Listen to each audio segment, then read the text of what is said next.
Kasih lihat di on ketik suara. Saya tampilkan dulu. Terima dulu anu. Oh, ya. Saya tampilkan dulu di atas, Bang. Mana? Tampilkan di atas.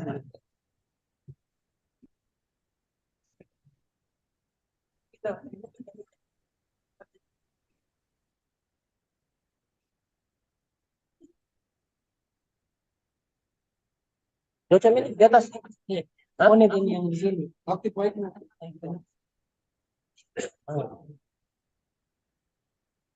Yang ini bang, yang ini. Yang ini untuk acara. Yang penting coba HP itu. Tinggal ini. Apa yang penting?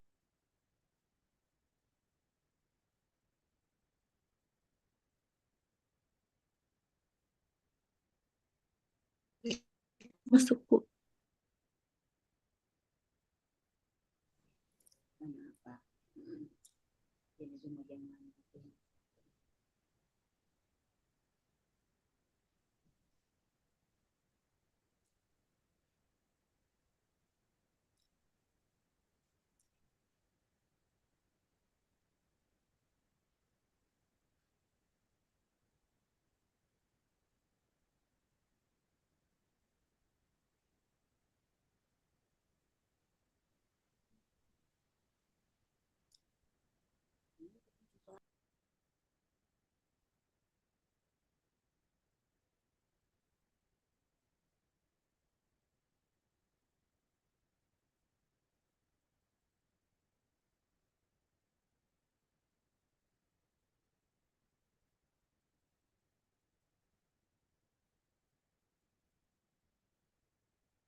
Tes.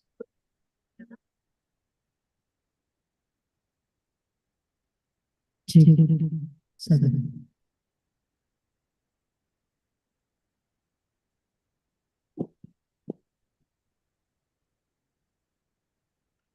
Cek.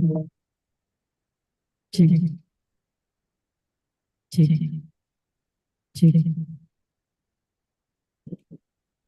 Cek. Cek. Cek. Cek. Cek. Cek.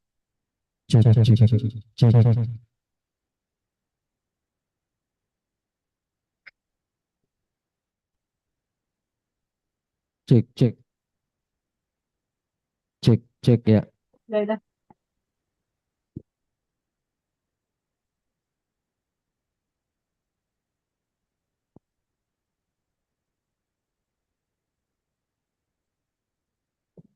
Cek, cek,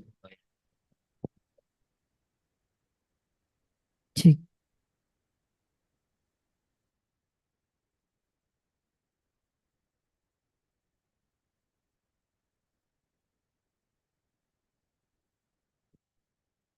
Cek. Cek.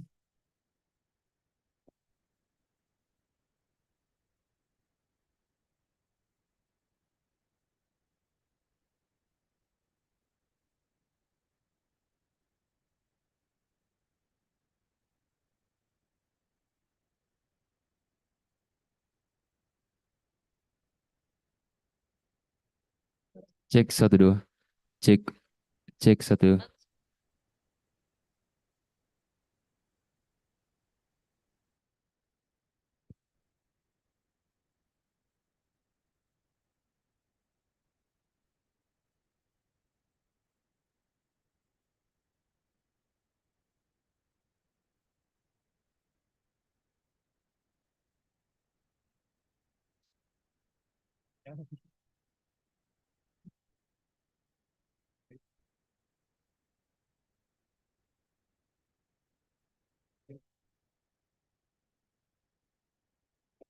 cek, cek, cek,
Oke.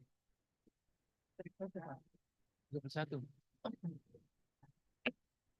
Cek satu dua, dicoba, cek satu, aman.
langsungnya mati sendiri jika kameranya.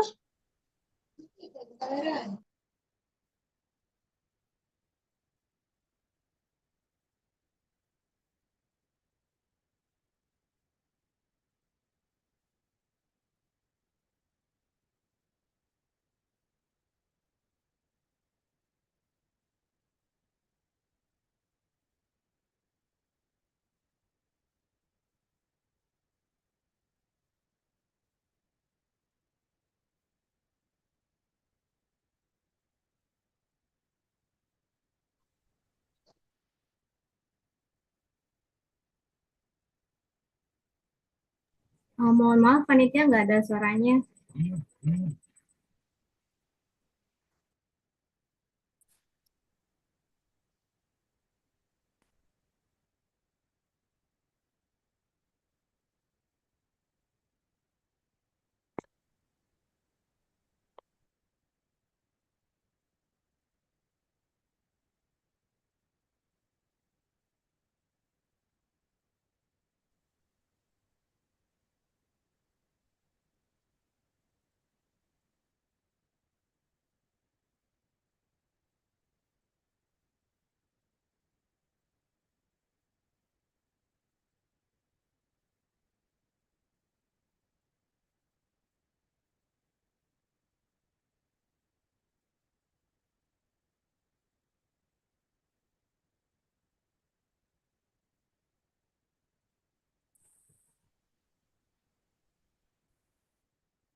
Cek satu. Ya. Bos ada.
Cek satu.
Like when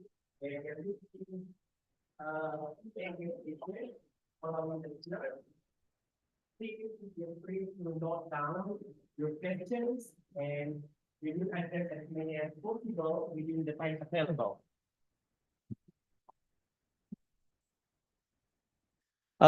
Okay, let me introduce our speakers now. So without further ado, it is my privilege to introduce our keynote speakers, Professor Muhammad Kamarul Kabilan, PhD. As I mentioned previously, that Professor Kabilan is a senior scholar at the School of Education Studies, University Science Malaysia, Penang. He has published widely in his area of research in reputable journals such as TESOL Quarterly, British Journal of Education Technology, Computer and Education, Computer Assisted Language Learning, the Internet and Higher Education, Teaching and Teacher Education, and Professional Development in Education. Currently, he is the editor-in-chief of he is the editor-in-chief for the Asia-Pacific Journal of Educators and Education, which is a Scopus Index journal. Okay, he will presenting on innovative teaching and learning in the social society 5.0 era, the what and the how. And please join me in welcoming Prof. Muhammad Kabilan on the stage. Time is yours, Prof. Thank you, Sukirman, or thank you, Dr. Sukirman. Assalamualaikum warahmatullahi wabarakatuh. Thank you very much to the organizers who invited me. This is not my first time to Makassar. I've been here 3 times. Alhamdulillah, a very nice place, good food, good people, makanan yang enak, insan-insan yang baik hati. So Alhamdulillah. So thank you very much for the hospitality that has been shown to me. Saya sering ke Indonesia dan saya hampir sudah hafal lagu Indonesia Raya. Indonesia Raya. That's my favorite part. Okay. So and bila sering ke Indonesia ni, I can see the development dan saya sudah sejak tahun 2007 2008 kali pertama atas urusan dosen ni, workshop dan conference dan sebagainya, sehinggalah kini. Jadi maksudnya hampir 17 tahun. I can see the progress. I can see kadang-kadang ada one places tu macam di Malang kan, saya sudah mungkin sampai lebih dari 20 kali ke Malang atas urusan kerja ya. So when you continuously go to the place, you can see the development. Dan dari segi education, it is also the same. I can see a lot of improvement dari segi education, teaching and learning, quality of research done by Indonesian scholars. Okay, dan ada juga Indonesian scholars yang sudah bertaraf dunia. I was just sharing with Major Dewadet Tiga, Indonesian by the name of Subhan Zain, yang bekerja sebagai dosen di University of Brisbane, Australia. Dan dia sudah kembali dan dia akan keluar negara lagi untuk bekerja di Malaysia. Okay, so the topic, my topic today, slide-nya tidak ada. Okay, my topic today is innovative teaching and learning in the social society 5.0 era, the what and the how. Dan dia sudah kembali dan dia akan keluar negara lagi untuk bekerja di Malaysia. Belum lagi ya? Okay, so the topic, my topic today. Next please. So what is Society 5.0? Topic today is Ini yang innovative teaching yang and learning terkini, in the social Kita bermula society dengan Society 1.0, 2.0, 3.0, 4.0 dan sekarang kita sudah sampai keluar negara lagi ke untuk What is bekerja di Malaysia? 5.0. Belum Now, lagi ya? Society 5.0 okay, so secara ringkas, it means topic, a super my smart topic today- society. Super So smart. what is Society Satu 5.0? Topic today society is yang sangat innovative canggih teaching and learning dengan in the social digital society, transformation Society 1.0, enhances human life. 2.0, Transformasi 3.0, digital itu sangat akan bermakna keluar untuk What is merubah Malaysia? kehidupan manusia. Itu. Now, That's Society it. 5.0 secara ringkas, It means a super asasnya, smart ya. and yang perkara yang utama So terlibat what is dalam Society 5.0 adalah Society artificial yang intelligence, sangat AI. canggih. Sekarang Digital everybody is talking about AI ya. Macam-macam AI ada. Dulu mula-mula keluar 2022 cuma ChatGPT. Sekarang sudah ada beratus, mungkin beribu jenis AI. Ada AI yang boleh tiru suara. And yang saya sudah perkara yang kena, tapi saya perasan Society 5 dah ada video-video di TikTok. Artificial intelligence. Dia guna wajah kita, sekarang muka kita, everybody badan talking kita, about perangai AI, kita, macam dan suara pun. Dulu mula-mula keluar di ChatGPT. Sekarang orang baik guna untuk kebaikan apa? Masalahnya ada AI yang di Malaysia ada seorang Ustaz Syamsuri Ahmad.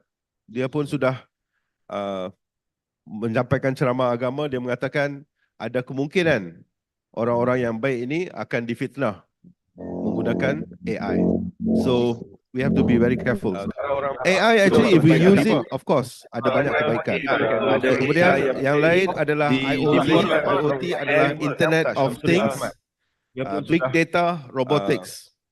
So in Society 5.0 ini, the role of education, peranan pendidikan itu sangat penting untuk shape a human-centered society.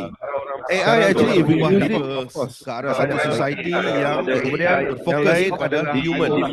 Manusia adalah Internet of Things, Big Data, Robotics.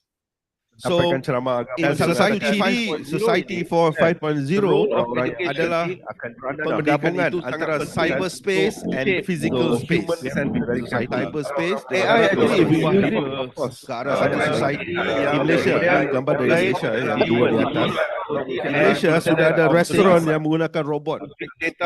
Saya tidak tahu di Indonesia lah kan. Saya belum sampai lagi. Society di Malaysia, kalau Sukirman adalah kat sana, kalau di nasi kandar, siapa pernah dengar nasi kandar? Itu sangat famous. AI actually ke arah sana. Di Malaysia, kebanyakan nasi kandar sudah ada robot untuk serve. Sudah ada restoran yang menggunakan robot yang besar. Sudah ada robot di Indonesia. Dan di China, gambar di bawah itu, pembayaran adalah di wallet nasi kandar, payment ini adalah melalui wajah, face. Sudah saya di Malaysia, kebanyakan nasi kandar wajah saja tak cukup, tak handsome, tak cukup. Perlu ada besar. Uangnya dalam akaun. Dan di China, kalau handsome bagaimanapun tidak ada wang, pembayaran adalah kat sana. So these are the things that are happening. Adalah perkara-perkara yang sedang berlaku. Dan I notice that banyak yang sebegini ni berlaku semenjak COVID-19. Restoran perlu ada muka. So uangnya dalam akaun. Dan di China, kalau handsome bagaimanapun tidak ada wang, pembayaran adalah kat sana. So these are the things that are happening. A merge of cyberspace and physical space. Semasa COVID, I'm pretty sure semua dosen-dosen di sini pun experience that. At least we were teaching online. Restoran perlu ada laptop ataupun desktop, dan di sebalik desktop itu ada mungkin 100 orang, 200 orang, 50 orang yang sedang mendengar. So these are the things that are merge of ada berapa orang physical space online. Semasa COVID, I'm pretty sure semua dosen-dosen di sini pun experience that. At least we were teaching. Jadi bila kita kata berapa orang yang hadir conference ini, bukan di sini saja, di seluruh Indonesia, balik bayar. 100 orang. Jadi 60 contoh mungkin di sini 100. So things are very total of the education is changing. Masa COVID, cara kita mengajar, cara kita belajar is changing. Kalau anda lihat gambar di bawah itu adalah virtual reality. Laptop di mana sekarang pengajarannya sangat-sangat tinggi. Virtual reality. Kalau anda boleh pergi ke YouTube, you can Google virtual reality. Kalau saya melihat satu video tapi panjang sangat, saya ingatkan nak masa COVID, cara kita belajar is changing. Lihatkan pada rambut sahaja di bawah itu berlapis-lapis sehingga yang paling bagus sekali. Di mana sekarang kalau kita mengajar sains, hanya kalau anda boleh ke YouTube, tapi kalau melalui virtual reality, kita boleh melihat atom yang kecil sekali dalam tapi panjang sangat. Saya ingatkan masa COVID. So this is what's happening. And now we have the question. Di bawah itu, semua dosen-dosen yang ada dalam bilik ini, where do we stand? Di mana tahap kita dari segi society 5.0? Virtual reality, adakah kita masih lagi dalam society 2.0? Dalam tapi panjang. The virtual reality, so kalau di Jepun, now we have satu sekolah di UK 100% virtual reality. Atau very sedang dilakukan kita dari sekolah dasar di UK, pembelajarannya 100% virtual reality. Itu daripada bahasa sehinggalah politik, sains, semua Kenapa sekolah nambah begini?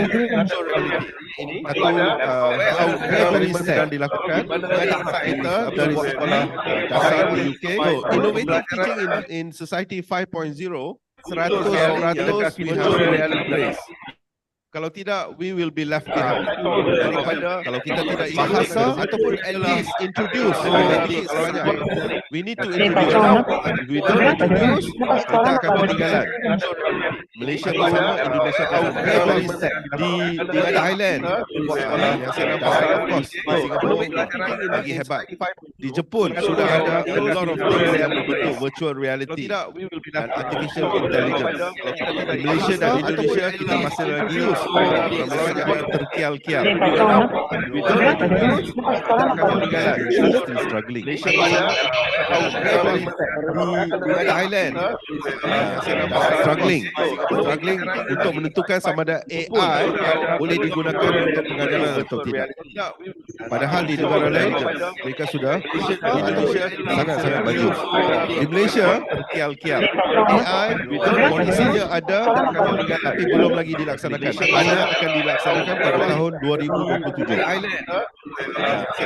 Struggling untuk menentukan sama ada AI boleh digunakan untuk pengajaran atau tidak.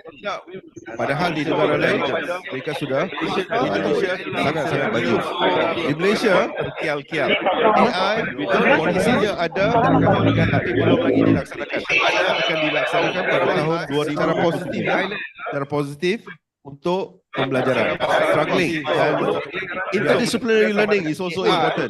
Bukan hanya fokus kalau saya mengajar bahasa Inggeris, it's not only about English. It should be about something else. Di Malaysia, something else as well. Contohnya combining STEM, science, technology, and mathematics with humanities and arts. Positif dan salah satu kaedah struggling cadangkan oleh banyak interdisciplinary learning adalah project based learning. Dan kebanyakan kelas saya lectures adalah berbentuk project based learning. Nanti I will share with you some of the things yang saya lakukan with my students untuk project based learning. Another term yang kita harus guna pakai adalah global classroom. Learning without borders, struggling cadangkan platform. Disciplinary learning adakah kita bergabung dengan another dosen di Thailand atau another dosen di Malaysia atau another dosen di Jepang. Some of the things yang saya lakukan, adakah pelajar-pelajar projek dari Makassar ini yang gabung dengan mahasiswa adalah pada Thailand classroom in one classroom where they are doing things together. Those adalah kita bergabung dengan these days. Tidak lagi kalau orang Indonesia belajar di sekolah Indonesia saja atau orang Jepang.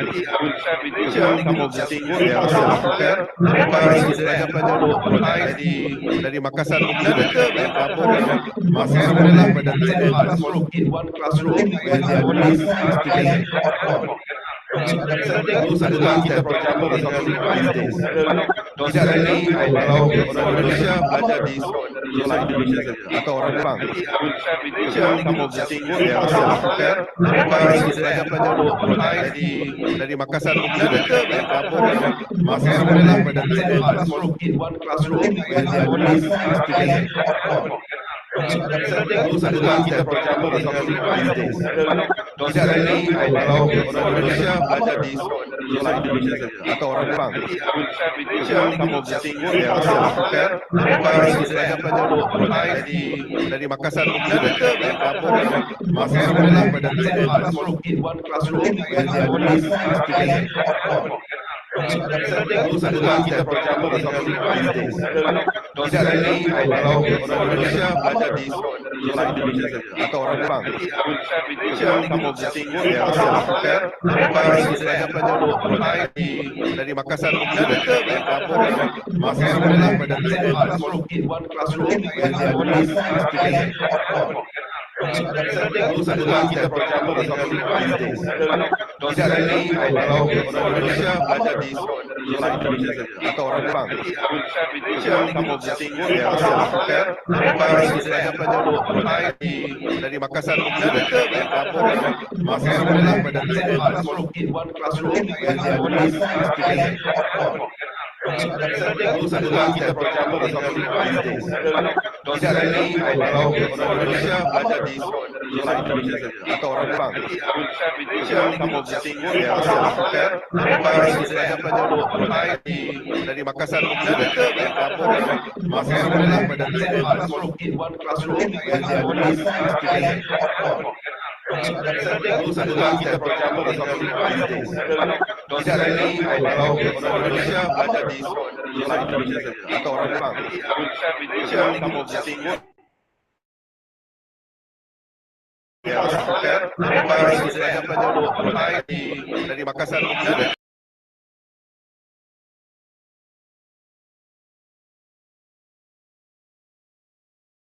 where they are doing this.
Dan dosen berdiri in front and mengajar.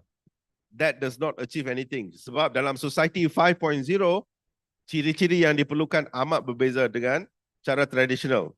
Mungkin cara itu sesuai masa kita muda lagi. When I was like, saya masih lagi 25, tapi 25 tahun lepas, cara pengajaran dia berbeza.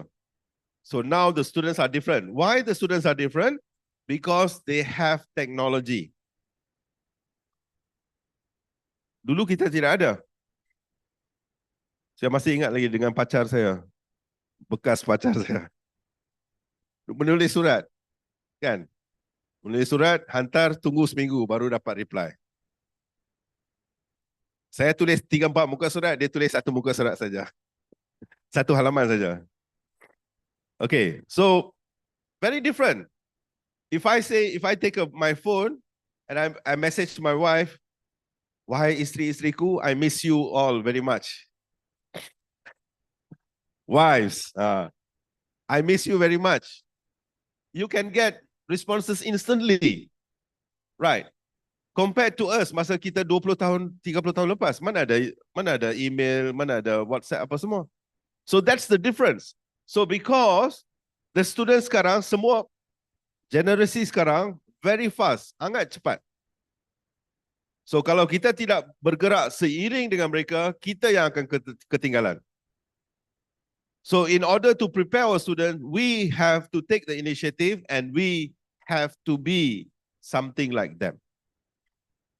Okay? All right. Next, critical thinking and problem solving as core competence. Yeah, okay. Critical thinking and problem solving as the core competence. Pemikiran kritis dan menyelesaikan masalah. These are the core competencies dalam 5.0. And creativity dan inovasi dalam pengajaran dan pembelajaran. We expect our students to be creative, tapi dosen-dosennya tidak kreatif. Masih menggunakan PowerPoint. Macam saya lah. Student guna Canva. Have you heard Canva? Tapi kita masih lagi PowerPoint. So macam mana kita nak inspire them to be creative bila kita sendiri tidak kreatif? And we cannot expect kamu ni semua tidak kreatif. Menulis artikel pun tidak pandai. Essay not creative. We are very good at giving comments. Nanti mahasiswa tanya balik. Pak dosen pun sama juga. Tidak kreatif dalam mengajar. Ibu-ibu dosen pun sama juga. Tidak kreatif. So, before we can talk about creativity to them, we have to be creative. Okay? Next. So, this is another project-based learning. Apa yang anda lihat? Binatang. This is a project-based learning that I did with my students. Part of their listening and speaking skills. So, I used dramatic learning, focusing on environmental issues and sustainable development. So what they had to do adalah they had to become animals. So before, bukan sekadar dari segi suara dan pergerakan, tapi rupa, how they appear should also be like an animal. Rupanya pun harus begitu. So I told them, you need to create your own costume. Cipta kostum sendiri. Syarat-syarat dia, tak boleh guna profesional. Tidak boleh upah orang untuk menjahit. Tak boleh beli kain. Tak boleh menggunakan lebih daripada RM10 ataupun duit rupiahnya 35,000. Jadi harus cari sendiri bahan-bahan buangan. Saya kata tak kisah, di tong sampah pun boleh. Jadi they have to be creative lah. And they must show me evidence di mana mereka membeli ataupun mengambil barang-barang tersebut. And you can see from the pictures that they are really creative. Because we give them the opportunity to be creative. Kita tidak boleh as dosen sebut saja, okay, sekarang be creative. Tapi we don't provide them the room to be creative. Opportunity, peluang untuk menjadi kreatif. Itu beza tu. It's very easy for us to ask students, write creatively. Itu saja kita kata. Tapi we don't provide them the skill. We don't provide them the guidance. We don't provide them the opportunity. And we don't provide them the platform ataupun opportunity. This is what we are missing. Next slide, please. So, how? macam mana we can encourage our student to be more mempunyai ciri-ciri yang sesuai dengan Society 5.0 ini. Number one, we use technology. Now, technology, yeah, I understand. Bukan semua universitas, bukan semua tempat mempunyai teknologi yang canggih. Jadi, apa yang kita ada, we use. Whatever technology that we have, we use. Dan yang penting sekali, bila kita guna teknologi tools ni adalah we have to use them untuk collaboration. Untuk kolaborasi dan komunikasi. Itu yang penting. Supaya ada interaksi. So the role of data analytics in tracking students' progress and personalizing learning. Kalau universitas anda tidak ada LMS, Learning Management System, tidak apa. We can use Facebook. From my research, I've done a lot of research on Facebook. Facebook mempunyai ciri-ciri yang sesuai untuk pembelajaran online. If you want to create a community, di mana mahasiswa-mahasiswanya can learn from each other. Okay? Next slide.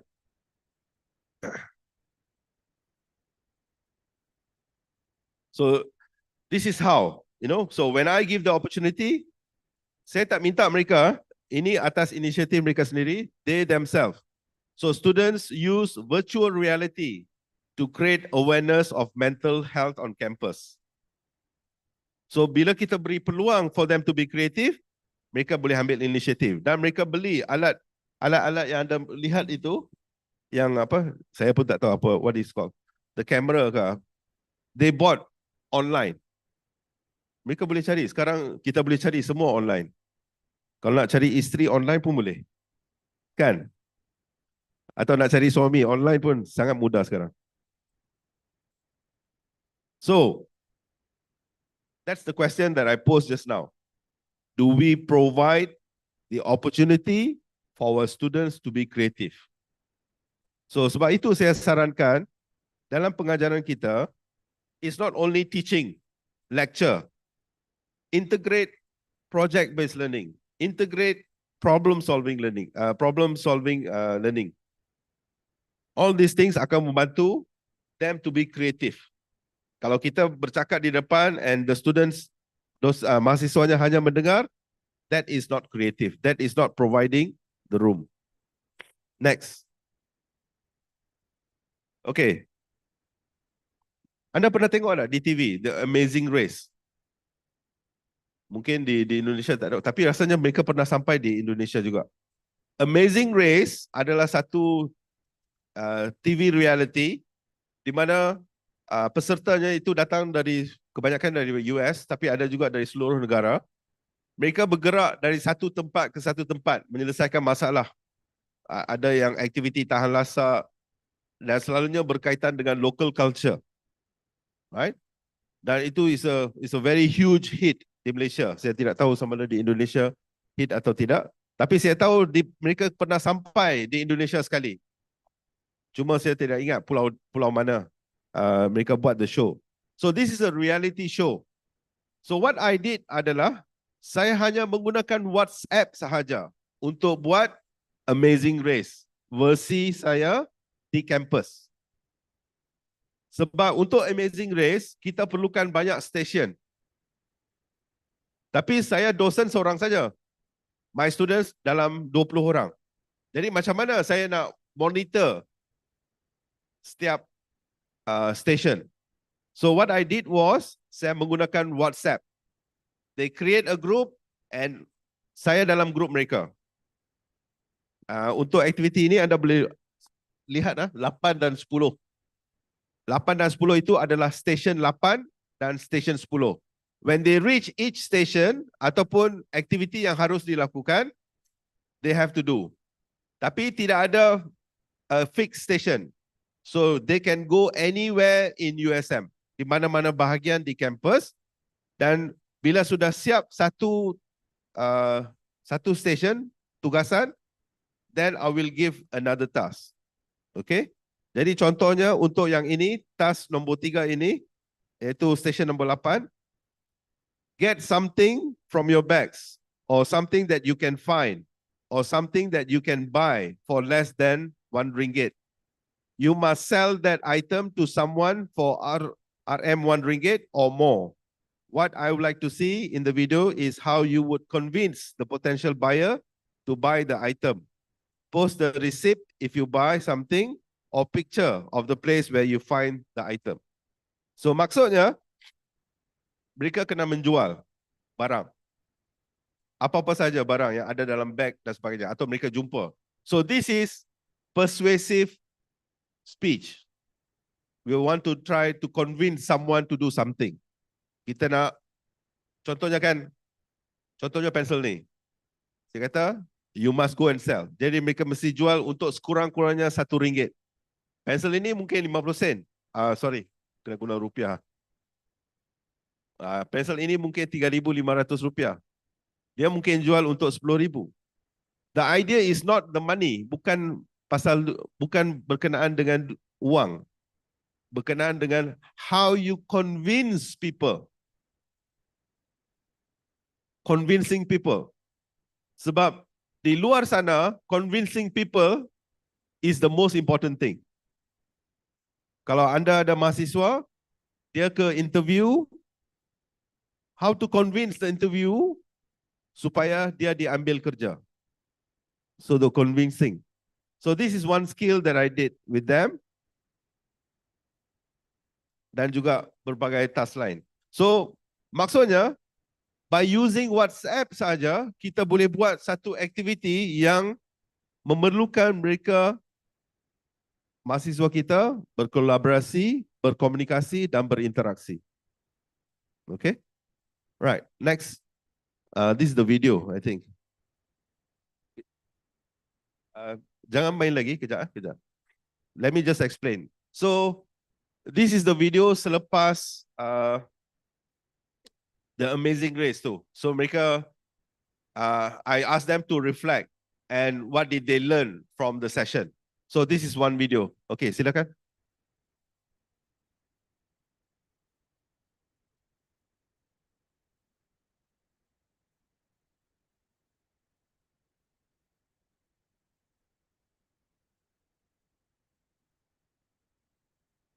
Audio.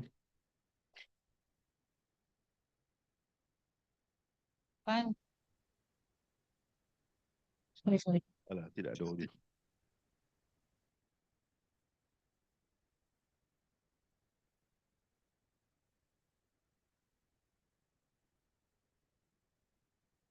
Bisa audio. Kuat sikit.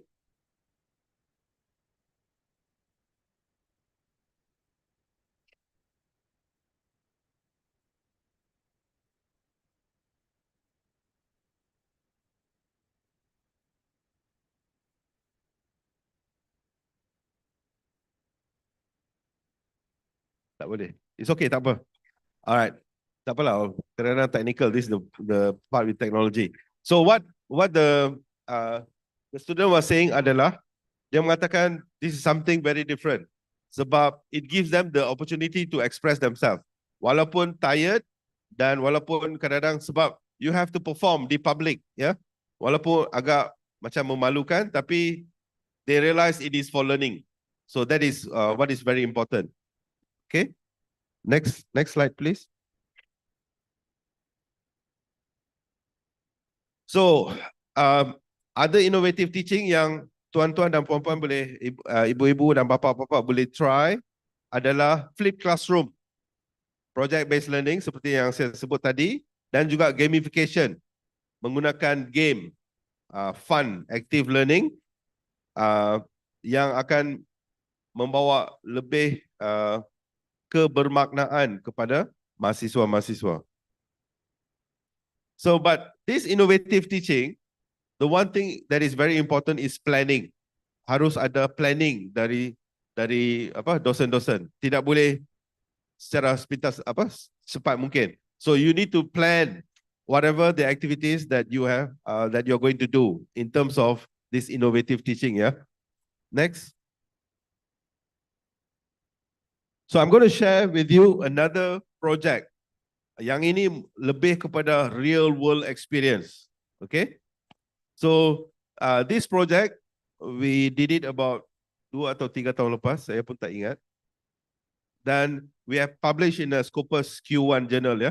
The effects of an authentic collaborative project on university directing students' learning experiences.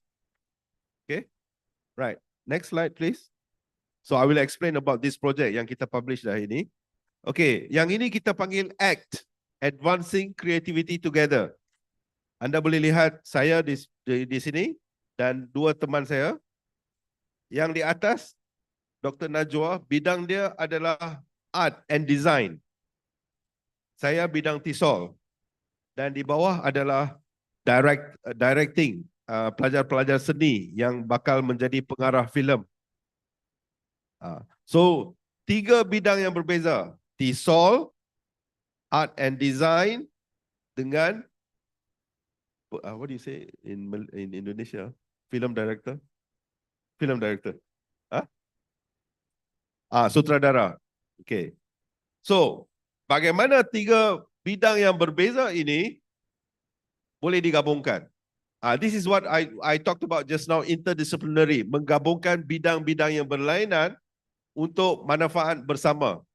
So all the mahasiswa will learn. That's the question. How? Okay, next slide. So what we did adalah kita membentuk satu COP. Apa itu COP? Community of Practice. Okay. And dalam Community of Practice ini ada 3 kumpulan yang tadi.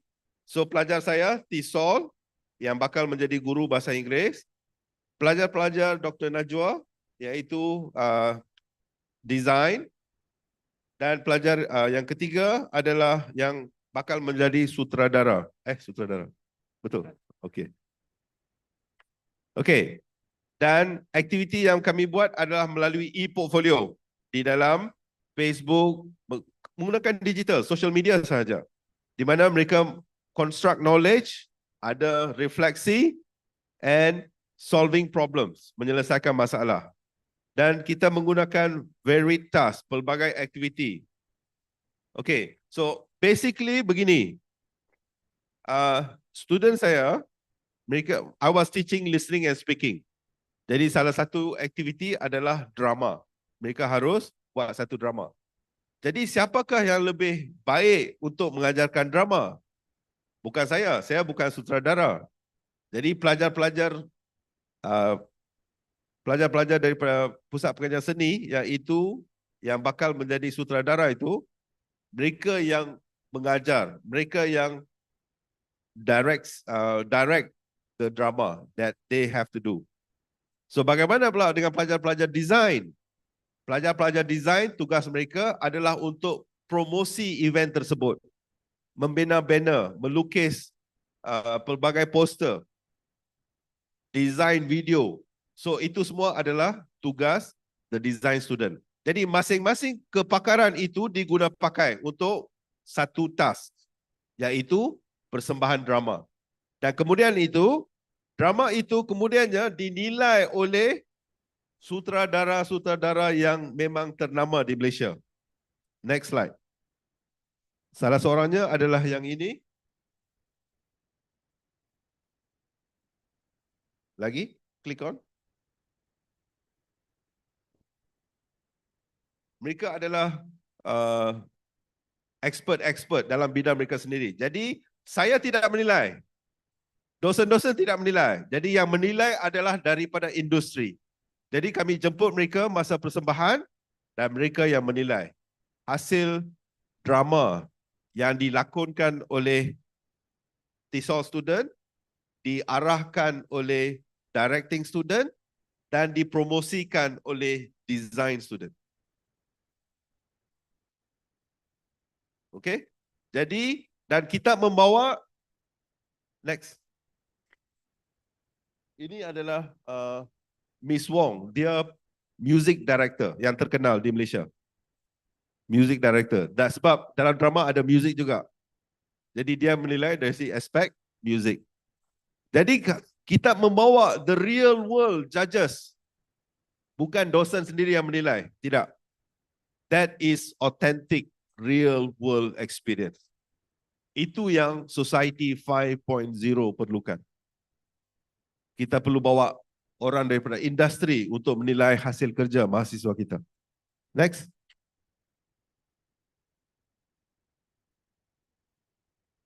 So, some of the activities ada dalam gambar, ada dalam Facebook saya. Kalau you're interested, boleh melihat. Because setiap latihan, setiap training, setiap perbincangan, mesyuarat, semua didokumen di dalam Facebook. Itu yang menjadi e-portfolio. Dan bila kita ada e-portfolio ini, itu yang menyebabkan kami boleh publish dalam jurnal Q1 sebab kami mempunyai data. So, when you are doing this kind of teaching and learning, dan bila kita dokumen, kita ada opportunity untuk publish sebagai dosen. Jadi, we also teach them innovatively and creatively, and we have opportunities to publish. Itu yang sangat penting untuk kita sebagai dosen. Our work, of course, to teach, but we also need to improve our teaching. So how do we improve? By publishing, by researching on what we teach. Okay, next slide, please. Okay, sudah habis. Thank you very much.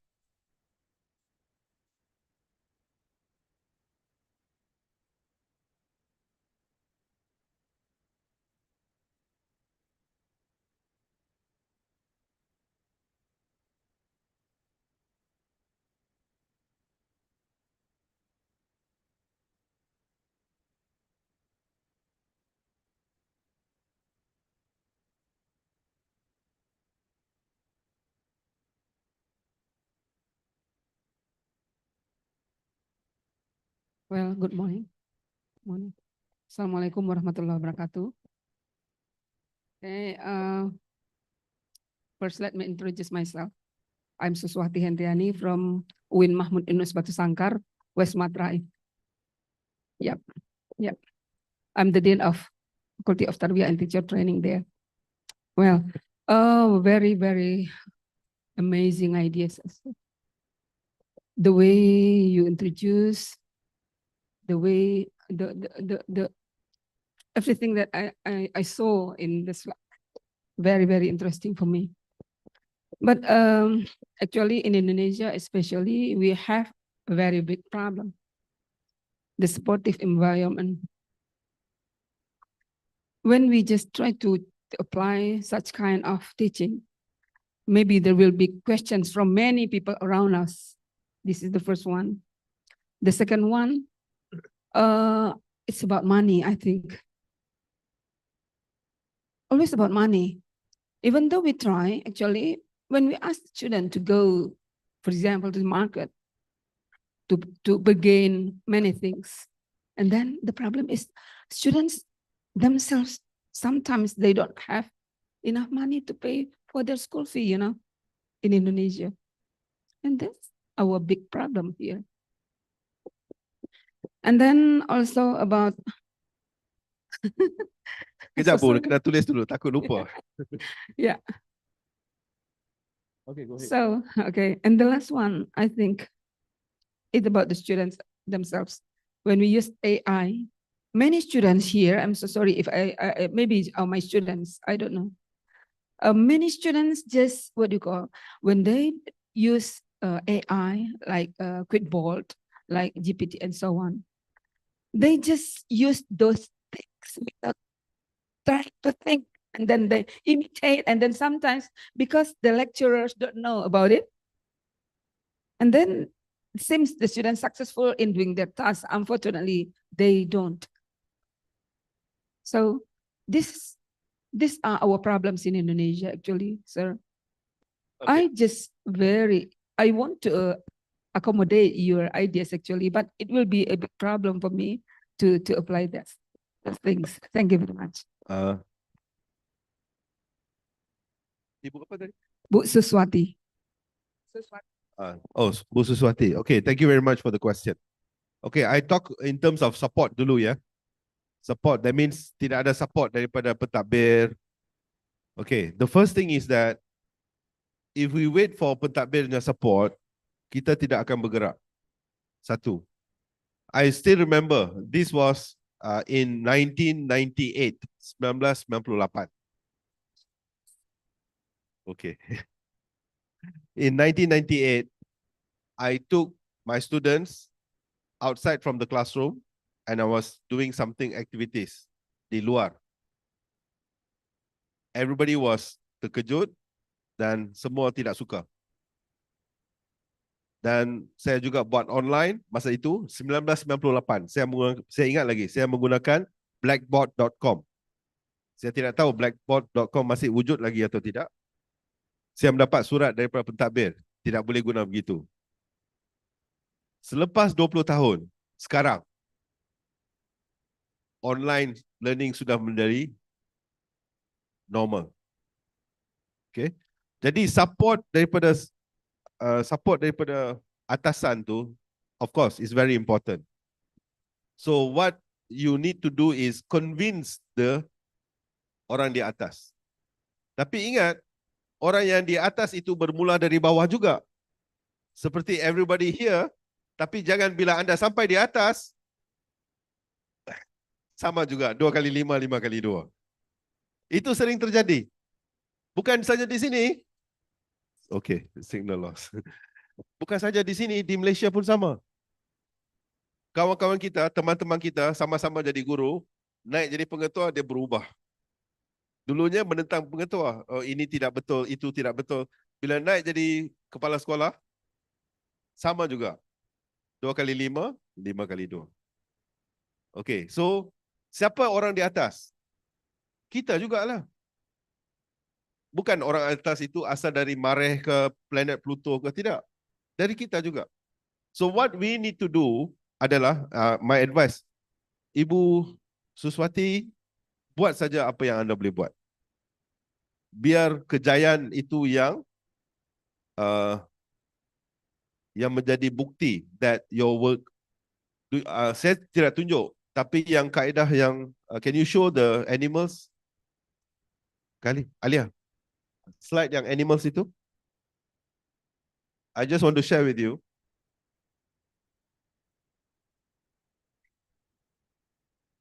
Itulah, I think it's unfortunate that video tu kita tidak boleh main. Dalam video tu, students are telling you that they enjoyed and they really learn something. Itu yang penting, bukan orang atasan. Orang atasan tidak ada berada dalam kelas kita.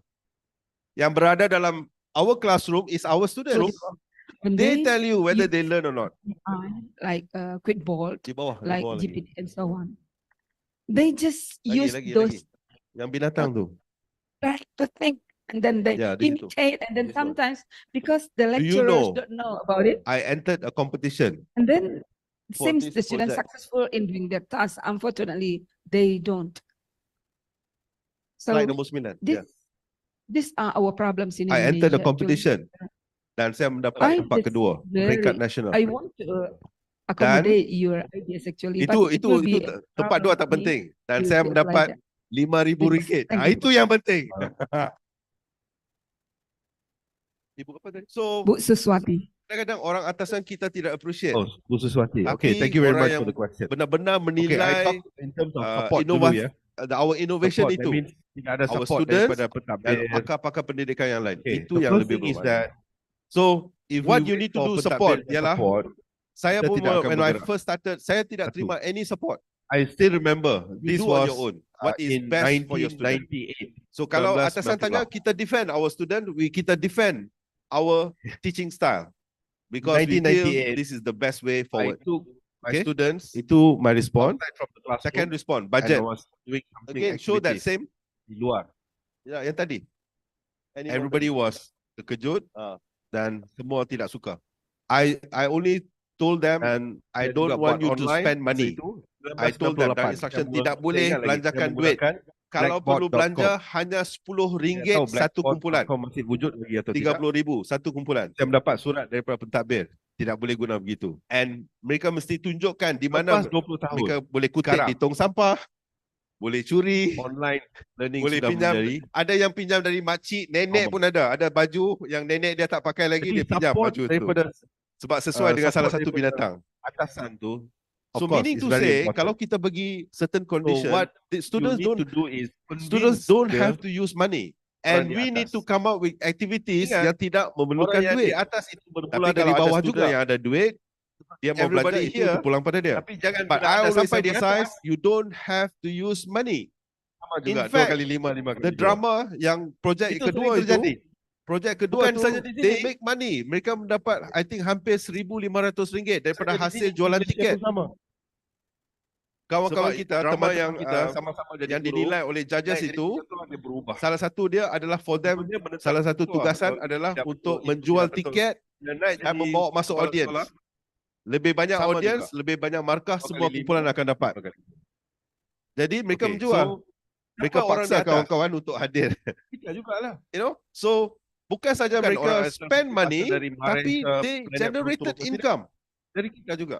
So what we need to do is, adalah my advice, we need to make Ibu sure that apa seperti aktiviti yang kita buat itu tidak buat saja memerlukan apa duit. yang anda Macam buat. yang virtual reality itu, yang dia beli Biar kamera, kejayaan saya tidak itu suruh. yang, Itu sebab yang seorang-seorang tu memang kaya, jadi dia beli that your 3 work, atau 4 set dia beli sendiri. saya tidak tunjuk. Itu terpulang Tapi pada yang dia. kaedah Jadi yang mungkin dia ada can you kelebihan show the sedikit. animals, So the third question, Yeah. students use AI. yang animals itu.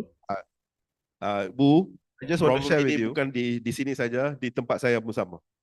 Di mana-mana sama. Itulah, I think Tidak kira. Jadi it's apa yang kita boleh unfortunate buat that video adalah tu kita tidak we boleh main. Dalam integrate video tu, secara hemah. students are telling you Okay? Maksudnya that they bila kita enjoy bagi and task, they really learn kita bagi something. task Itu yang yang penting, ChatGPT bukan orang tidak atasan. boleh Orang atasan tidak ada berada dalam kelas kita.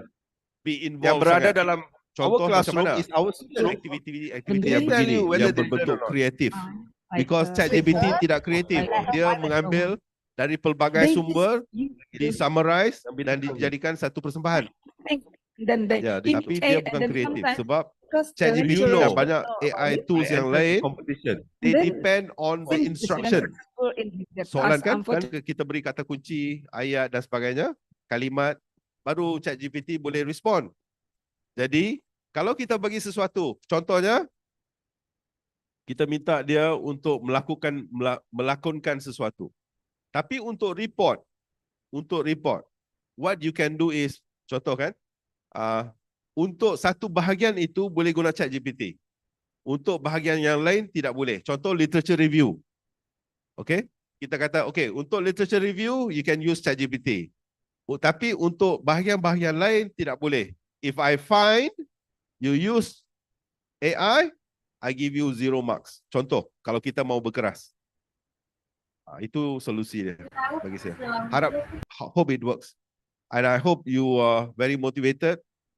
Don't believe what the pihak atasan. Pihak atasan tidak tahu what we are doing in the classroom. Yeah.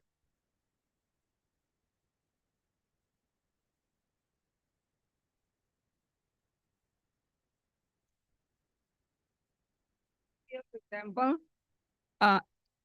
we need to check students every time they come to the class. This is our daily routine when teaching, here. And then we check the attendance. And then when a student go to the field, for example, what about other classes?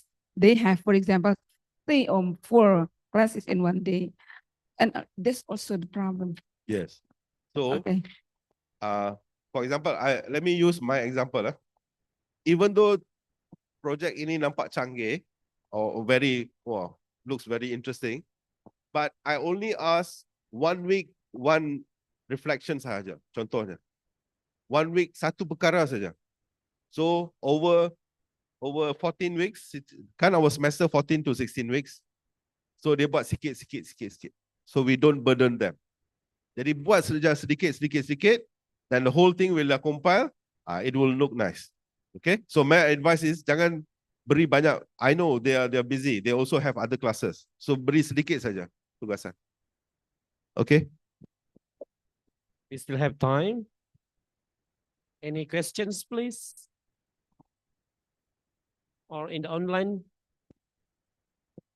participant, do they have questions? No? Okay. Any more questions, please? Okay.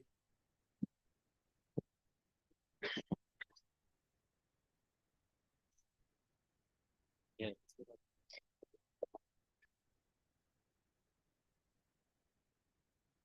Thank you. I'm Irawan from Win Bandung. I have a simple question. How to combine STEM with religion in a classroom? In the slide, I don't know. Because in my opinion, the problem is the culture. Almost people in here have a background pendidikan agama Islam. But guru-guru pendidikan agama Islam seperti alergi terhadap teknologi and mathematics. How to combine? And can you give me some example for that? Thank you very much. What's the name?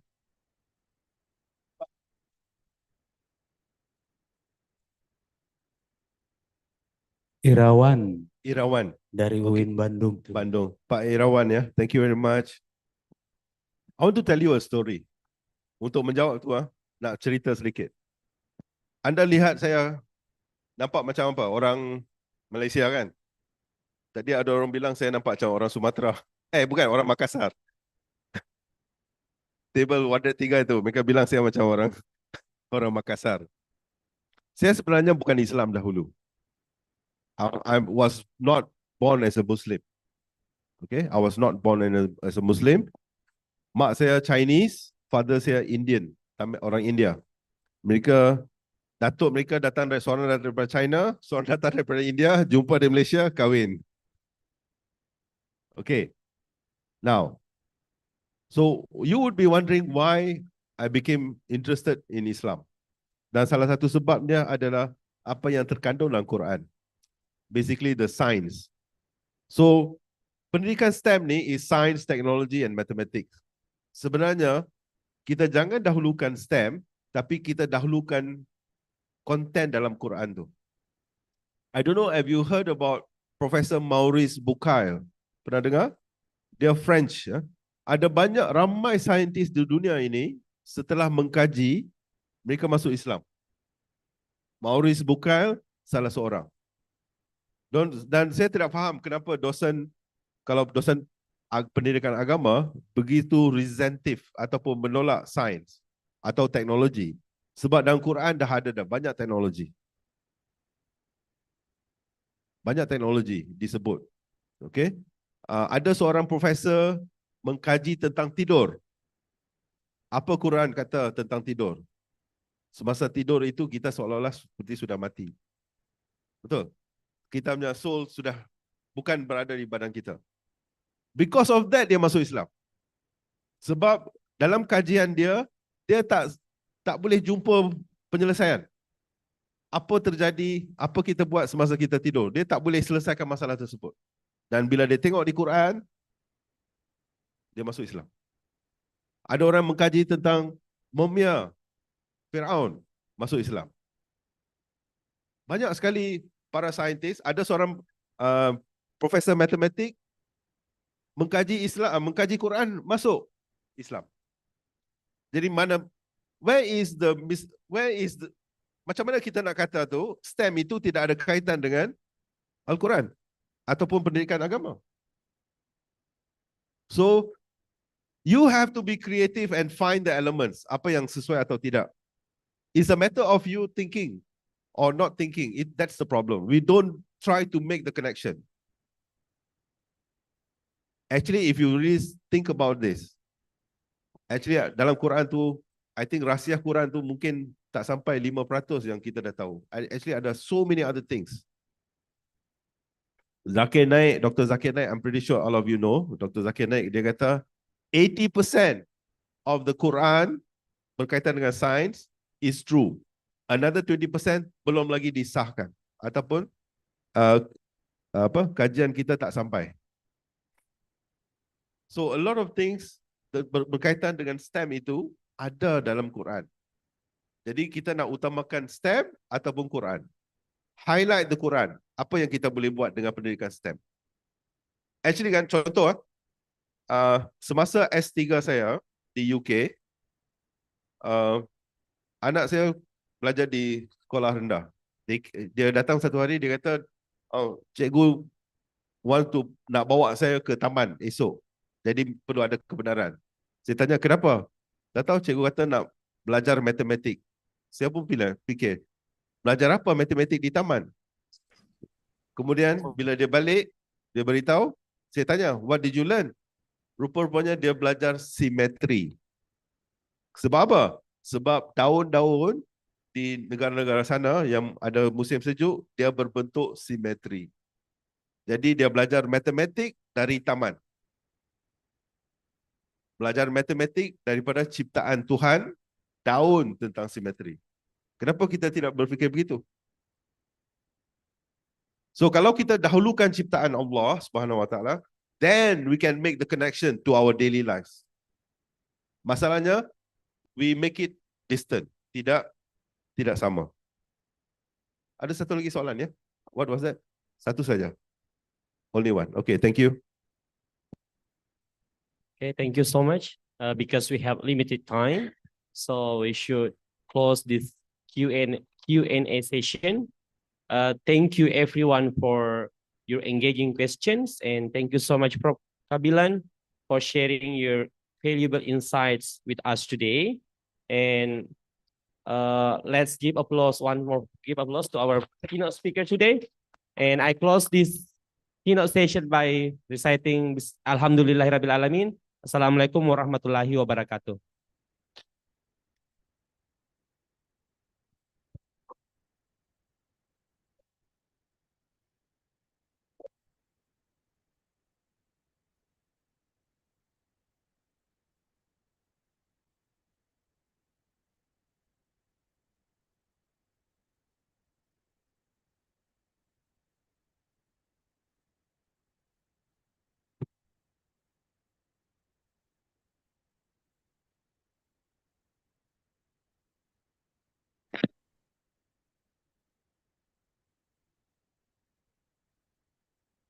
Oke, Bapak Ibu, mungkin foto session dulu sama keynote speaker kita untuk dokumentasi kita bersama, Prof.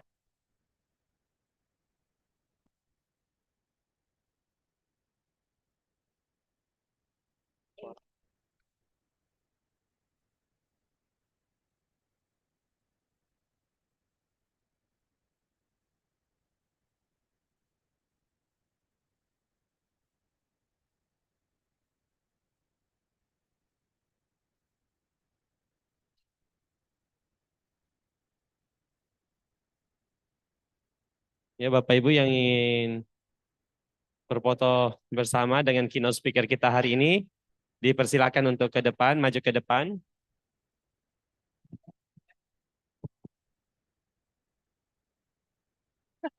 Ya, Bapak Ibu.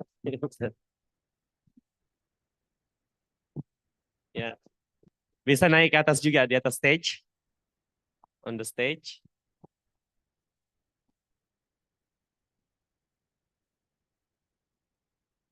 Mungkin Bapak bisa di atas, Pak, dari saya. Ya, bisa. Ya.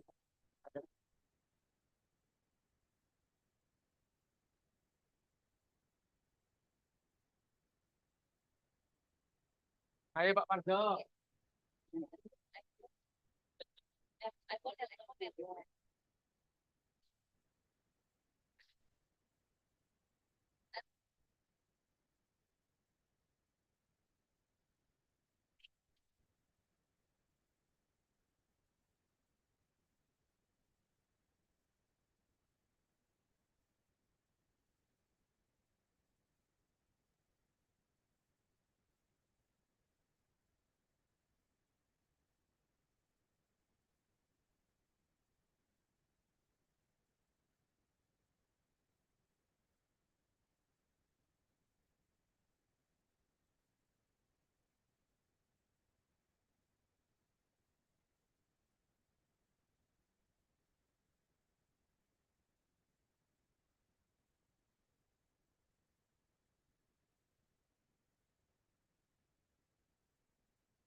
Bapak Ibu, mohon perhatian.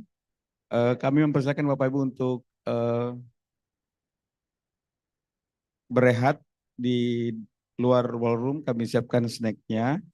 Dan insya Allah pada pukul 10.15 kita akan melakukan FGD masing-masing bidang. Untuk FGD dekan itu tetap di ballroom ini.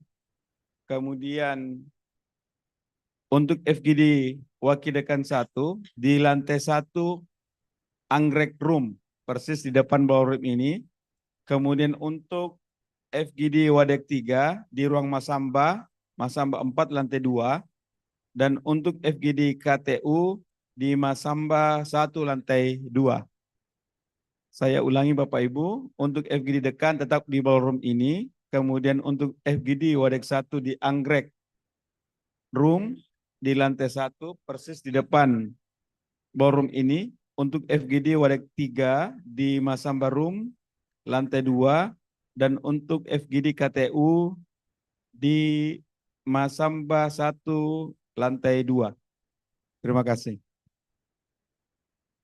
Dan setelah kita melaksanakan nanti FGD, maka insya Allah Bapak dan Ibu, kami akan menyiapkan bus sebanyak 5 armada yang akan mengantarkan Bapak Ibu untuk city tour dari jam 13.30 hingga jam 18.00. Terima kasih.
Halo, Assalamualaikum Bapak Ibu semuanya. Bapak Ibu, room sudah dibuka. Silakan Bapak Ibu join di room masing-masing sesuai dengan yang ada di rundown atau pembagian peserta di grup Bapak Ibu.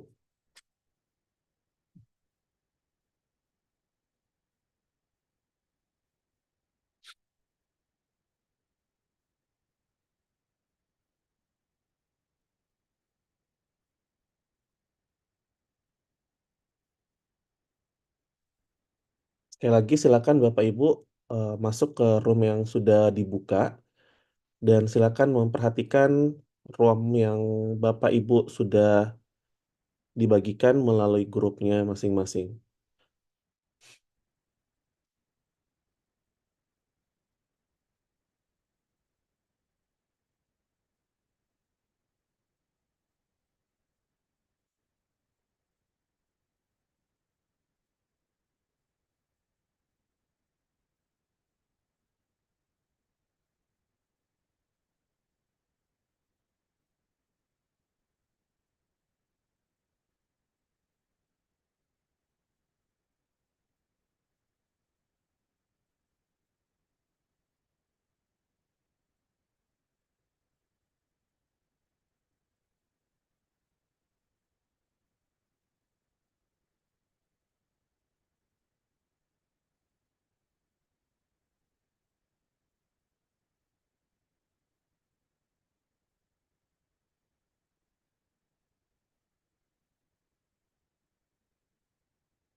Untuk Bapak Ibu yang belum mengetahui roomnya di mana, silakan Bapak Ibu mengecek di rundown acara Iconel. Sudah ada pembagian grup di bawah rundownnya masing-masing.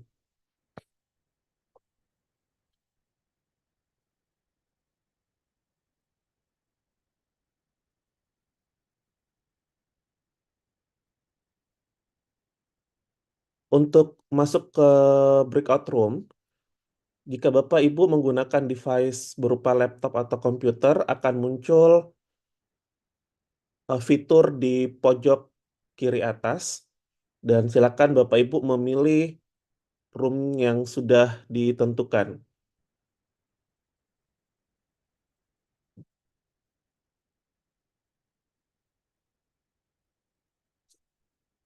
Kalau Bapak Ibu menggunakan handphone, biasanya berada di sudut juga, bagian bawah, berbentuk kotak, dan silakan memilih sesuai dengan pembagian room yang ada di rundown acara. For all participants from international, please join the breakout room. You may see your room by looking at the rundown and then choose the bottom of the Zoom. You will see the breakout room and then choose the room based on your schedule.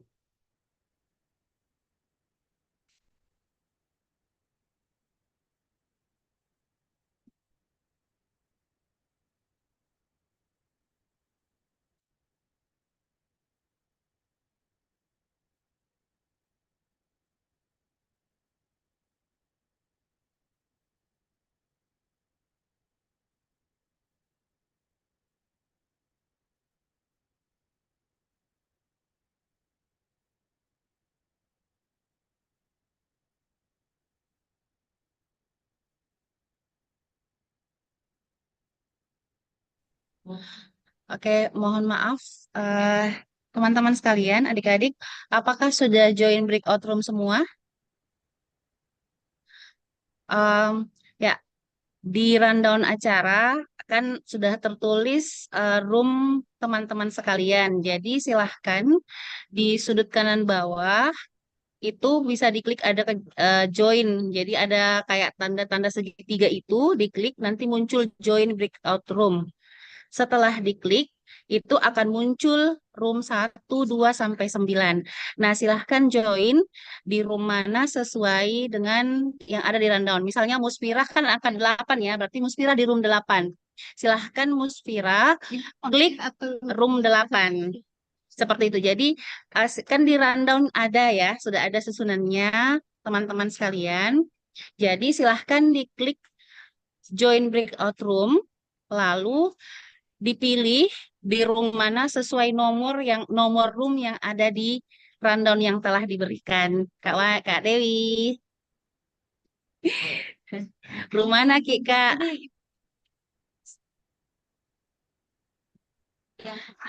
Maaf agak hektik di sini. Saya baru. Iya, aku pengen ke dirimu. Ibu saja gimana?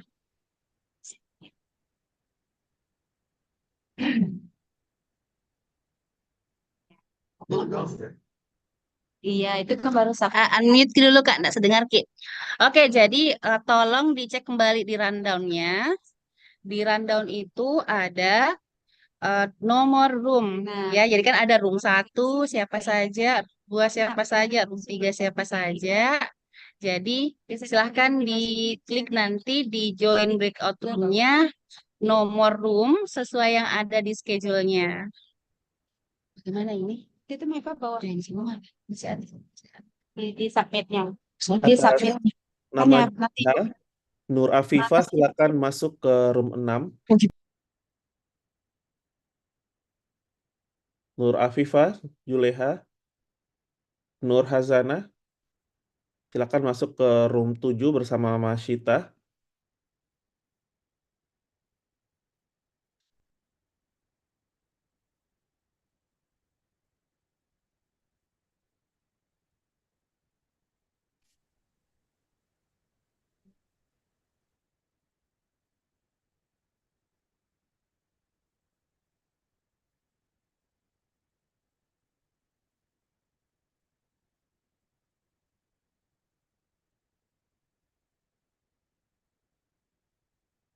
Sekali lagi, adik-adik yang belum join ke breakout room, silakan perhatikan jadwalnya yang ada di rundown. Di situ ada pembagian breakout roomnya. Silakan perhatikan room mana, lalu join di breakout room yang sudah dibuka.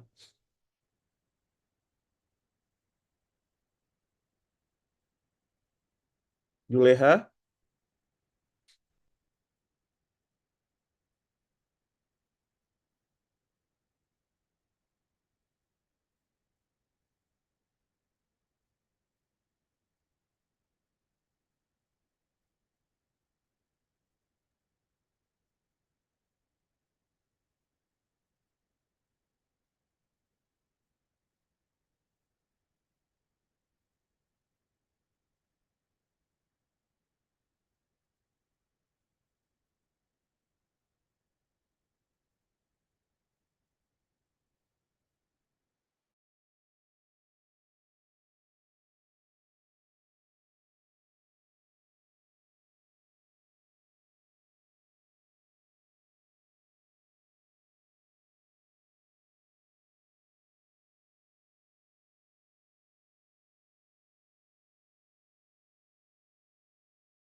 Ibu yang belum join di room masing-masing, silakan masuk ke breakout room yang sudah dibuka.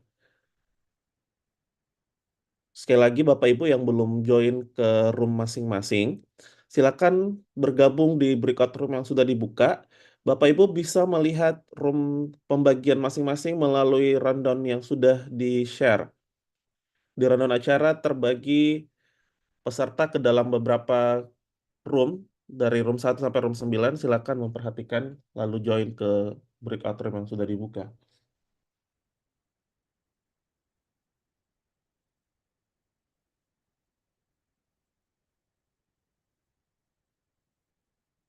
Ibu Dewi ada yang bisa dibantu?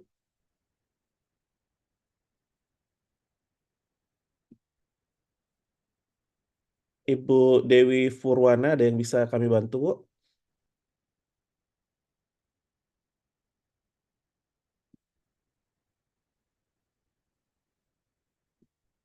Sekali lagi, Ibu Dewi ada yang bisa dibantu?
Iya, kenapa?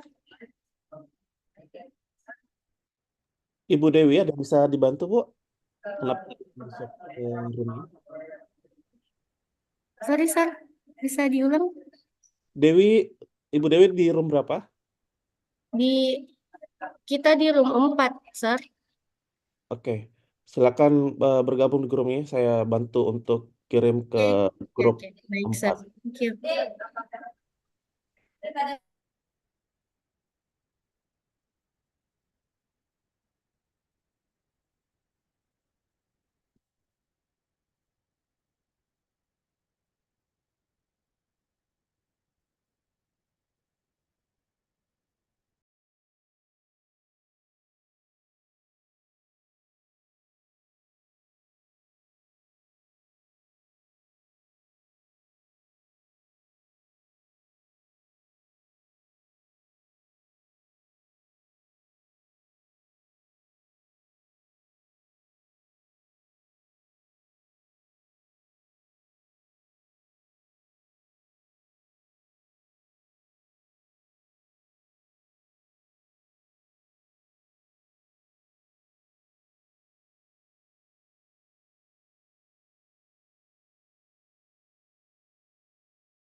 dengan Pak Wisran. Ada yang bisa kami bantu, Pak?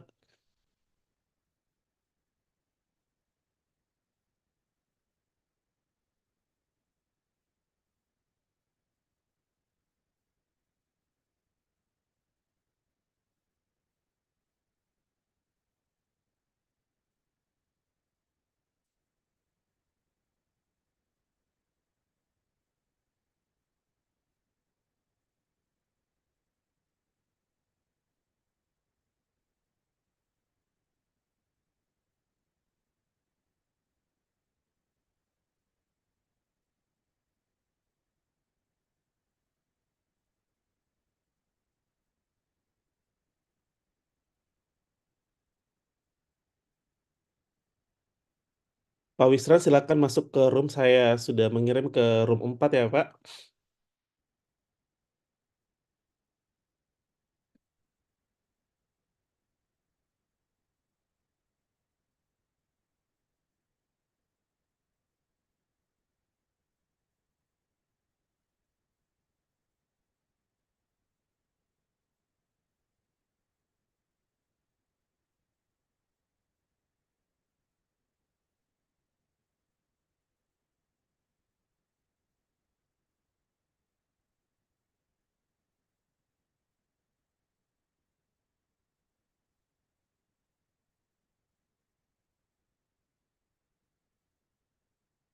Ibu Anissa Soraya bisa join ya, Bu, di room 17.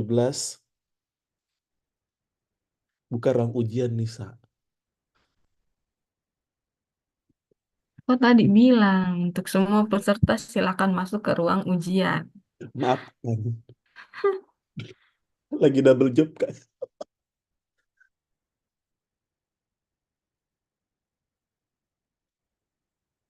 Bisa.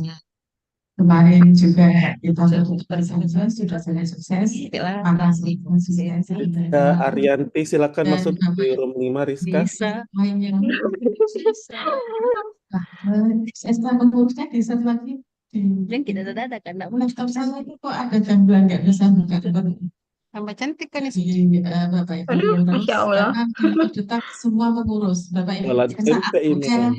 saat mengurus sudah disampaikan saya sekarang Kak, lihat jualan tempe non. tanpa diri. Apa deh? Iya, Nggak goreng kalau tempe. tanpa diri sampah.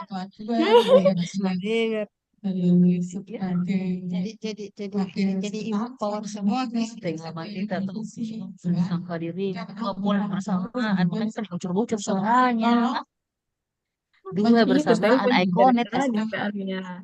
oh enggak bisa saya karena saya kurangnya share screen ke tersebut apa cari ke prof iya apa bude operasi ini ya enggak bisa saya nggak pernah dan tentu Bapak Ibu mungkin yang masih tertinggal di sini seluruh panitia yang saya banggakan luar biasa juga selimpangan panitia. Alhamdulillah kita sudah Detak itu Kak Alia. detak iya lancar lagi di jadi dengan lancar tinggal sedikit lagi insya Allah nanti malam kita akan tutup dengan didahului oleh pembagian pemenang lomba. Ini juga salah satu keunggulan dari Kondetak melahirkan para juara prestasi nasional dan ini mendukung akreditasi. Jadi di akreditasi tentu prestasi mahasiswa, ya kan? Prestasi mahasiswa yang prestasi nasional, kalau yang internasional juga bisa diberikan bagi yang mau ke ya, seperti kemarin dan itu kan juga bisa ya. Yang dilibatkan hanya yang prestasi nasional. Ada tiga yang pertama adalah LKPI, lembaga ilmiah. Yang kedua adalah lomba membuat video pembelajaran. Dan yang ketiga adalah lomba di poster. Ada tiga jenis lomba ini. Tetapi saya pesan ke panitia jadi juara. Jika mereka mengikuti prestasi baik itu juara 1, 2 maupun 3.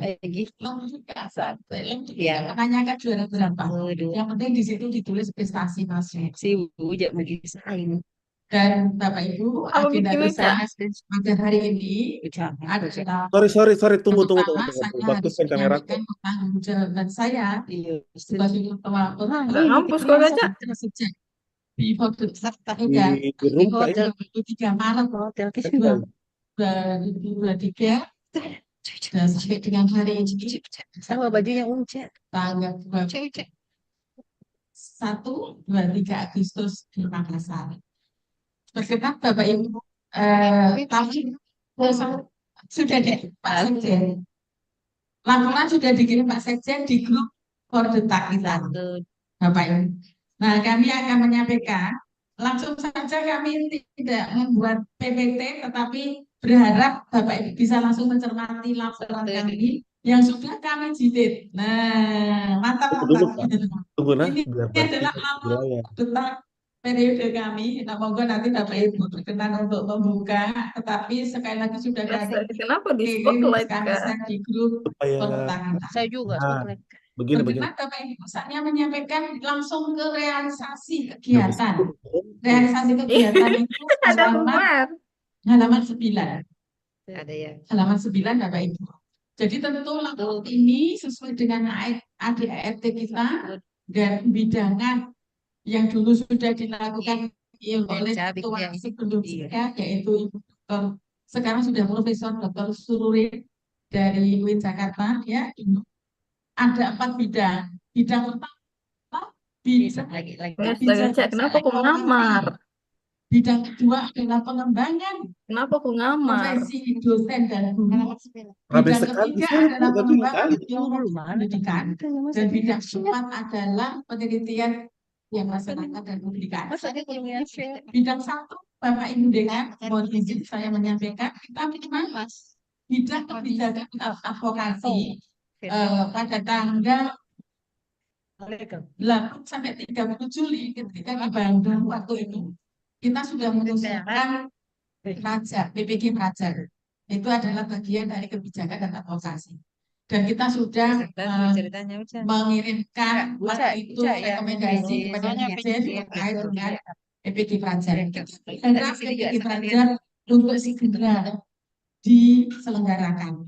Mengingat dengan adanya PPG berarti pendidikan profesi guru itu secara mandiri, tidak tergantung dari APBN dana-dana dari lain. Karena kalau sudah menjadi prodi itu harus menjadi prodi yang jadi penghulu. prodi yang tidak tergantung. Dengan adanya proyek Siapa yang kasih wanita kau sama Lisa? bisa memandirikan PPG kita karena kita sudah punya mahasiswa dan kita sendiri yang menyeleksi mahasiswa itu, dan mahasiswa itu masuk di kelas reguler. Nah, tes tentunya aja kalau perlu cek ya Anda juga, ya. Nah, ini sudah kita lakukan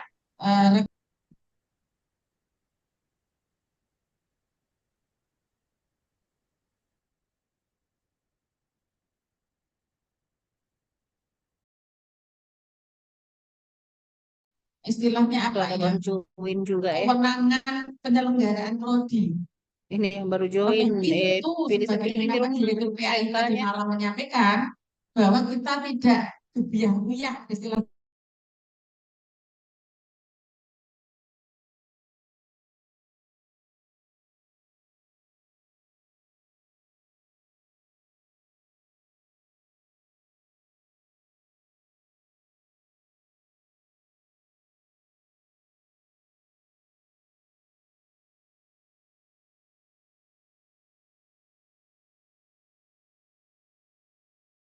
Nisa, jualan apa kok hari ini Nisa?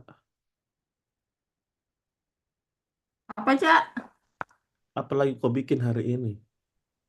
Nggak ada puasa Kak. Insya Allah.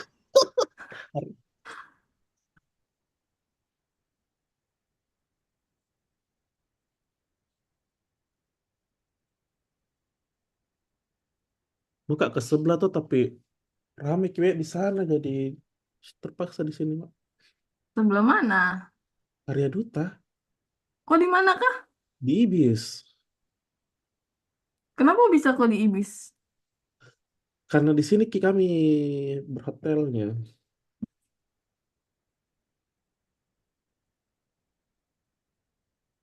Jeleknya aku belanja online di sini. Ih, curhat kok. Ayo Iya, e-commerce. aku tunggu paketku baru lama sekali sampai. Apa nama anunya? E-commerce-nya. Biasa Temu, biasa Shein, biasa Amazon, tapi tidak ada pernah sampai di depan pintu. Suruh suruh Shopee menginternasional. Iya, Shopee cuman Cina dan Malaysia, tidak sampai di Australia. Itu kalau belanja online kok di situ jasa pengirimannya sama itu Sama apa? sama e-commerce-nya. Pakai Australian Post. Oh, Dan dia tidak berteriak kayak kurir di Indo itu yang sampai semua tetangga tak keluar.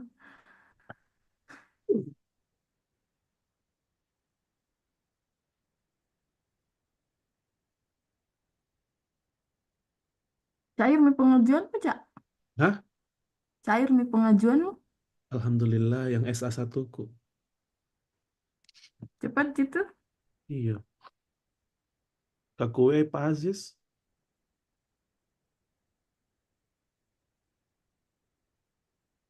Bisa sama ini asuransi. Oh, muka dia udah sholat zuhur nah. Zuhur nih di sini. Oke.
Hmm.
Kak Alia.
Halo Kak Alia.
Ya, Assalamualaikum. Selamat datang Ibu Dr. Mutmainah. Halo Kak, selamat siang Kak. Assalamualaikum. Hai Profesor Luis. Ya, udah ada Prof. Luis ini. Good morning Prof. Kalau Prof. Torik. Iya, betul ditandai sama Ibu. Ini sebentar saya cek. Baik. Ya, good, good afternoon, Prof. Luis. Hello, good afternoon. Good afternoon. Good Hi, morning here from Portugal. How are you? why we are here? Fine. Ya, ini guys.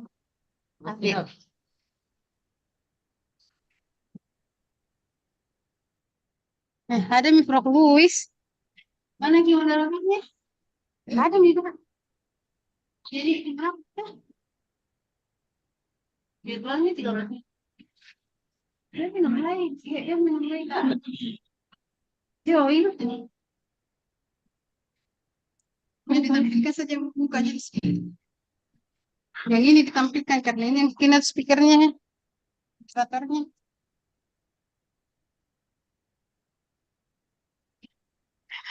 Kak, ini link dikirim, bila apa kawan dikirim di grup Econet, siapa tahu ada mau jadi partisipan. Mana kak itu? Nama lain tahu tuh. Kayaknya. Belum pil ya. Karena memangnya apa mi Prof. Luis? Yang moderatornya itu tuh ada di sini. Yang moderatornya itu yang ini di online key, yang bisa dikasih besar itu buat main. Nah, saya. Kali ya. Ibu mau main mana? Ini saya yang spotlight. Astaga.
Oke Kak. Halo, Assalamualaikum. Can you hear me? Suara saya kedengaran? Hi to all of the participants. Halo Kak, suara saya. Can you hear my voice? Yeah, we can hear your voice clearly. Okay, thank you very much.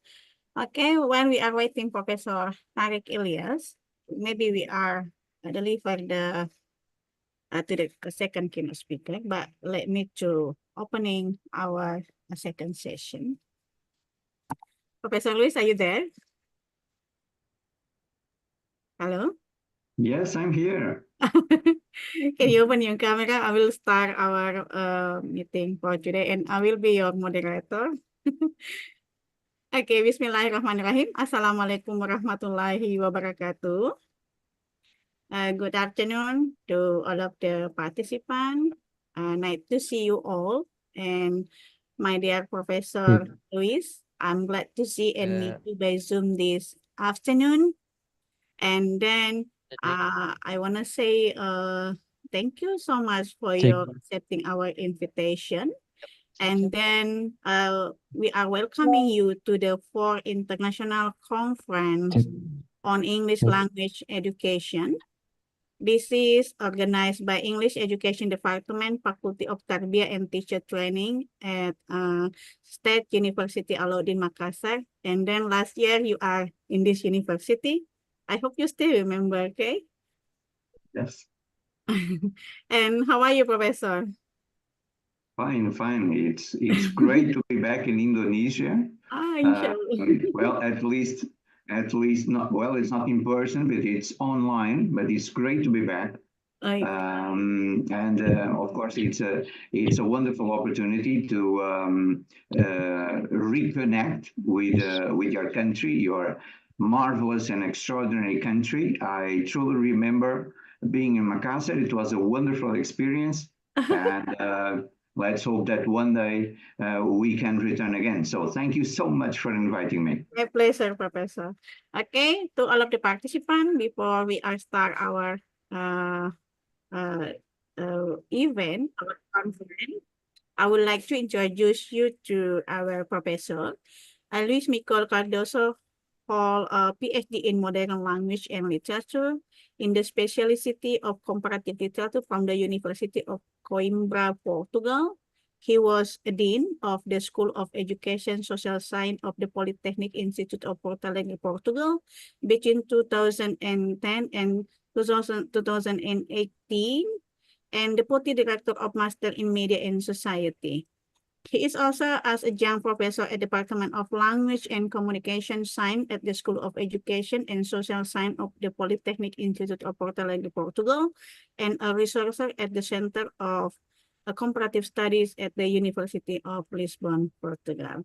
So we are welcoming you, Professor, and time is yours to presenting your topic. And then to all of the participants, for your question you can write on the chat box, and I will read your question for the Professor Luis. Thank you so much, and time is your Professor. Thank you so much. So, well, it's good morning from Portugal here. It's good afternoon to all esteemed colleagues and esteemed friends in Indonesia, in Makassar. It's great to be back in Indonesia, great to be back in Makassar, great to be back in your extraordinary university. So, first of all, I would like to thank the organizing committee for the kind invitation. And of course, we'd like to thank Dr. Mutmaina for the kind invitation to be here. And again, it's a wonderful occasion to return to Indonesia.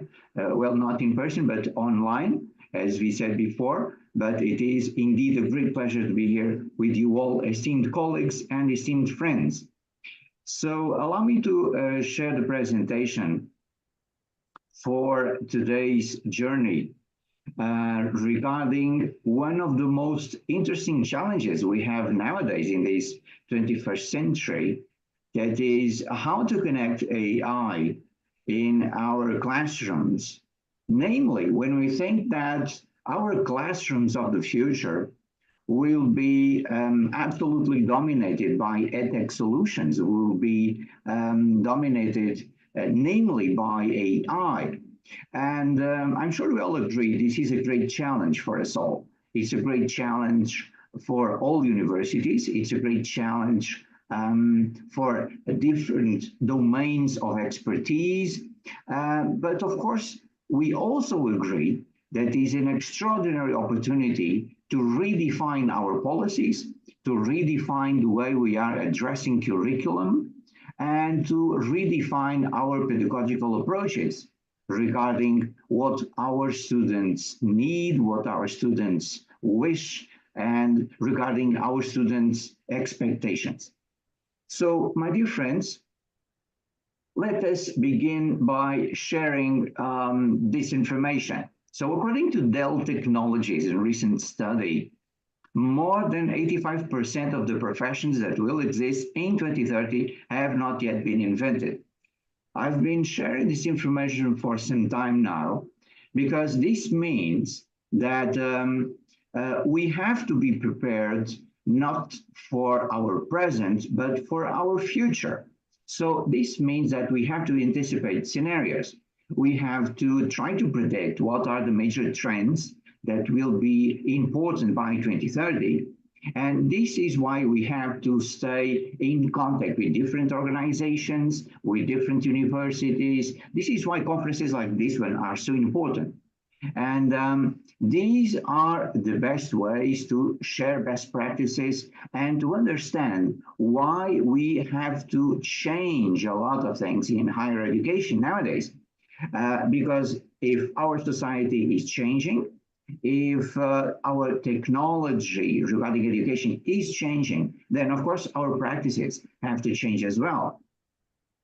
So the second element that I would like to highlight is that we are spending more and more financial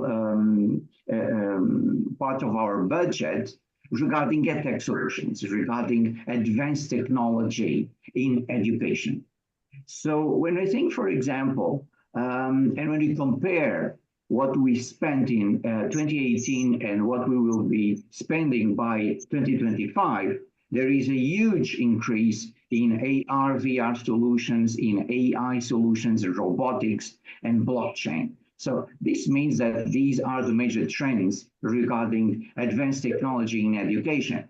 And this is, of course, making us rethink our priorities, make us rethink what is absolutely vital for our institutions in order to go ahead and face our common dilemmas, and namely opportunities regarding 2030 education. So when we think about AI in education, when you think about AI, for example, in English lessons, of course, the majority of the teachers are all backing the use of new technologies. And for example, 96% of teachers believe technology has a positive impact on children's lesson participation and learning. So this means, of course, we all agree that teaching and learning opportunities are truly connected with new technologies. And we cannot get the impact of these new technologies, namely artificial intelligence. And on the other hand, when we think about what are the major trends nowadays regarding EdTech solutions, regarding innovation in technology that is affecting, for example, our industry, and that is affecting as well our educational systems.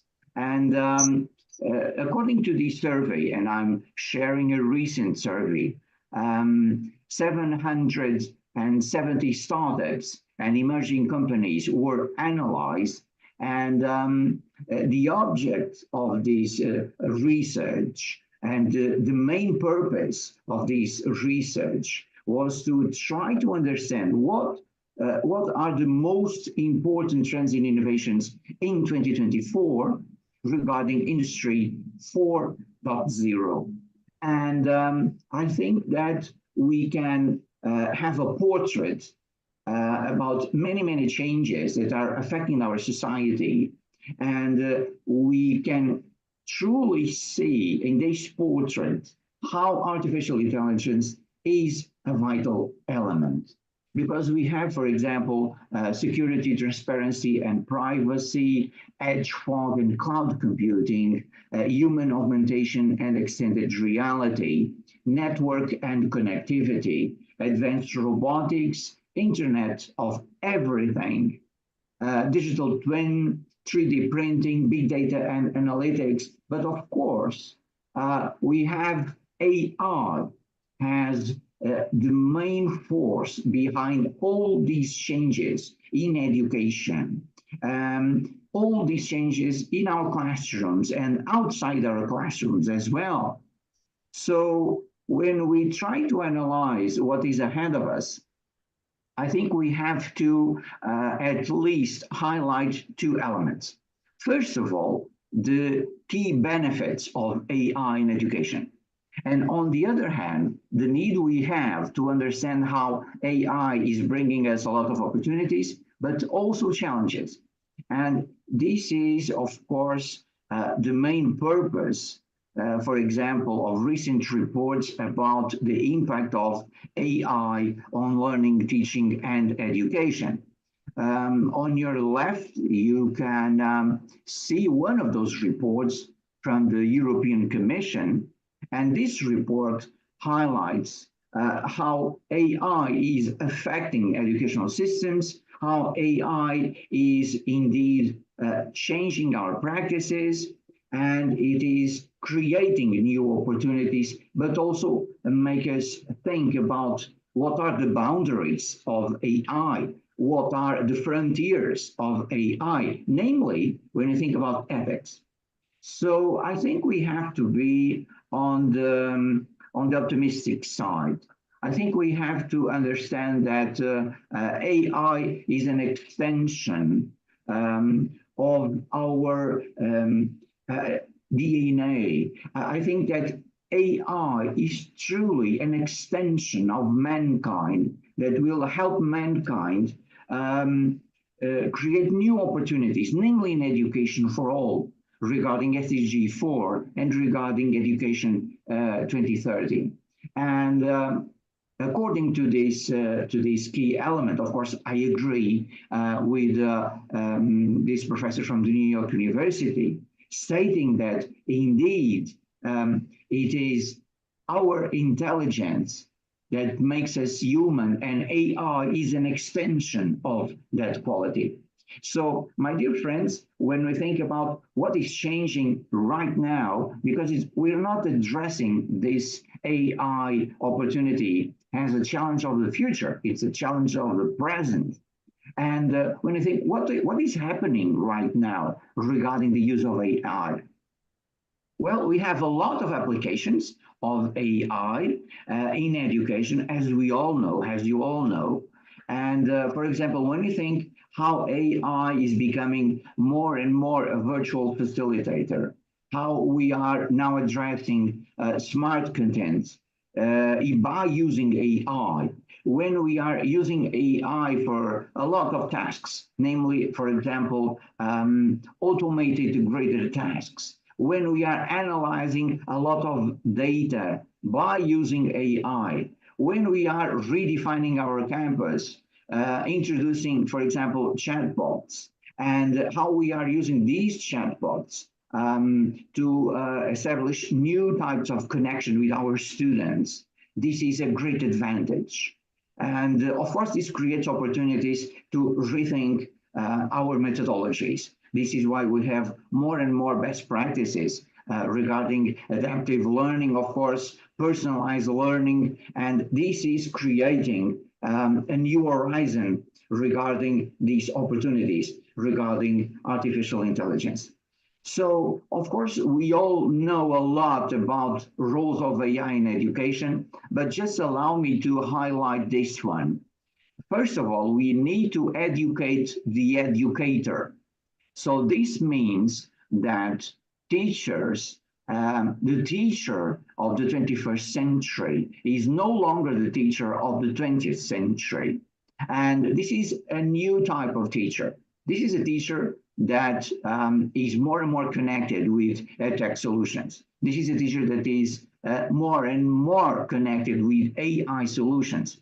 This is a teacher that wants to bring AI to the classroom in order to connect with his or her students, and namely to create new opportunities inside the classroom and outside the classroom to establish new connections with the so-called real world. And of course, AI can give us all these elements that I'm sharing.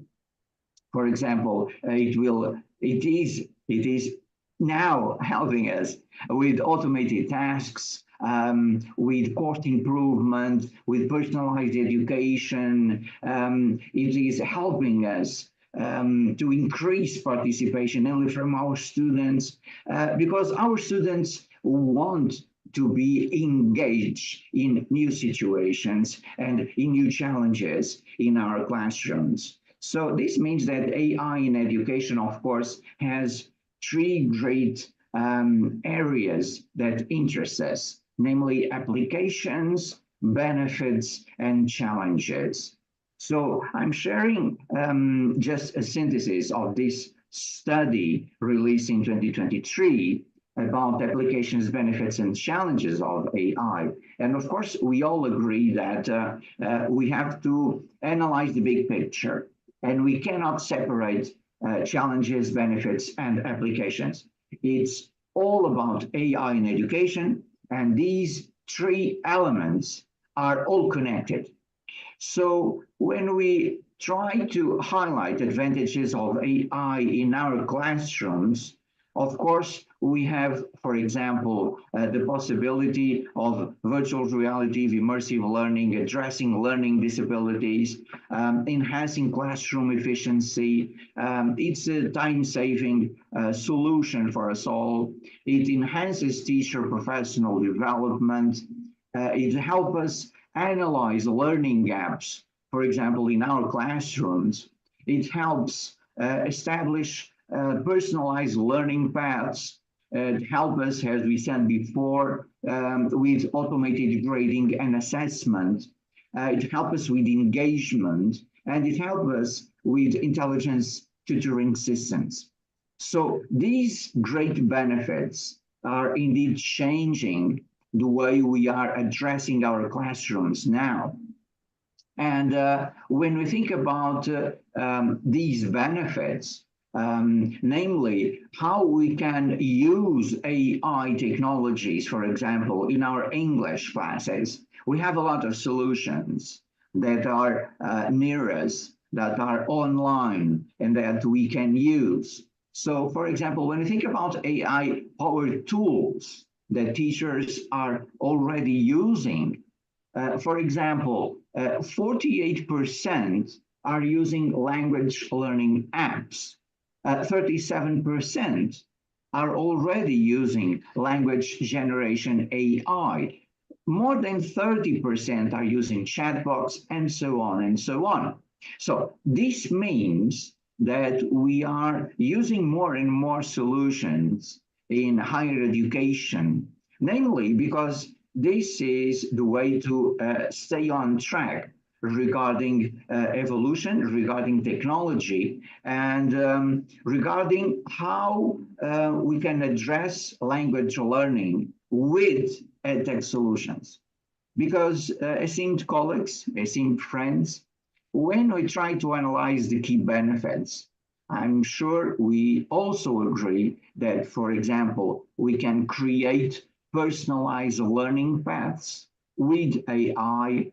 We have immediate feedback when we are using AI, and this is so important, not just when we are teaching, but of course after classes as well.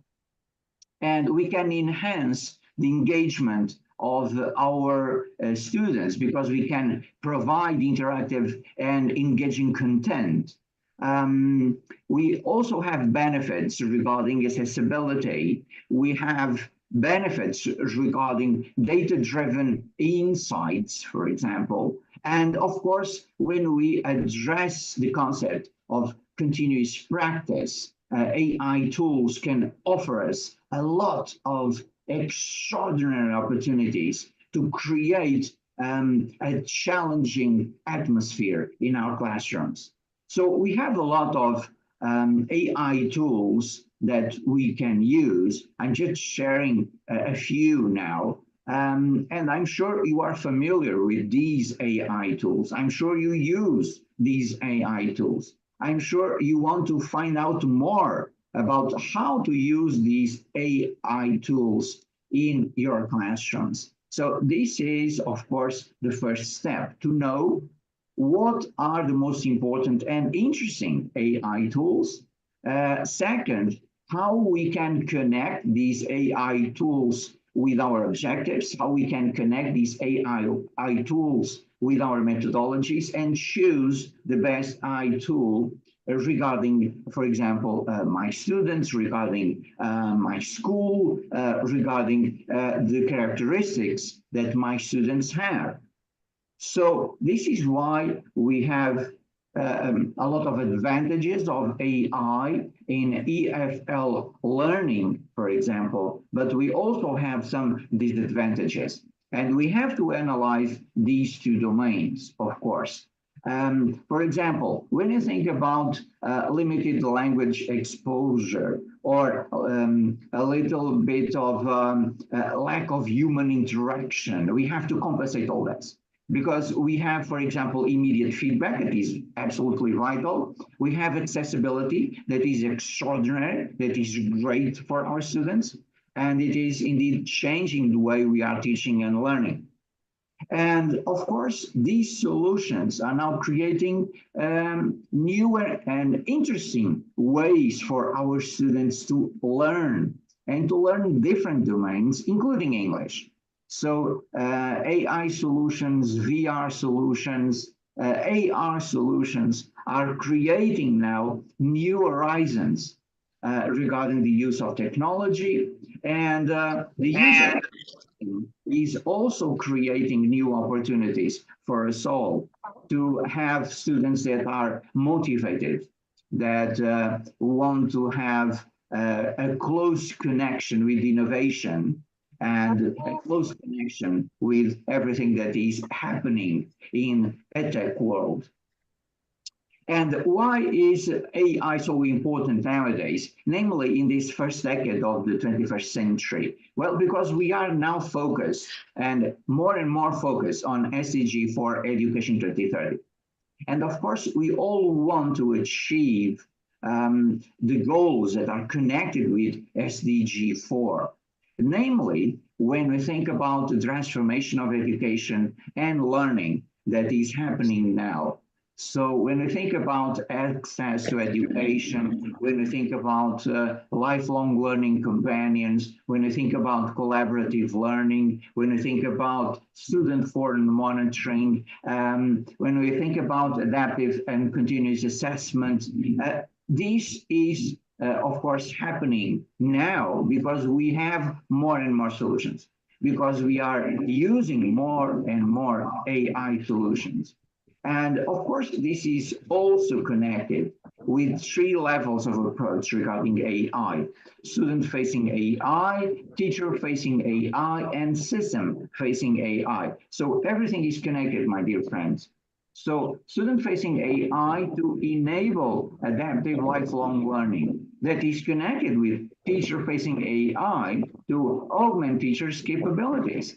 And of course, connected with system-facing AI to enhance education management. So this is happening right now because we have a new type of learner. We have a different learner in this 21st century. A learner that is keen on technology, but wants to find out more and more about communication and digital literacy, about critical thinking, about collaboration, about creativity, about innovation. So we have to give to our 21st century learners all of this that I'm sharing now.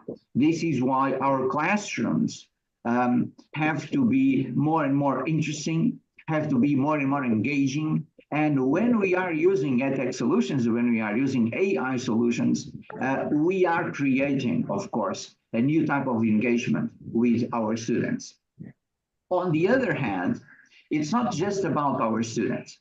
It's also about the labor market as well. Because by 2025, more than 50% of all employees will need reskilling. So this means that the skills, namely, for example, when I think about digital literacy, will have to be enhanced, will have to be improved by 2025. This means that we need more teacher training programs about AI. We need more experiences and best practices using AI in our classrooms, because then we have to connect these practices with training opportunities to upskill and reskill all the population that indeed by 2025 will need these reskilling solutions. And of course, many corporations, enterprises, the public sector, the private sector, also understand the need to go ahead, to go further with these solutions. And 85% of executives believe data literacy, for example, will become as vital in the future as the ability to use a computer like today. It is indeed absolutely vital.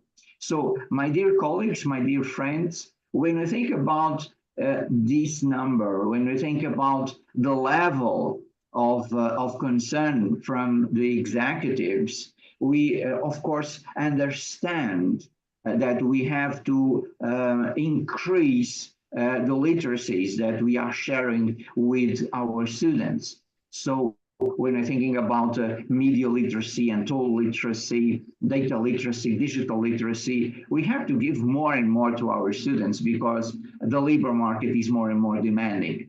And the labor market is more demanding and wants a new type of professional, a professional that is connected with all these literacies, a professional that has the traditional hard skills, but also the soft skills and the social skills.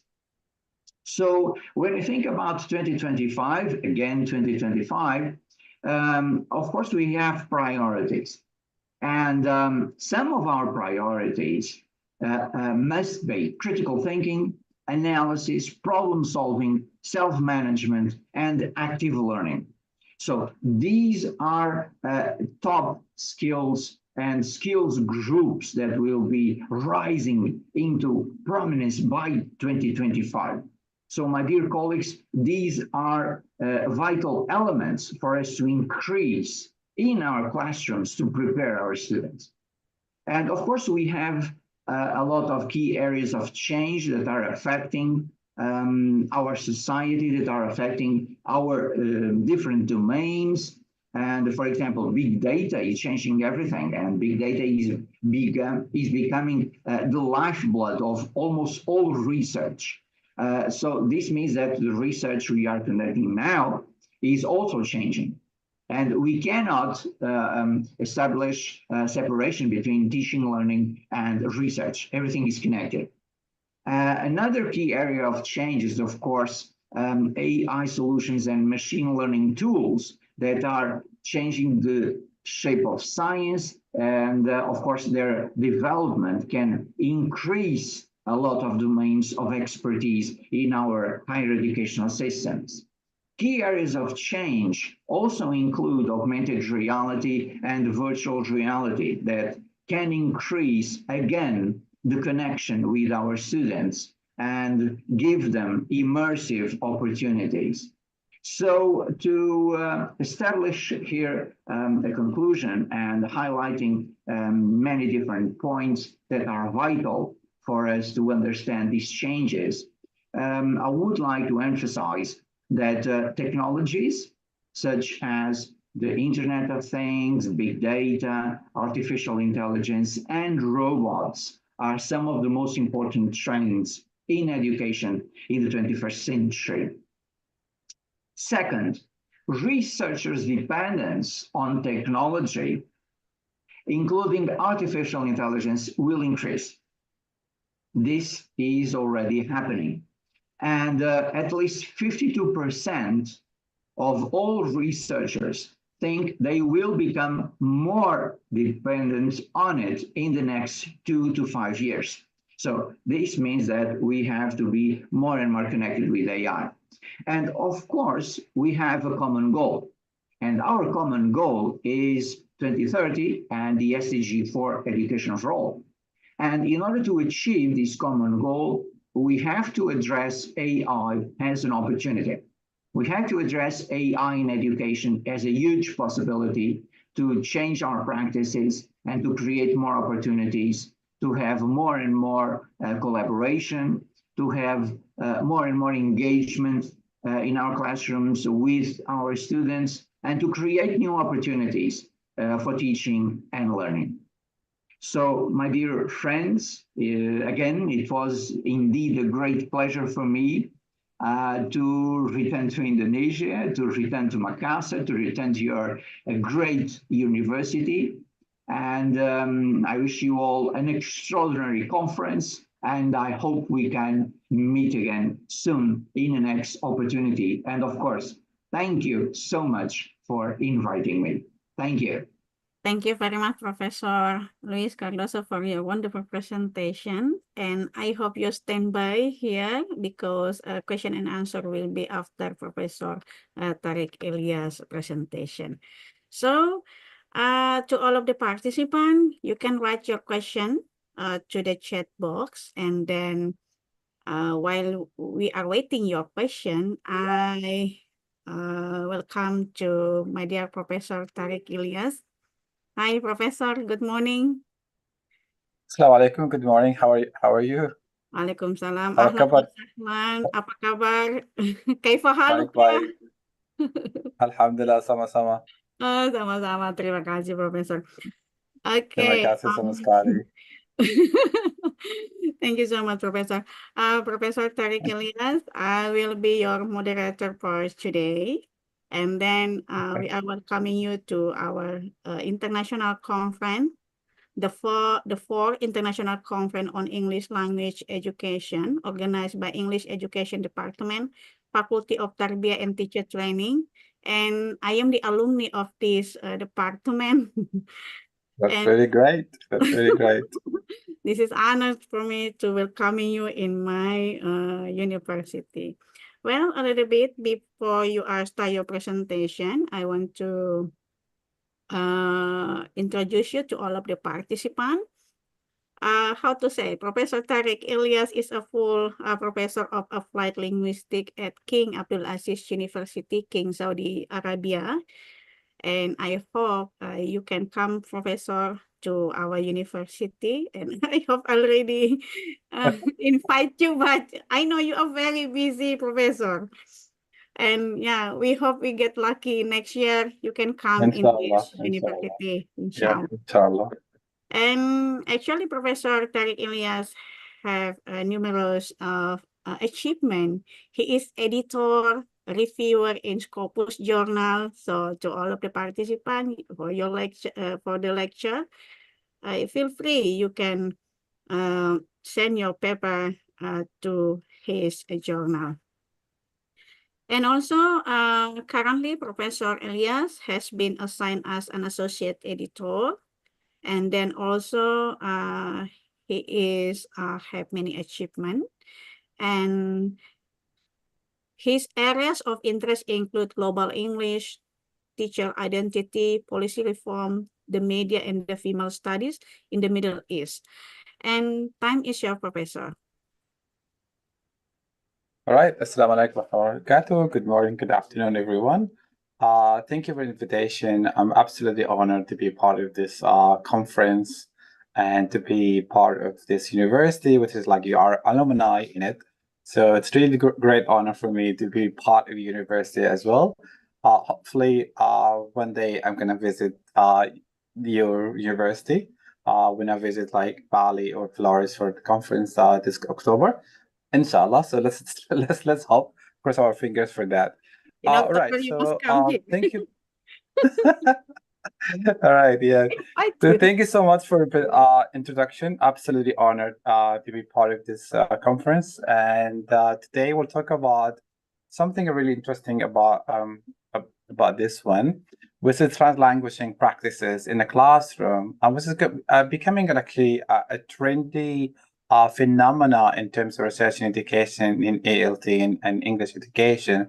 So the presentation outline goes as follow.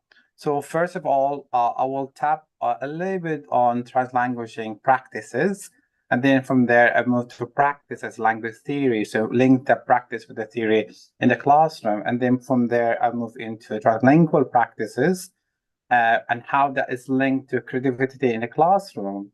And eventually we'll talk about ownership in the classroom by the students, and from there, like how we can try to find the student voices in the classroom using translanguaging and translingual practices.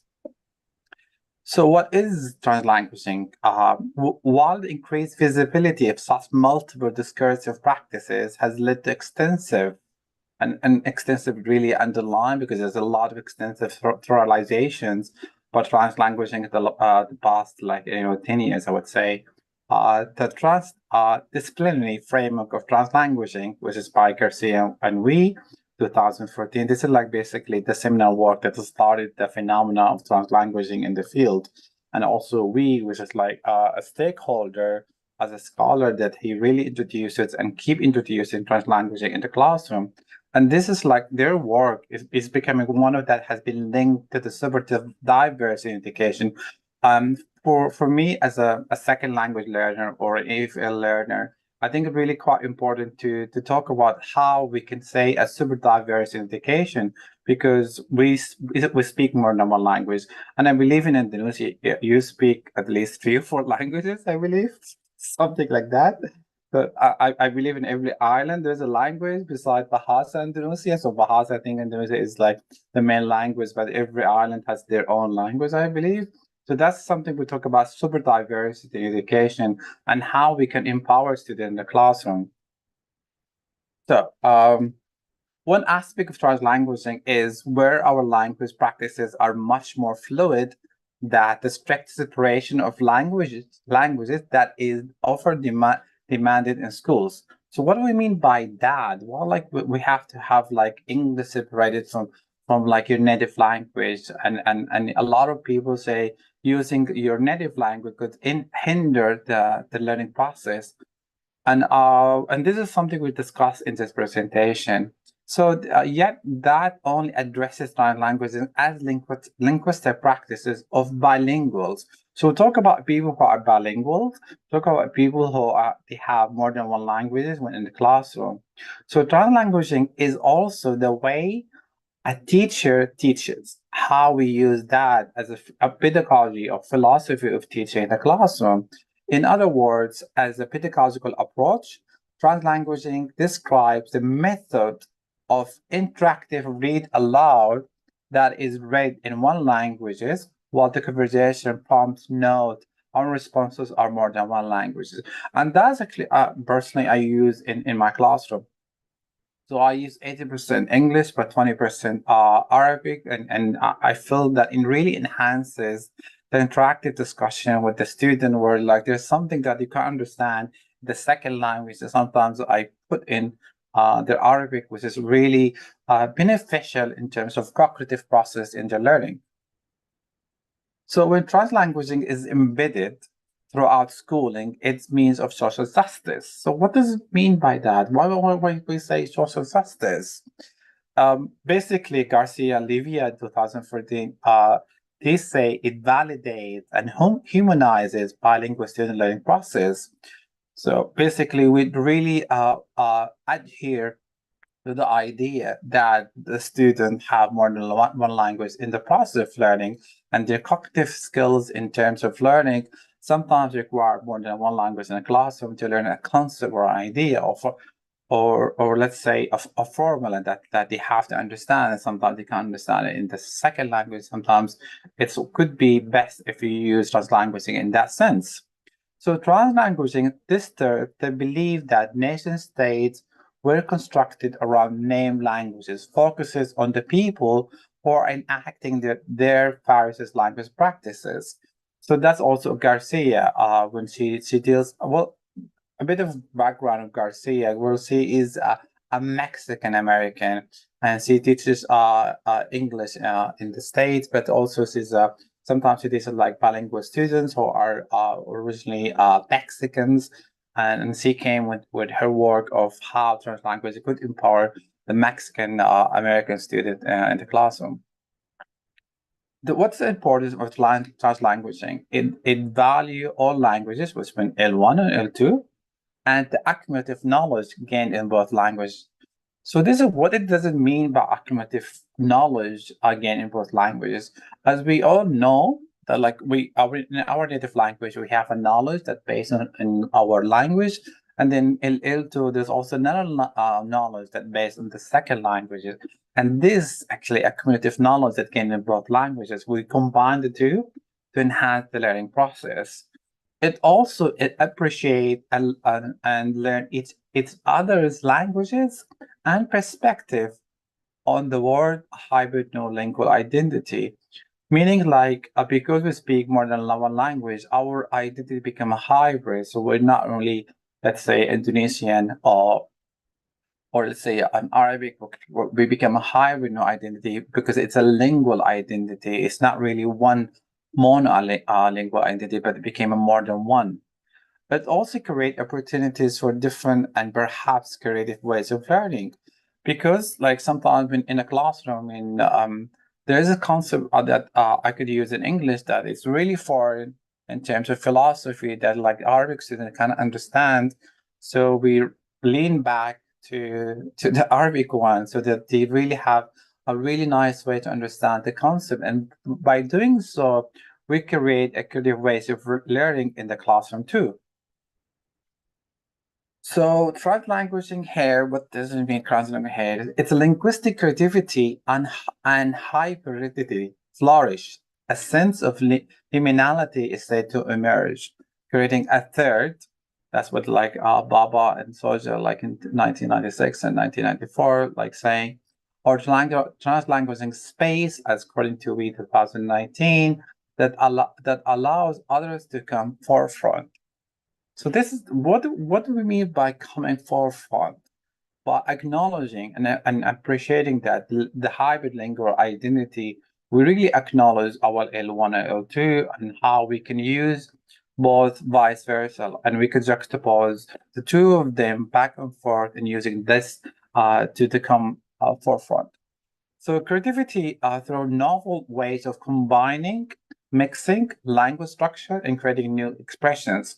And this is actually very common in second language learners because let's say, for instance, I'm from Saudi Arabia, you are from Indonesia. The structure of language that when you use English is quite distinct of your origin because you somehow rely your L1 in terms of structure. So the way you speak English could sometimes differ according to the how you combine the language structure and creating new expressions, which are we use in Arabic and different languages. Like we try to do expression that actually is not actually in English, but we try to make them part of that. Like you know, like in CNN and BBC, they have been using some Arabic words, so they're mixing. Like the use of mashallah became an international word right now. There's a lot of words in Arabic being used in the media because it became quite a phenomena to borrow like foreign language, not only from English but actually from other languages as well.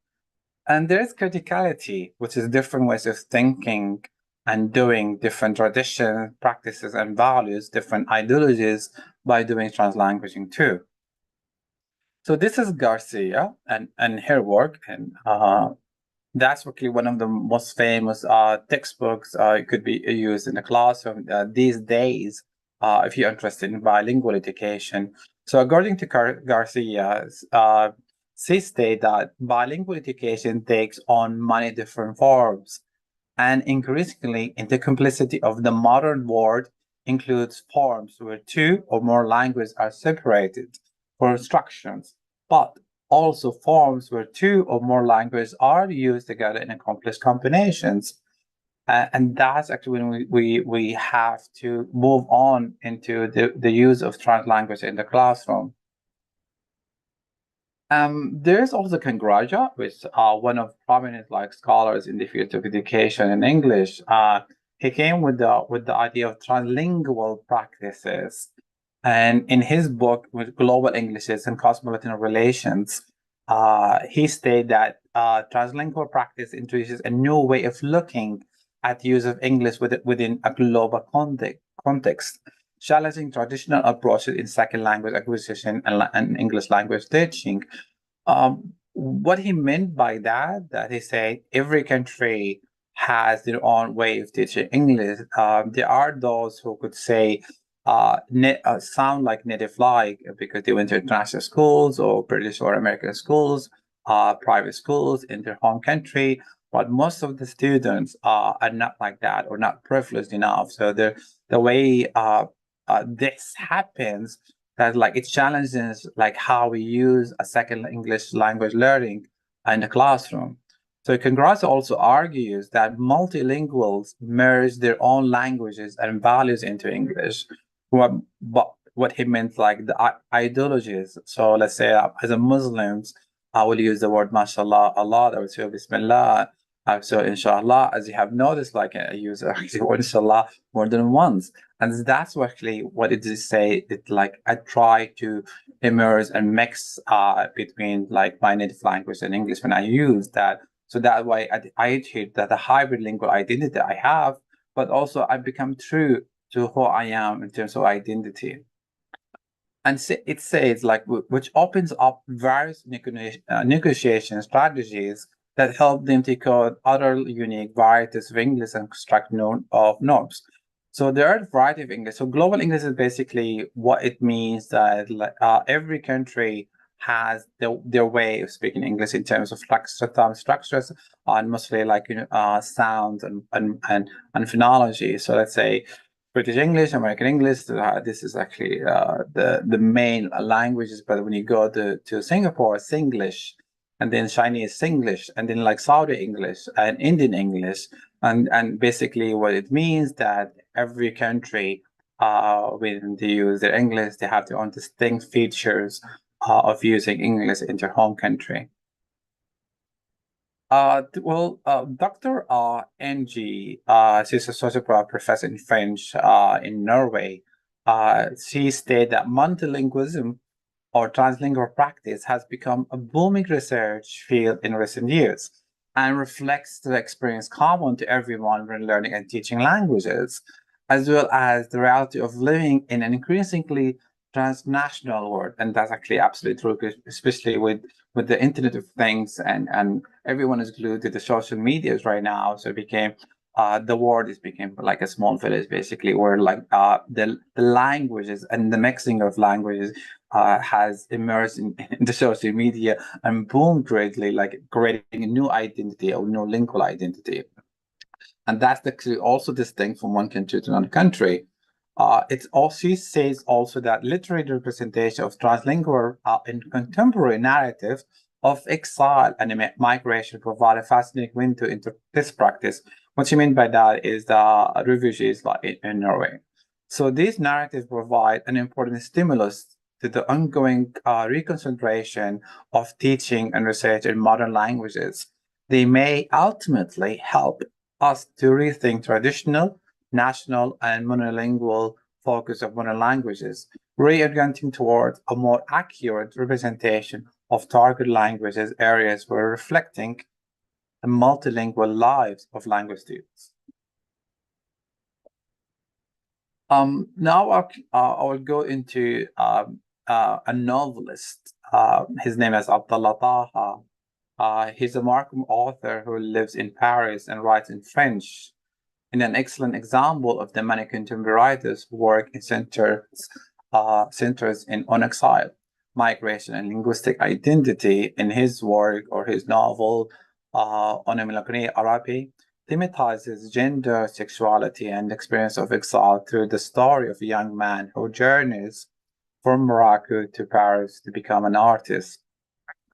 In his work, translingual practices are exemplified partly by the insertion of Arabic words in his work, but more importantly, by the recurrent use of intertextual strategies which facilitate the meshing of culture and places, such as citation of pop music, classical Arabic poetry, and films, which result in the representation of an Arab and cosmopolitan identity fluctuating between Europe and Morocco or Arab world. So that's actually an example of a translingual practices done in the literature as well. So the use of places named on proper nouns referencing to Arabic context recur throughout the text, and the two play an important role in textual representation of mobility, emotion, and identity in Taha's novel. These intertextual strategies constitute a form of translingual practice which creates a hybrid space through reference to the home, culture, and the place of arrival, as well as to the space of transition in between. So power in academic writing. This is like the example we mentioned right now about Abdullah and his work. That's an example of power in terms of novel writing or literature writing. Now we go into the power in academic writing in the classroom. So turning to the power behind academic writing discourse, students shape the writing that justifies those in power depending on verbally on structure, institution, and disciplines. The process and product, i.e. textual interpretations, alongside exploring power, identity, and culture in academic writing, the intersection of folklore, language, and power relation. And this is where we go for the ownership, how we give ownership in a classroom for the student, how we make our student on their writing and be proud of who they are. Norton Pierce proposed that a new model of motivation for learning language would need to integrate power, identity, and language learning. She advocated using the term investment to examine how languages learned have a complex social identity and multiple desires, and later connected language identity with the concept of ownership. And this is how it could be linked with plant languaging or translingual practices, where we need to empower our students and make sure like they are proud of their identity and proud of like being a second language learner. She also points that language learners may not consider themselves legitimate speakers of English, if they cannot claim ownership of the languages. And suggests that the second language teacher need to help students find a voice and claim the right to speak when outside the classroom. So what do you mean by why outside the classroom but not inside the classroom? So inside the classroom, they are adhere to the rules to speak more English than their own native language. But when they go outside the classroom, when they are with their friends and family, when they hang out, the use of code switching, code mixing, and code meshing, you could see that with those who are learning English as a second language, what they try to do is code mixing and code switching and code meshing like between English and their native language. That way, they have an ownership of the language itself by having a hybrid lingual identity and not only being proud of who they are, but actually invest in the fact that them being a second language learner, it's a good thing where the second language, it became part of their identity, part of their art as well. I did the project with my students. So I teach poetry in a classroom in Saudi Arabia. And in their work, I asked the student to do translingual practices where they express their emotion.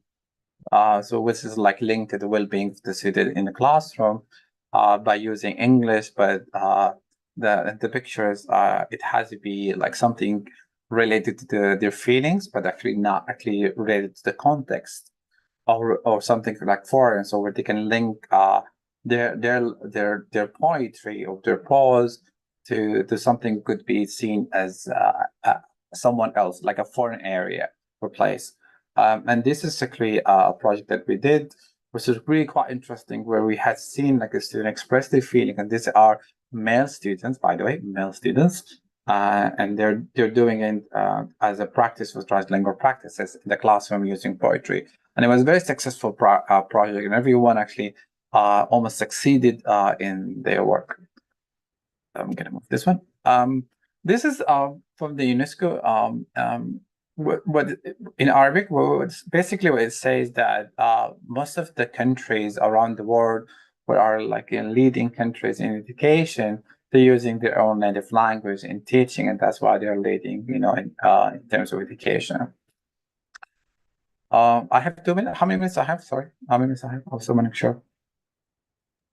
Yeah, 3 minutes for. Okay, 3 minutes. Okay. All right. So I'm gonna skip this one. All right. Okay. Laila Shikaki, she's a Palestinian American who wrote this beautiful poem. It says, "My friend said,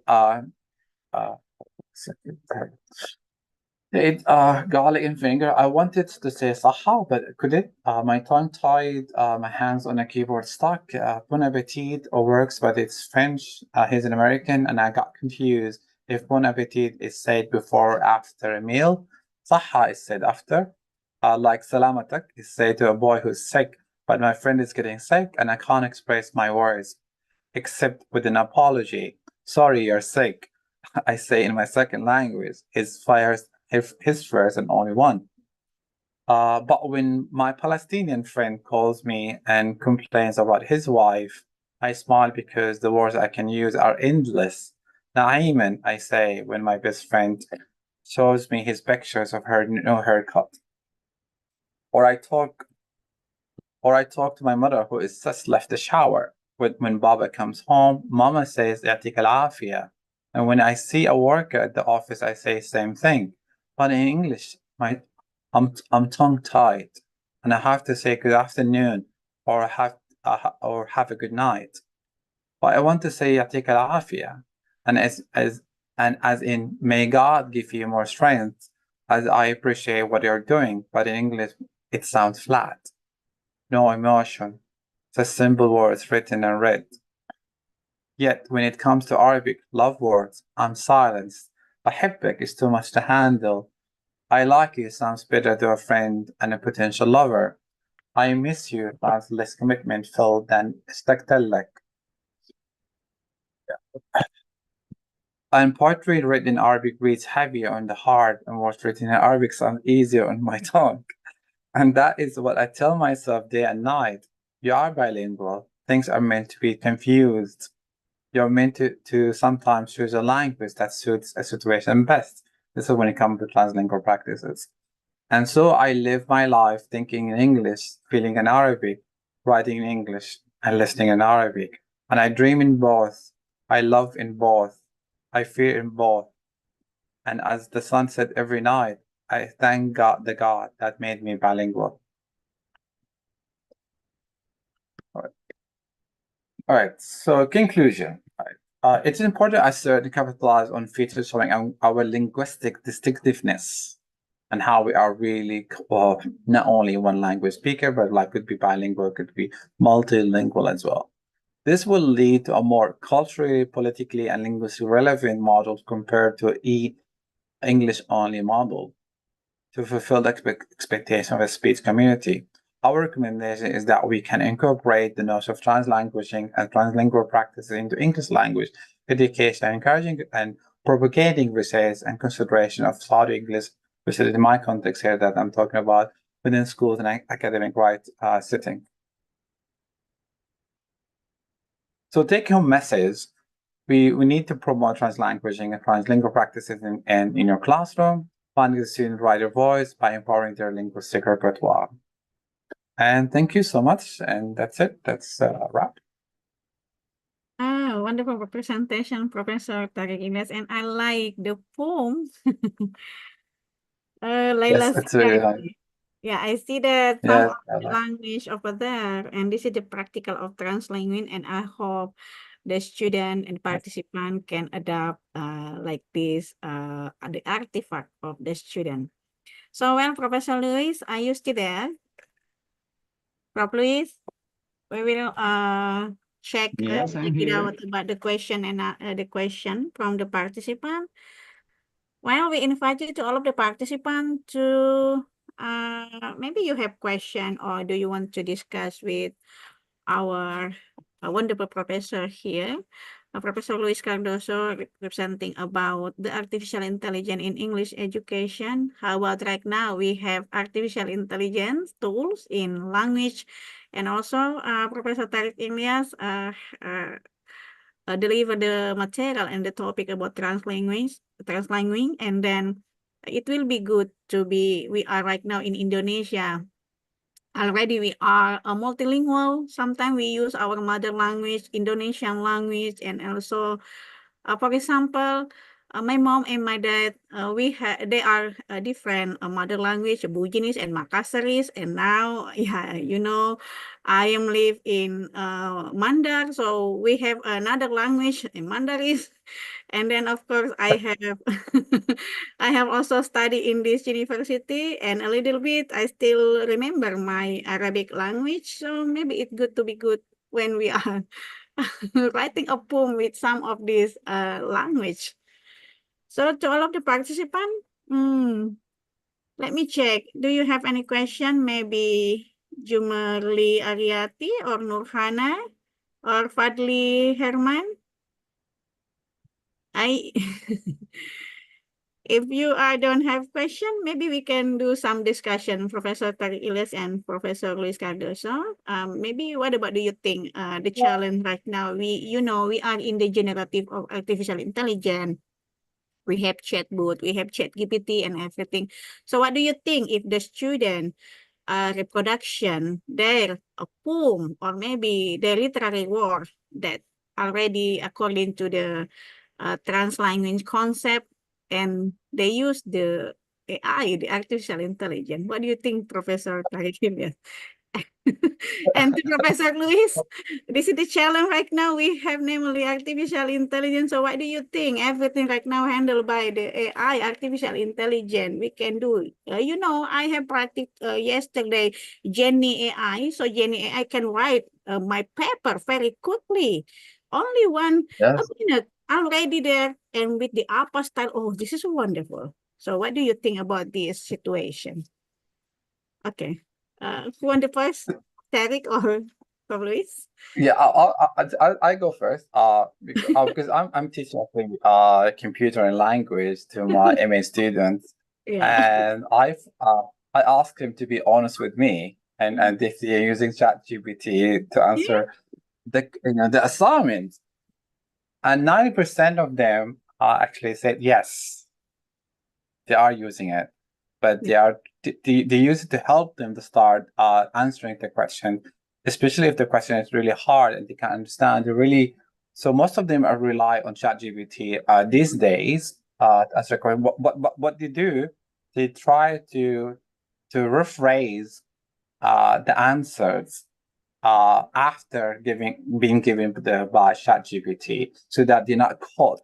Yes. Because there's a program called Authenticate, and it also what it does, it could actually flag out people who are using ChatGPT. So they become smarter these days by using ChatGPT, but also try to make it less perfect, let's say.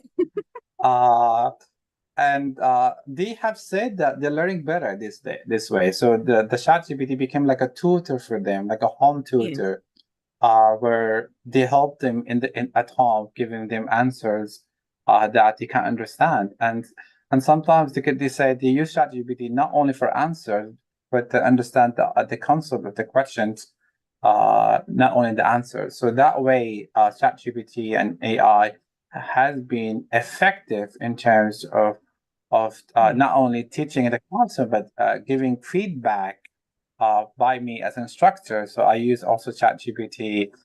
There's a software that can be used by teachers to give constructive feedback in different kind of levels. So you can say intermediate or advanced. And I've seen that how the feedback by me as an instructor could differ according to the level of the student. And it's better than me, I would say. Like it's better than I give feedback by myself, because when I give feedback, I'll give like 3-4 lines, but ChatGPT give very comprehensive feedback according to the level of the student. And I found this very interesting to use for the student and very helpful. For me as instructors, as well as the student, both of us in different way, we found AI to be very beneficial in terms of learning and education. And as Professor Luis was mentioning, it's a reskilling. So like every company and I think every education basically are trying to reskill their students, their skilled employees, and we need as a teacher, we need to have also reskill to match the level of a student these days with the use of AI. And thank you. Okay, thank you, Professor. And Professor Luis, time is yours. Well, I absolutely agree with Professor Tarek Elias, and he highlighted some very important ideas. A lot of my students also use ChatGPT. I think all of our students are using ChatGPT nowadays. Yeah. So, Is it a fact? yes, absolutely. So we cannot ignore this. So we have two options here. Either we ban the use of ChatGPT, or we try to share with our students the benefits, but also the limitations of ChatGPT. So I think we should go and choose the second path. I think we should teach our students how to use ChatGPT, how to think about ChatGPT as a tool. It's not something that is going to substitute humans. It's not going to substitute our heart, our soul, because when ChatGPT is writing, there's no heart whatsoever in those words. There is no soul whatsoever in those words. So this means that ChatGPT can be truly important, but cannot substitute humans. And this is one of the ideas that I always tell my students. Please remember that ChatGPT is just a tool. It cannot substitute you. It can, of course, help you, and it is a valuable instrument. But we have to check the information. We have to double check the information. We have to rephrase, as Professor was saying, we have to rephrase everything that ChatGPT is giving us. And the most important thing is that we have nowadays a lot of tools that we can use, but they are just tools. The most important thing is the student, the teacher, the researcher, and these are all humans. And teachers, students, and researchers are humans. So of course we need tools. We are going to use these tools, but with ethics and understanding the limitations, but of course, accepting the huge possibilities. Thank you.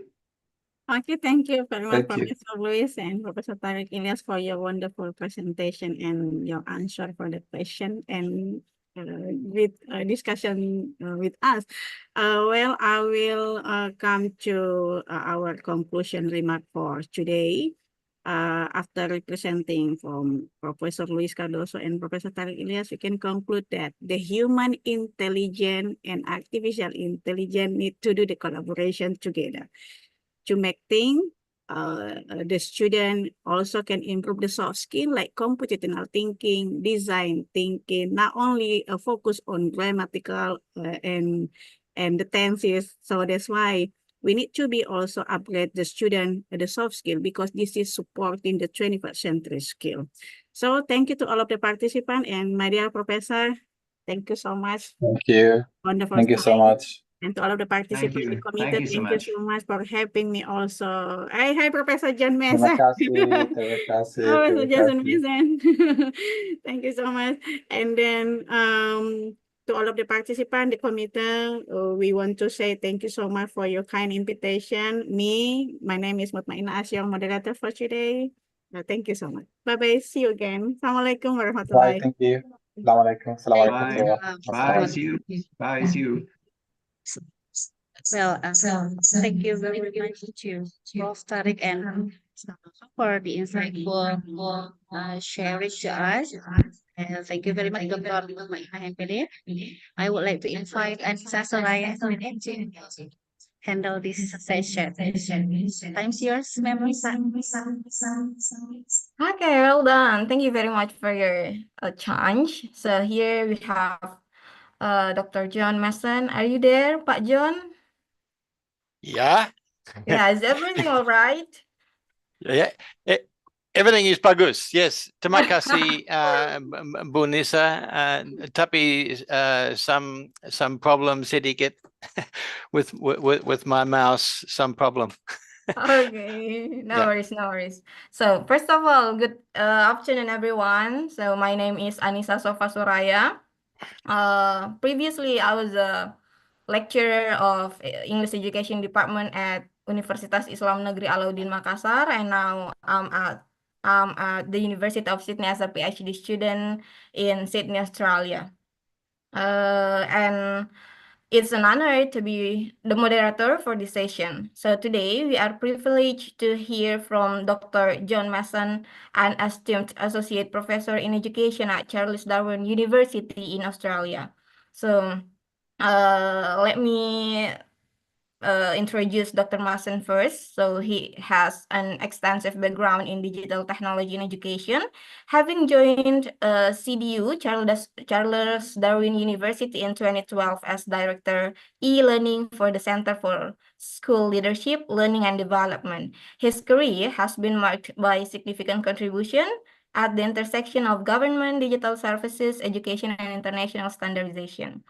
At CDU, Dr. Mason is also a member of the newly formed Anti-Academic Center for Cybersecurity and Innovation.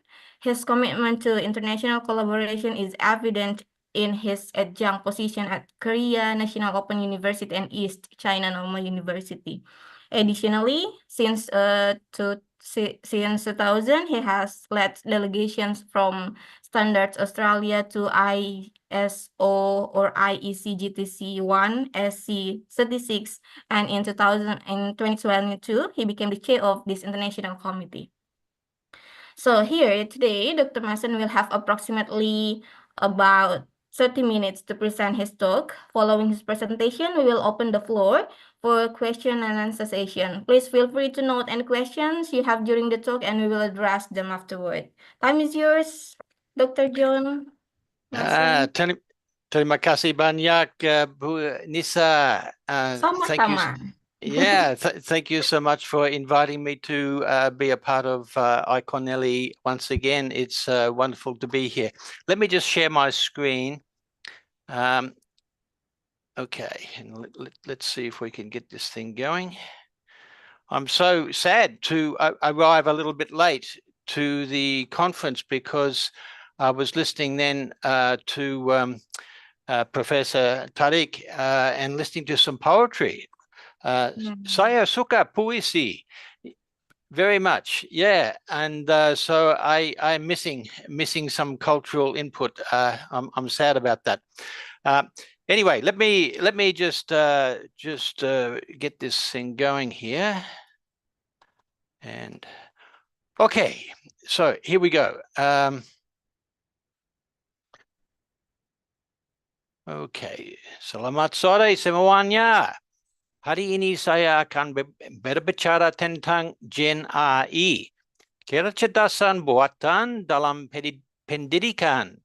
Saya ingin bisa berbicara bahasa Indonesia sepanjang waktu. Namun bahasa saya belum cukup baik. Belum. Okay, so English it is. Sorry about that. That is as good as I can get, but it's better than last year.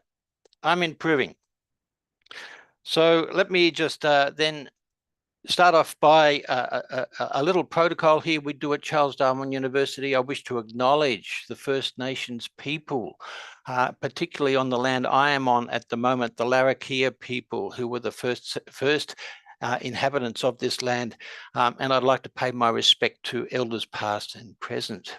In the same manner, I think I would like to offer my respect to all the Indonesian people here to start my presentation. Last Saturday, I attended the Indonesian consulate in Darwin for a celebration of Independence Day, and I was reminded about how wonderful the words of the Pancasila are, all about diversity and inclusion. So thank you again for inviting me, Bu Nisa.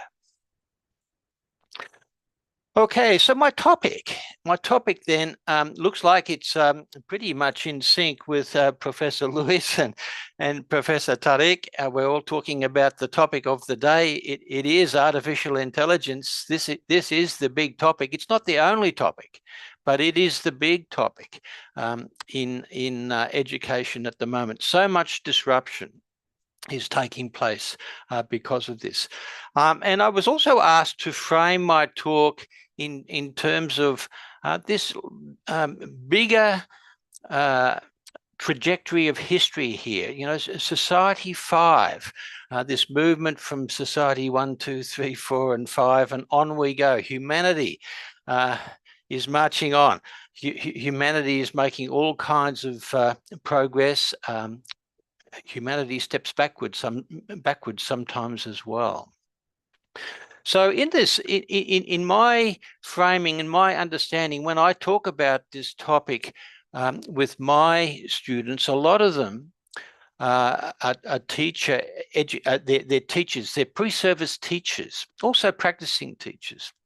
And when I'm teaching digital technology, I try to make, I try to place some emphasis on the history of the web and the core technologies that configure the web and our digital experience. And I talk about search being the foundational technology that has configured everything for decades. We love search, we love Google, and social. We all love our WhatsApp, we love our Gojek, we love all these wonderful social apps as well. And for some time now, we've also been enjoying our smartphones, and some of us are enjoying our smart cars and our smart fridges and all kinds of smart things. But to me, there's all kinds of new possibilities happening in this digital environment where there's so much change. And so this idea of the super smart society, it brings with it a bit of danger. Are we, the human beings in the mix, are we going to be smart, or are we going to be stupid with this technology? We could indeed find ourselves in a very, very dystopian future if we are not careful, if we are not smart. And so to get things moving along with this presentation, I thought, well, let me ask ChatGPT. I'll pretend to be an Indonesian student, 16 years old, and I'm asking ChatGPT to advise me the best ways to use ChatGPT to improve my English. And these are the sorts of things. These are the kinds of scaffolding we would expect from any kind of language course, I would have thought. All these elements, there's nothing novel here that's written. What is novel is that we have this artificial agent that we can actually engage with in conversation. That's what's novel. We're moving from this search paradigm that defines the kinds of interactions we have on the web, the search and social paradigms, to one which is much more dialogic, but with an artificial agent. This is really quite a powerful, profound shift that's taking place.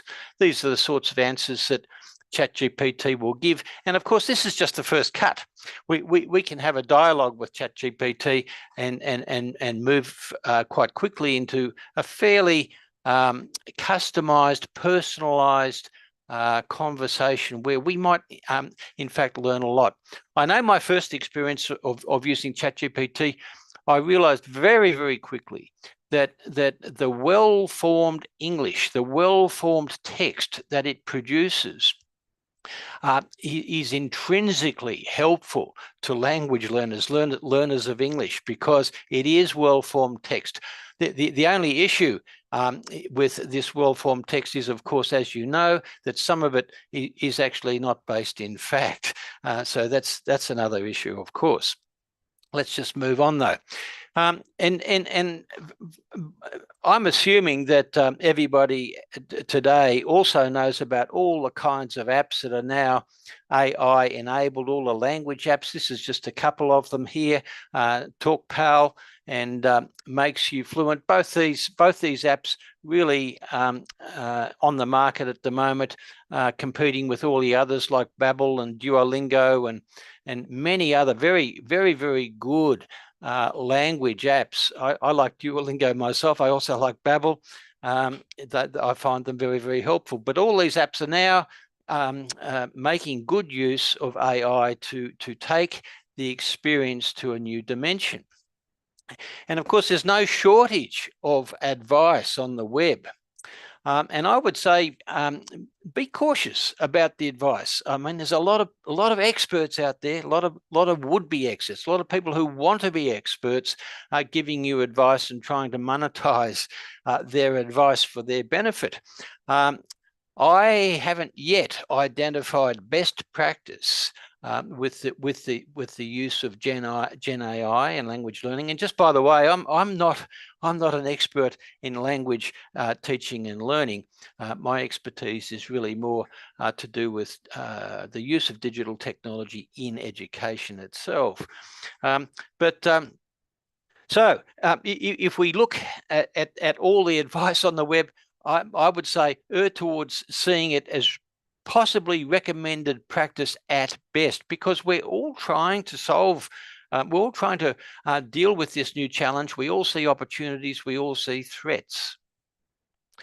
Lots and lots of people in this space too talking about AI literacy. You know, what does that mean? We've been talking about information literacy, computer literacy, multi-literacies, all kinds of literacies, digital literacy, media literacy. All kinds of literacies are in our daily discourse when we're talking about engaging with the digital environment. And now everybody wants to talk about AI literacy. I'm not so sure that it's well defined yet, though a lot of people are trying to summarize it into these kinds of dimensions. With most of them are emphasizing the importance of critical thinking, the importance of ethical and social implications. And so even in the World Economic Forum, we find very, very good advice for practitioners in the education domain. And they've recently produced a very good paper here on public policy ideas for the use of AI in education, promoting these 5 principles here around promoting leadership and AI literacy, again here, providing guidance and building capacity and supporting innovation. We have to unpack all these things to get to the detail of what they're talking about. But when it comes to AI literacy, this is how they're defining it. Requires the understanding of how AI works, including its principles, concepts, applications, and how to use it, including its limitations, implications, and ethical considerations. So I heard in the last presentation, the summary, it's the same thing that's being said here.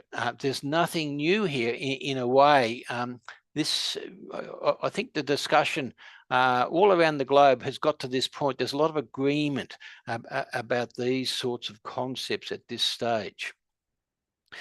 Yeah, so then how to use ChatGPT and handle it safely in schools and universities. This is one of the things that has been challenging us at CDU for some times, and sometimes when I'm just making a use of my spare time and having a surf and looking around, I like to look at a few tools here, and I have a lot of fun with this thing called Remix. And recently, I was actually in Indonesia.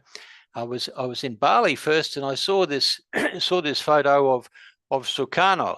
And I thought I want to have a photograph standing next to Sukarno. So I had got my friend to take this photo. And then later when I was in Jawa, my friends took me to the tomb in Blitar of Bung Karno. And so I took another picture, and then I found Remix, and I asked Remix to change the photo according to what I asked it to do. And I had a lot of fun with this, and I think a lot of people are having fun with the capabilities of these new tools. And of course, there are so many issues that we need to get across, and because of doing this. But one of the questions that we've got to ask here, that the big question that's emerging for most of us in the education sector, is how to use AI effectively. Yes, we can all have fun using it, but how do we use it, and how do we use it with that other AI, academic integrity? How do we use it with integrity?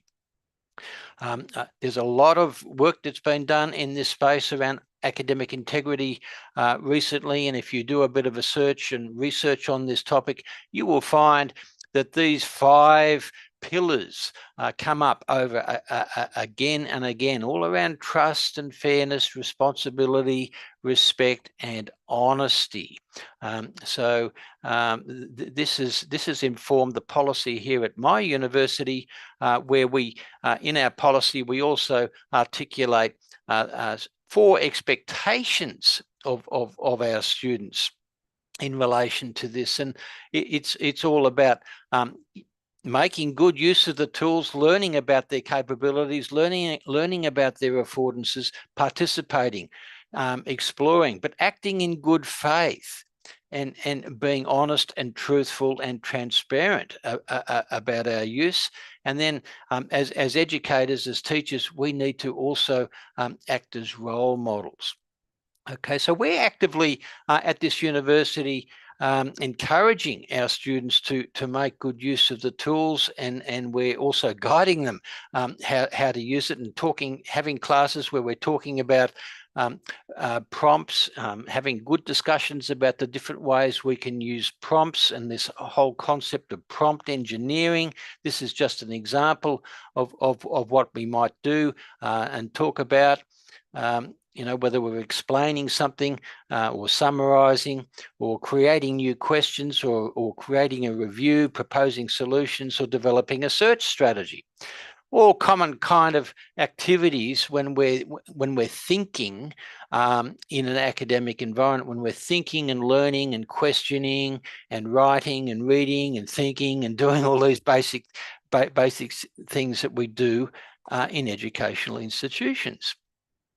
And then, so to get specific, we might talk about these sorts of things, explaining my assignment task, etc. So there's a whole lot of things we're doing. This is just an example. I'm moving pretty quickly through the slides because I'm aware that time is limited here, and I'd love to be having a conversation with some questions from you. So this is just an example of what we're doing at CDU. And we are encouraging our students to think beyond the search paradigm, to think beyond this fast food idea of inquiry, of just putting in your keyword search and looking for answers all the time. We're encouraging our students to be thinkers, to be questioners, to be critical thinkers. And so when we're looking at building strong prompts, we might use a slide like this to explain, to provide an example here. You're a first-year engineering student at university studying material science. This probably doesn't make much, this is not all that relevant to you as language teachers, but it gives you an idea about how we might think about decomposing the problem of creating a good, clear, strong prompt. Okay, so moving on, what I'd like to get to next. Okay, oh, here's another one. Just another example about being,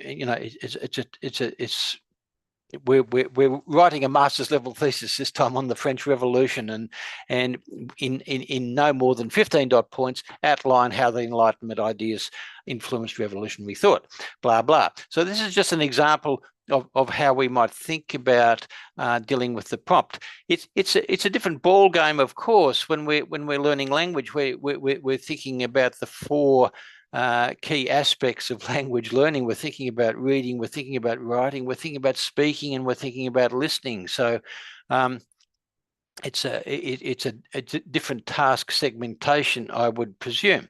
So just on that, I just want to take a bit of a divergence here for a minute, because we are at a language, English language learning conference, and I just wanted to, for a couple of minutes, profile a couple of my PhD students.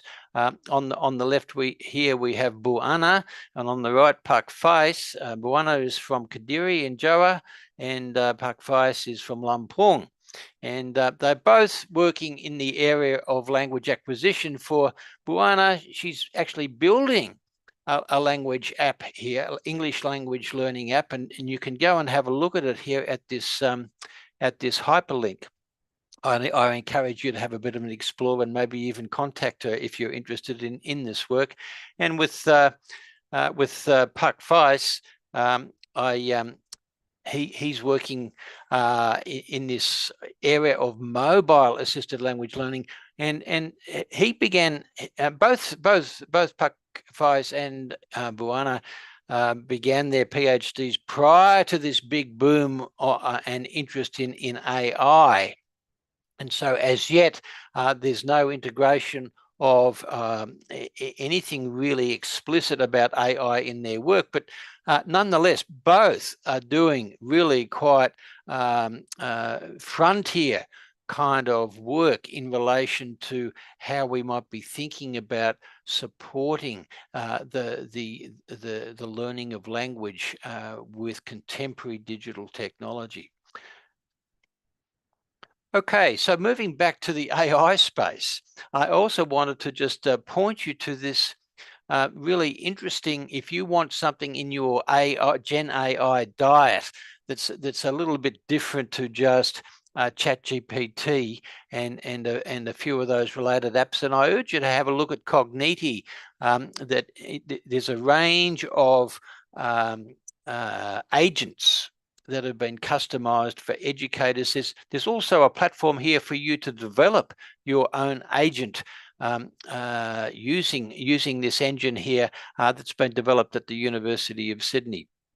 Cogniti, very, very powerful. I've been using it it's got a very good Socratic tutor, and instead of using the same old kind of Google paradigm where you put in a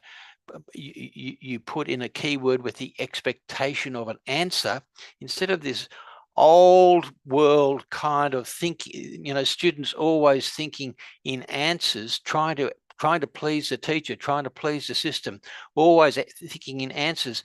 The Socratic tutor at Cogniti turns it around, and whatever you put in, it gets you to do some more thinking. And I think it's a wonderful tool, a wonderful creative way to think about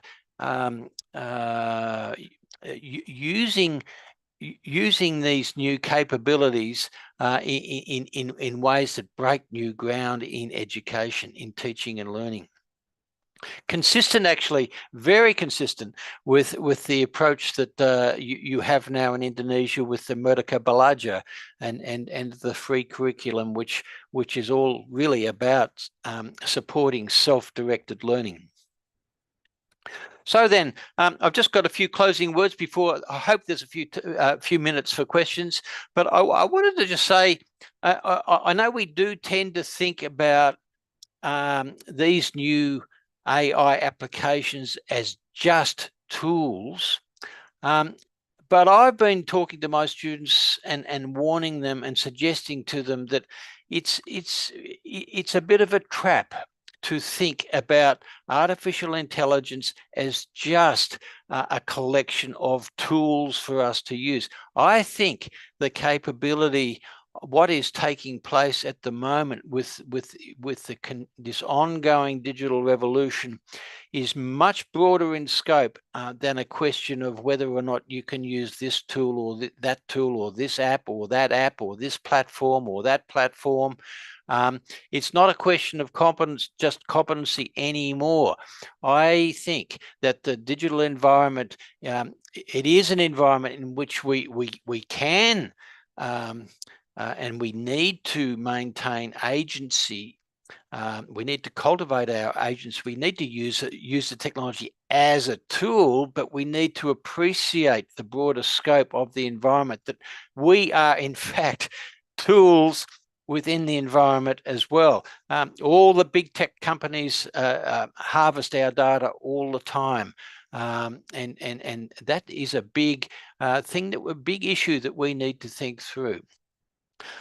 So then that's the last thing that I really wanted to highlight here, that that's and I would urge you to actually listen to this guy in case you haven't read any of his work before. He's on YouTube, and he is a big thinker when it comes to AI. He's talking about some very big ideas, and a lot of what he says gives good coverage to the possibility of dystopian futures. And I don't think we can just pass this by. So I just wanted to emphasize that. So returning to my slide then about search, social, and smart being the things that configure things, the key message that I try to bring out of this in my summary history of the web is the big change with AI is it's all about dialogue. The opportunity to have an interaction with an agent, with a conversational agent. And in that, my big message to all my students is use the AI capabilities as much as you can. Try and break the system. Use it creatively. Use it beyond cut and paste, and use it beyond searching and the trivial kinds of activities. See what you can do with it. But in everything you do, maintain your authentic voice. Why come to university if you cannot cultivate and maintain your own authentic voice as a human in the mix? So that's all I've got to say today. Terima kasih atas perhatiannya. Ada pertanyaan? Don't worry. Don't rush yourself. So, okay. Okay, guys. So thank you, Pak John, for that enlightening presentation. We now have time for a question from the audience. If you have a question, please raise your hand and I'll bring the microphone. Not microphone. Yeah, the committee will give you the microphone, or just type it in our chat box. Anyway, Pak John, I met your student, Pak Faiz, Yes. last month. We were at the same writing retreat in Sydney. Oh, wonderful. You met Pak Faiz. Yeah, wonderful. Yeah. Yeah. So guys, the participant, the audience, do you have any question, please?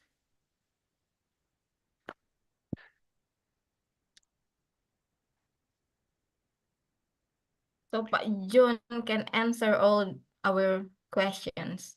Anyway, I'm surprised that you have Indonesian name, Mas Jono. Oh, I forgot to say. So in English, my name, John. Yeah. Mason. Tapi when I'm in Jawa, Yeah. Mas Jono. That's so fucking funny. Kenapa tidak? It works. It's good. It's a good name. So, should I have an Australian name then? Because you have Indonesian name.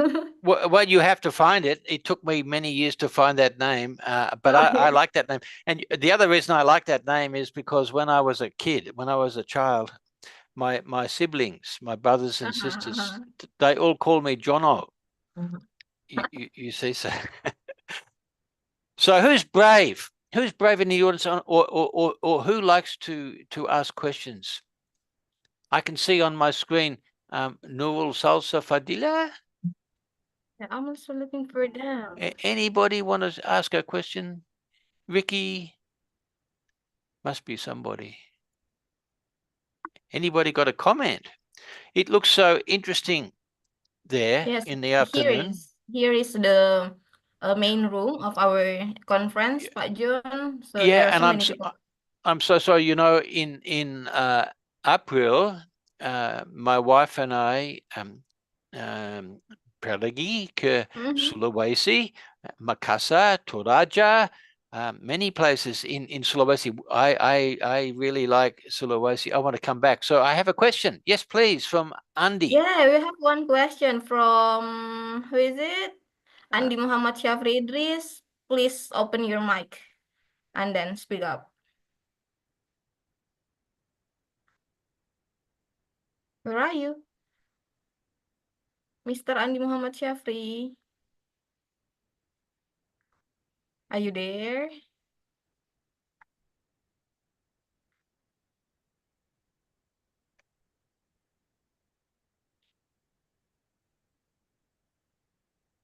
Hello? He's missing. Oh, he just want to send the question from the chat box. Okay. Tidak apa-apa. Okay, sure.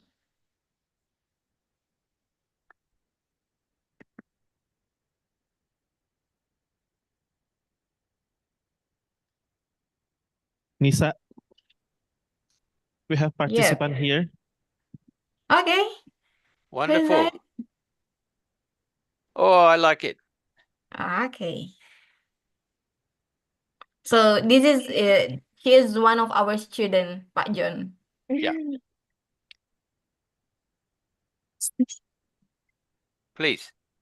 Okay, thank you for the opportunity. Let me introduce myself. My name is Aisyah Dwi Yulanti Aldini. Hello, Aisha. Hello, Mr. Mas Jono. Yeah. Mbak Aisha. Yeah. Okay, here I have simple question. How do we know our limits in using AI? So I don't think we do know our limit, because I think it is so powerful, so new. It's like when we get to know somebody new. For example, we have never met before, Aisha. Okay, so we need to have a conversation to know a little bit about each other. You know, where are you from? How many siblings? You know, what do you want to do with your life, etc. We can have a conversation and learn about each other. You can ask me some questions. The same thing applies, I think, as we engage with artificial intelligence. And so I don't know really what the limits are, although it is interesting that this capability is to do with intelligence, but it's not to do with consciousness. And a lot of people seem to blur this thing, that they mistake that artificial intelligence might become sentient somehow, might have some kind of consciousness and embodiment. But this is not what is happening. What is happening here is to do with intelligence. And it's actually been happening for a long time, because when I went to university the first time, I had to write my assignments with a pen and paper. And then I had to learn later how to use a typewriter. And then came along the word processor, and the machine started to come in my life. It was very powerful and very helpful. And cut and paste was wonderful at first. And then word suggest, fixing my grammar became automatic. All these things, the machine has been helping us for a long time. And so search is part of this story. And now the interactions with ChatGPT is the next level. This will keep going. This capability of working with something that represents intelligence. Okay. But I think the big worry that a lot of people have is that, oh, the robots are coming. There's this alien big other. This alien consciousness might become so big and take over. But I don't know whether that's answering your question satisfactorily, Aisha. But you know, we're only going to know what the limits are if we explore the frontier. And so we need a mindset to explore. And so I'm not a big fan of education systems that ban the use of these of AI capability, because I think it's really important for the next generation to be using this technology as much as they can, and so it becomes incumbent on us as educators to also do the same. I'm not sure whether I'm answering your question enough, but that's the best I can answer for now. Okay, Aisha, thank you for your question. All right, thank you for Mas Jono and Mbak Aisyah. And now we move to the second question from Andi Muhammad Syafri. He asked about, do you think that AI will take over the human job in the foreseeable future, like an AI invasion? So yeah, this is a common question, but human beings have been asking this question in the last industrial revolution. You know, who's going to take my job with the new machine? This has been happening for a long, long time, this same kind of question.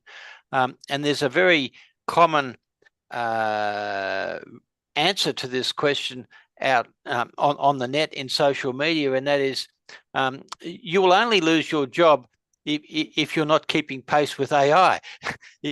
Okay, so yeah, look, some of our jobs might get routinized and might get replaced, but new jobs will emerge.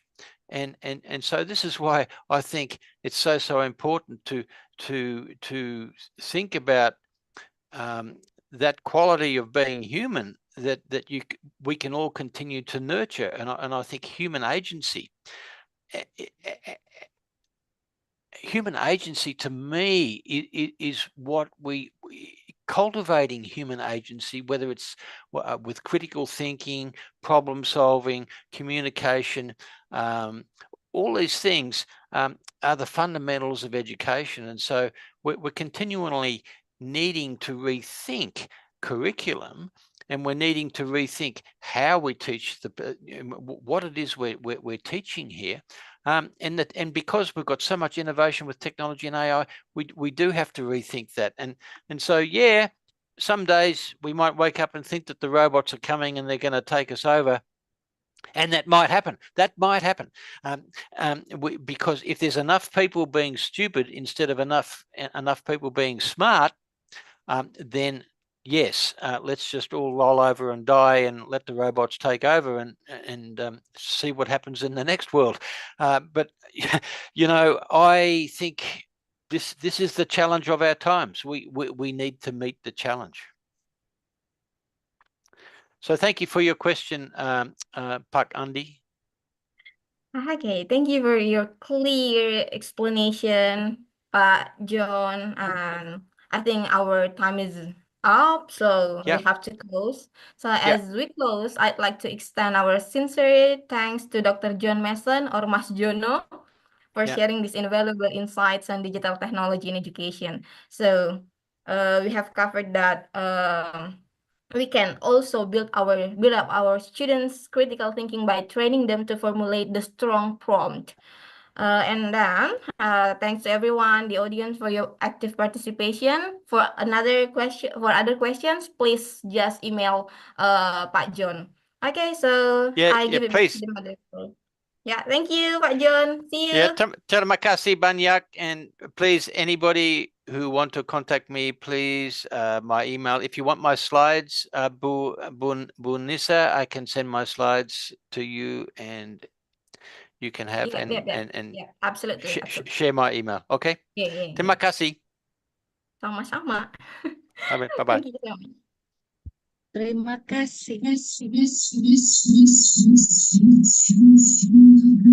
Okay, I directly invite next moderator, Muhammad Surnawir Eminem, to lead the next session.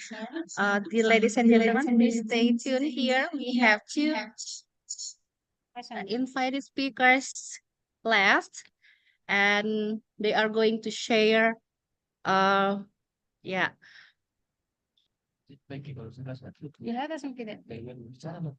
Time's yours, Sir Uca. So let's move to the next section, offline forum. So in this section, I'd like to invite the keynote speaker. First, I'd like to welcome Ibu Dr. Dilam Nisar. So please join us on the stage. And the second, I'd like to invite Bapak Dr. Karudin Spehom.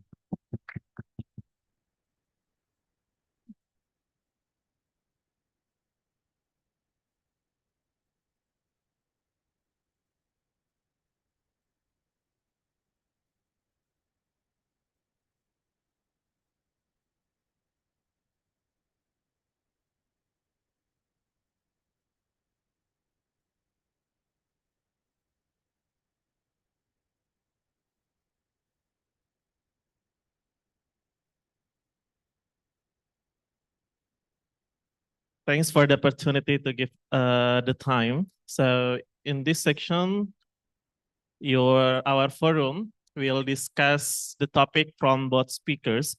So before that, I'd like to introduce our speakers. Maybe Ibu Alia, could you help me to share the CV of our speakers?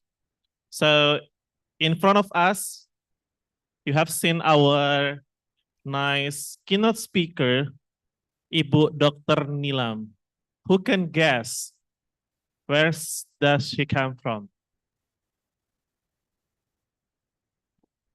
Ada yang bisa menebak kira-kira Ibu Nilam dari mana? How do you know it? Oh, from your face. Okay, nice. So Ibu Dr. Nilam Nisar, wow, what a nice CV. Says coming from Pakistan.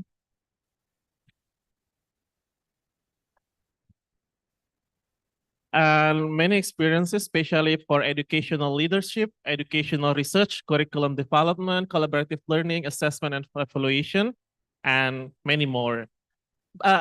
Enough kali ya. I have seen the profile of Ibu Nilam. I want to ask all of you, can you guess how many degrees Ibu Nilam got from his journey? Ada berapa kira-kira kualifikasi pendidikan yang Ibu sampai saat ini? 4. Kalau S2-nya kira-kira berapa? So let's see, Kak Alia.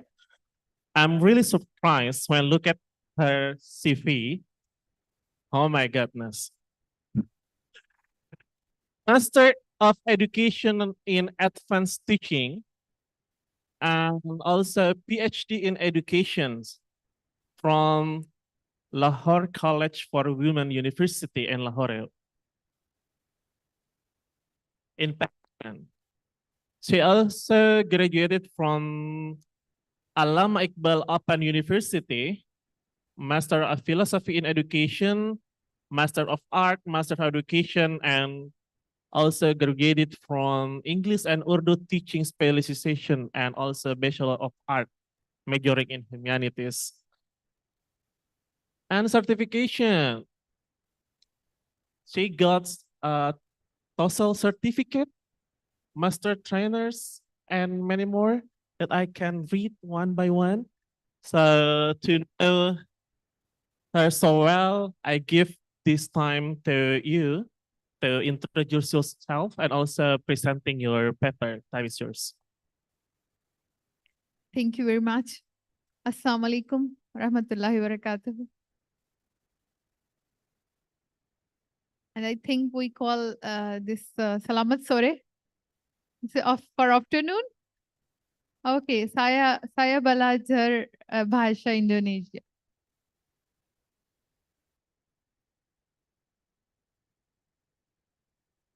Okay, allow me to stand.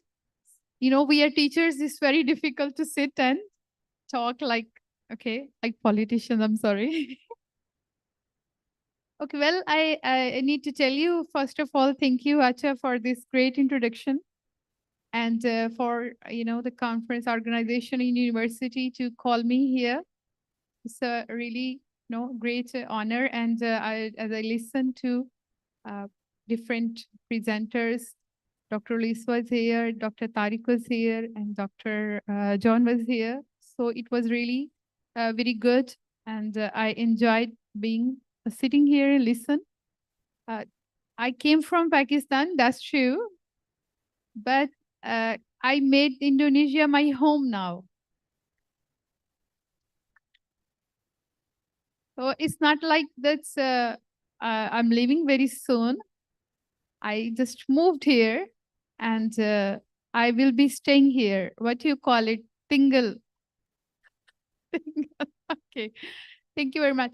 Okay, this it is about my, like everyone is talking about AI. So it was a little research about AI powered tools for learning English language. It is with reference of Pakistani schools. Can you hear me? Right, thank you.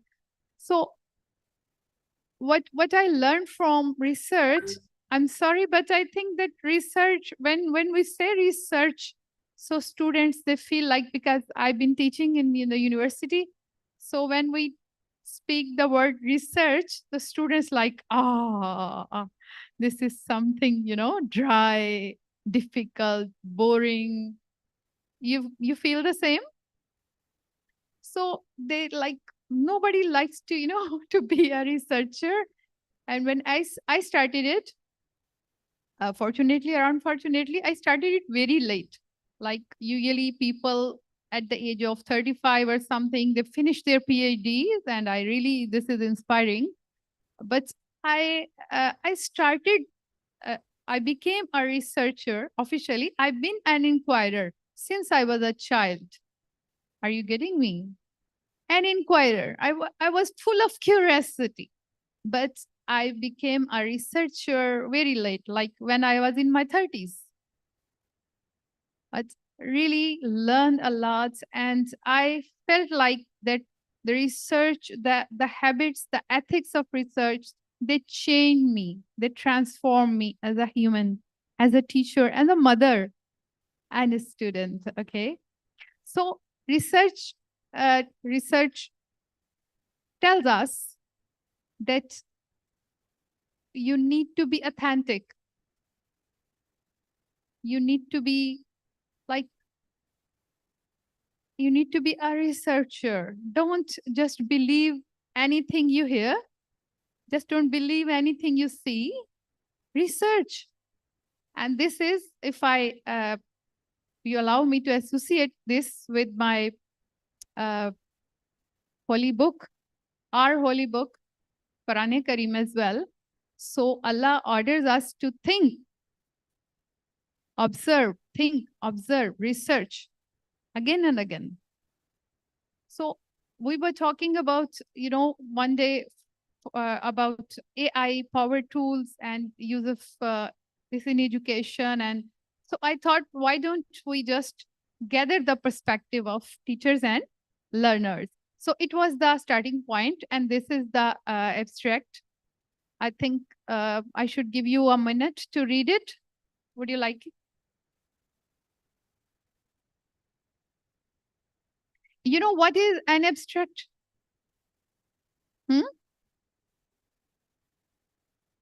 Not the teachers, only students. You know what is this? Abstract is like a summary of, research and paper, whatever. Abstract is a summary, just a gist of my work. I mean, any paper or something. Should we proceed? Okay, now, the interesting part is coming there. I had many visual representations of my work. And please, can we move further? Who is handling that? Okay. So in fact, you can see the visual representation of that topic, that we are going to have English teachers and learners perspective, right? It's also perspective, but in a other way, regarding AI powered tools in English language. Where? In Pakistani schools. You know about Pakistani school? Any ideas? Okay, I'm going to tell you, please.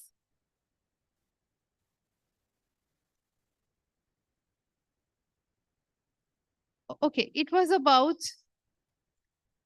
I have just taken three, and have two research assistants with me. So we have taken only 3 AI powered tools, and one is like there are applications for the chatbots, and the example is Chat GPT. So you heard that. I think you use it as well. So everyone, they know it. So it's a common example of chatbots. And the next is language learning applications like Duolingo. You tried that? It's a great application. Okay, and the third thing is adaptive learning platforms. And this example is Newton. Have you seen that? Have you experienced that? Okay, that's there is an example for this. That well, please, can we go back for a while?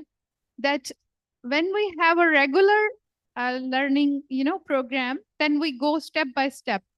But in adaptive learning system or platform and system, what happened? That it takes according to your ability, right? All of you, we're having different abilities, right? So this is very smart, and it takes you further in your learning according to your pace, according to your ability, according to your style, your needs. Are you getting it? So it's very smart, and it makes personalized, very much personalized. Your learning is amazing thing. Well, please, next. Okay, so this is to explore. This research was the descriptive type of research. Explore perspective, experience, limitations, and challenges regarding their use of AI-powered tools in English language. Clear?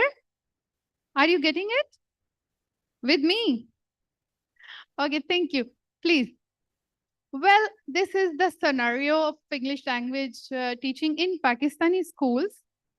It is like Pakistan had 2 types of schools, public and private. Like we say, government schools and private sector schools. So private sector schools also have 3, 4, 5 categories. Public school, they're almost the same. Government schools are almost the same. So English language is very important in Pakistan. These are the reasons. So I tell you, first of all, English is an international language. Everyone knows that, all right? For international business, commerce, right? Communication, if you're dealing with someone, import, export, whatever, right?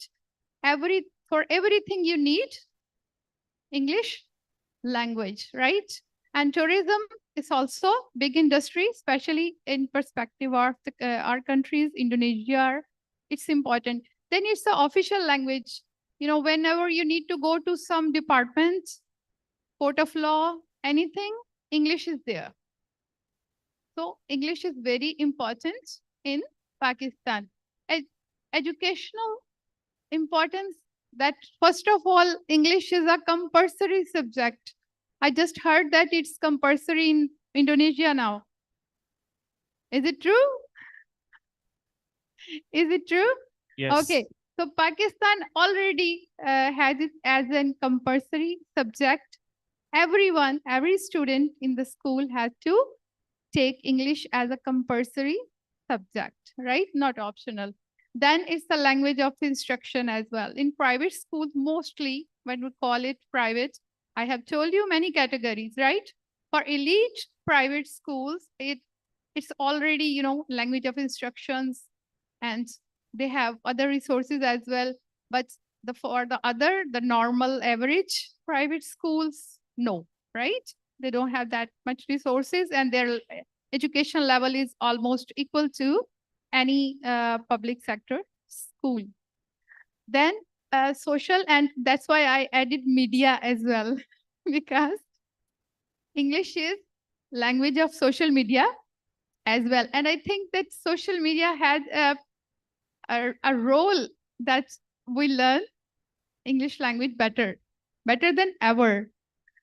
And if you are good in spoken English, especially, and written English, chances are that you have, I think so, that 90% more work and studies opportunity than others. Agreed? Agreed? If you want to go for, scholarship for higher education or whatever, you need very good English. Okay? And then same for work. If you speak English, work opportunities are readily available for you. So please, next. Yes. So this what in Pakistan, this is like in fact, I didn't add the references. They are in my paper, but I didn't put it because I thought that, okay, maybe you can read my paper, inshallah, when it will be published, then you can see the references. This is British Council report about Pakistan. And they say that even that is a compulsory subject. We have, that our national teaching standards of Pakistan, national professional teaching standards, they say that every teacher should speak English, write English, be proficient in English. Despite the results are not the same, like according to the efforts. So why? We have the low proficiency rate, and it's like 63 ranking is 63 out of 112 countries, right? It's British Council report dated, I think, some month of 2022. So what are the reasons? There we just, I just try to put them here. This is lack of resources, and assessment system is based on written exam. Are you getting me?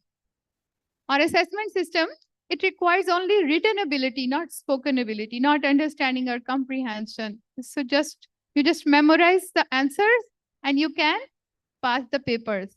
Mostly it's like that. You don't need to comprehend it.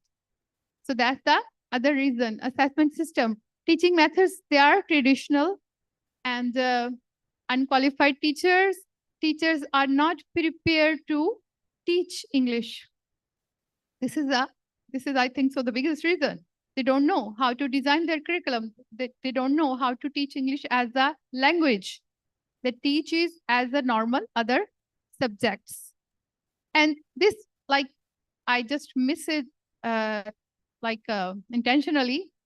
Social cultural bias. This is like, I read about Indonesia as well. Pakistan was a colony of British. You know that?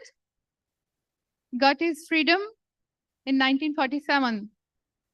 Pakistan has its National Day, Freedom Day on 14th August, and Indonesia has on 17th August. So it is like something dual for us. So because most of the Pakistanis, they believe, teachers, they believe that English is what?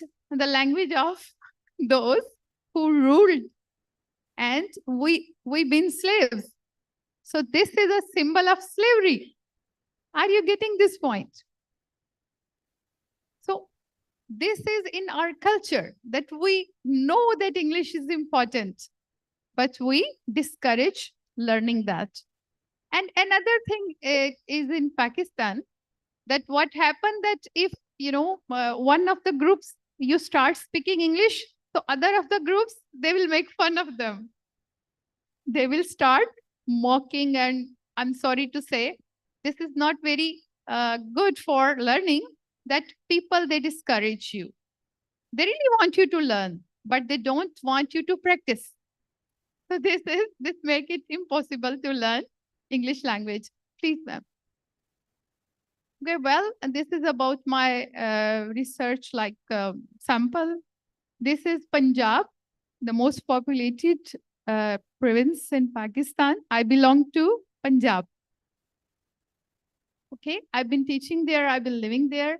So this is descriptive mixed method. Mixed method means that quantitative and qualitative, both type of data I collected through Google Form. It's two different surveys we administrated, one for teachers and other for learners, right? Students, yes, you can say it.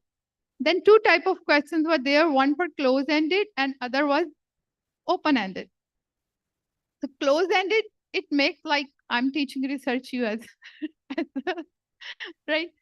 So it was quantitative because it's close-ended and only one answer can be our answer, right? But in open-ended, there are many options and it becomes subjective. So this is qualitative, right? You're with me? Okay, then I ask you a question then. Okay, please, ma'am. Well, this is the picture of that, just the start of the questionnaire. And data analysis, we have these new categories to analyze our data. And this is demographics, just to make sure that, okay, we got the response from the targeted people. Experience of using AI-powered tools, opportunities of using AI-powered tools, limitations of using AI-powered tools, and challenges of using AI-powered tools. Okay, in research, we repeat a lot. Please. Okay, that's the first thing. Like you can see the main thing. This is teachers by age, students, all younger than 25 years, right? And then public and private sector, we have taken, 50% response from them and 50% from them, right? Then urban for more than rural. Please. Yes, okay. So everyone knows about, have awareness about AI powered tools. Right now, everyone has awareness, but teachers are using less than learners. Learners are using them more than teachers. We're just talking about Pakistan and our schools. Then daily routine use is very less than, like they use it, learners use it more than teachers, and they use it like not daily, not all the time, not in practice. Yes, please. Next, please. Okay, so most used tool is, can you see that? It's for ChatGPT. Chatbots are the most used tool in language learning, English language learning. Application comes second, I think half of that. And then adaptive learning platforms, only 10% learners, they said that, okay, yes, we use them. You heard about Khan Academy, Newton, and there's so many, right? And they are good for learning, but they're not that interesting like ChatGPT or something. That's why maybe that could be the reason. User-friendly they are, and the number one feature they like, teachers and learners like about it. What was that? Can you say it? It was the feedback. Okay, so we teachers need to learn it as well. That feedback is very important. And accessibility is also there. There's a feature they liked, one of the most liked feature. And these are the, other things you can see that what they learn from it. Writing skills, they say respondents said that they improve their writing skills using AI powered tools and other as well. Okay, these are the limitations. And in limitations, what usually teachers, they talked about that and they say that we can learn English language through AI powered tools, but there are some issues. First of all, it doesn't give us the context of the language. So you can learn the words, but you can understand, you can comprehend, you can get the context, right? So it's like about a joke in other language. So you can memorize the words, but you can laugh, you can enjoy that. So you can get the context. Second thing is, like other presenter also talked about, that moral and ethical issues, right? So there are many issues that we facing due to these AI powered tools, that in learning there is like lack of academic integrity. Then poor internet connectivity. There is another, sorry, I think we just came to the next. Yes, please. Okay, then cultural sensitivity, right? AI powered tools, they are not culturally sensitive like we human are, we teachers and learners are. And then there is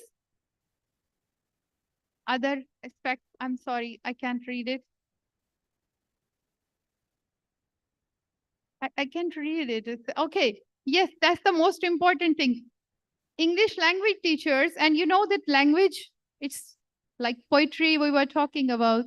We enjoy that, like prose and very many other things of literary facts we like about a language. So teachers, they indicated through this research that AI powered tools are not giving us literary aspects, right? That, you know, language, special things regarding our language. We are learning, but we are not enjoying that learning as a language. Okay, please, next. Well, there are points to discuss and consider. Okay, challenges, we missed that. This is regarding to Pakistani schools. I'm telling you again, just to as a reminder, that what is the problem in schools we are facing right now, and in the most populated province. I'm not talking about like any area, remote area, far-flung area. No, it is the main area where education rate is like higher than others. So we have poor infrastructure in schools, lack of access to technology, poor internet connectivity is a lot of complaint and problems we face there. That insufficient training for teachers. And then, okay, wait, because you know I'm narrow-sighted. This is all the time a problem. Okay, yeah, relevance of content. So content is not relevant to or what is written in books. Do you agree? Whatever you are getting from ChatGPT and you know that language apps or something, it's not the same like written in the books. So it's not relevant. Then high cost of tools, not everyone can afford them. And then resistance, right? Still we have teachers who are like old teachers like me who have resistance and don't want to use even mobile phones. They don't want to use it. They don't want to learn it. They can't, right? They are just going to be retired. Okay, thank you very much. Ma'am, please. So there are points to be discussed and considered. I try to make it quick, but I think that's the thing. That's the results, and that's what we say. It like that's the take home. That's the takeaway out of all this endeavor. Like, of course, we have opportunities, and I'm not talking about flexible, I think like that. Everyone, you know, knows them. Personal learning with convenience. It's a great opportunity, and I personally tried that. With online learning, I learned, I think so, 100,000 times more than other, what you call it, on-site learning. So it is something like, if you really want to learn, this is something great. Interactive and engaging contact with feedback, because feedback is important.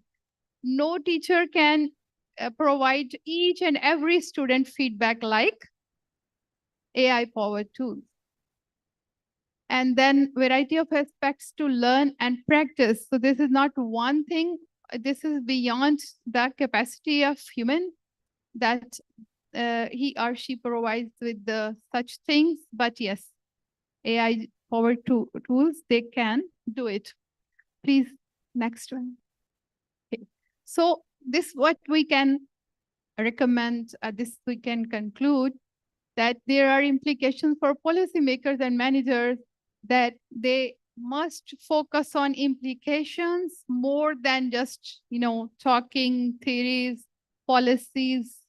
Implication is more important than, I guess so, other thing. Well, facilitation should be there. If your teachers can't speak English and their accent is not good, their dialect is very strong, so how you expect that they can teach the students the same way? It's impossible. So this is important, that teachers, schools, teachers training centers, and whatever program you use for teaching the students who are going to be teachers, students, English language teacher students, you must be sure that they will be equipped with all the skills, like language skills, that they will be able to teach them. Then resource allocation, this is also very important, and lead by vision and example.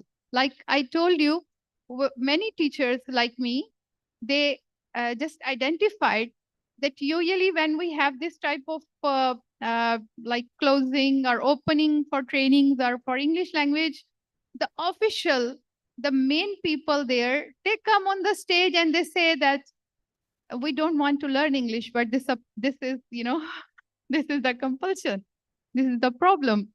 This is the language of that English people. This is not our language, but we have to learn it.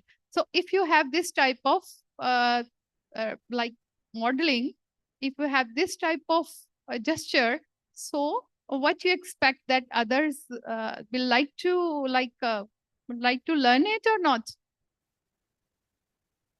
This is type of like you discourage them. So they must learn English themselves. They must promote English language. And then, of course, there will be a difference. Implications for educators, that we can't say that, okay, if managers are not helping or like policy makers are not helping, so it's okay, what can teachers do? Can we say that? No, teachers are responsible to teach their students. So teachers need to develop themselves personally and professionally. And now it's possible that without any help, you can spare some time and you can do it. Teachers must design content effectively, and they must align the AI-powered tool to the objectives of their lessons, to the content of their lesson. Are you getting the point? So it's not like that we give you the apps that, okay, this is the list of the applications, so use them. Teachers must design, curriculum designers, they must add the AI-powered tool in the curriculum. So it is something structured. It's not like that, okay, new technologies are coming here, everyone is free to use them. It must be structured, it must be planned, well planned.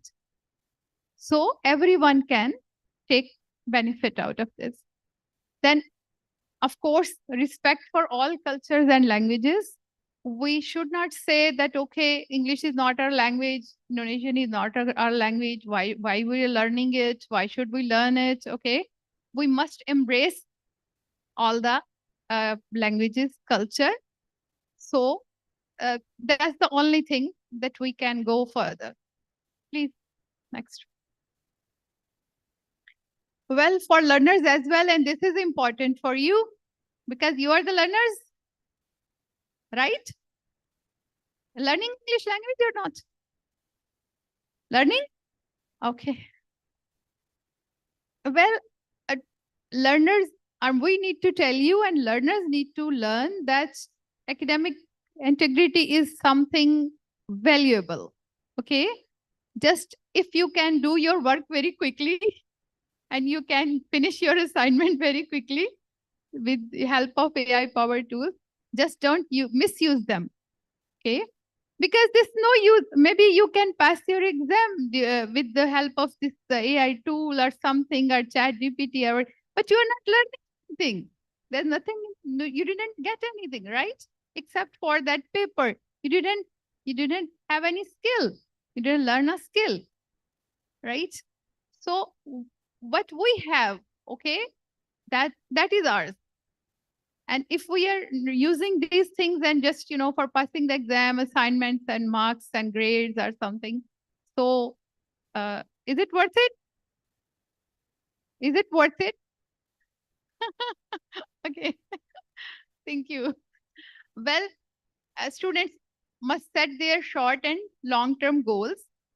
Using it is not a problem, okay? But you need to decide, okay, that up to what extent you can learn from them and where you need other things or spare your time for other learnings, other skills. Well, learn with consistency. That's the problem. Research identified that students, they use the tools, but they use it for maybe TikTok, maybe entertainment, and they're not using it for learning. Are you getting this point?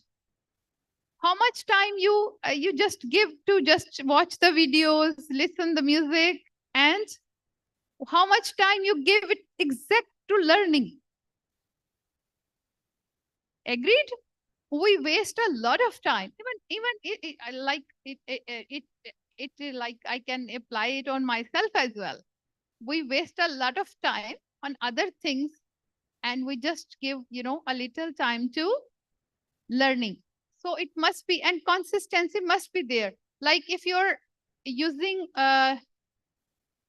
education, like English language for an application, like, okay, Duolingo, for example, right? Use it every day. Specify some time for it and do it every day. Are you getting? So this is consistent. Just don't leave it. Just one day you are enjoying something and you are using it for 1 hour, and next day, no use. And third day, no use. No, be consistent. Just give it 5 to 10 minutes to your English language, but every day. Try to do it every day. Be consistent with your learning, and you will see that you will learn it. Then practice in small and big groups. Don't discourage each other. Don't make fun of others, right? Practice the language, and of course, you will learn it. Then for people who are designing AI-powered tools, that they must be sensitive about the cultural things. Ethical consideration should be there. I really like that.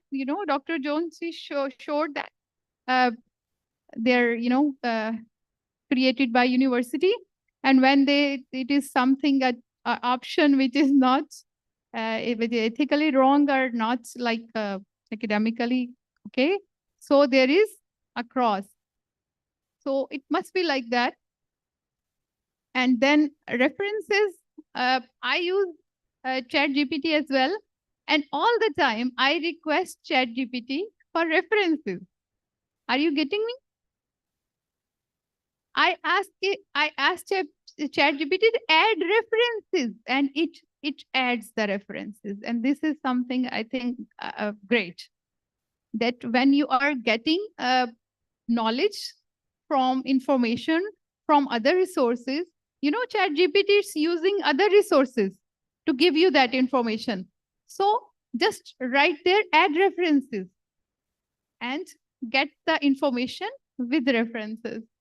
Then, okay, that's the last one. Again, we talk about that we should, as a society and community, for English language learners, where we're talking about promote values like academic integrity. It is our job to promote it as a community, as a society, teachers and learners, and respect for all cultures and languages. So we can have a diverse community, right?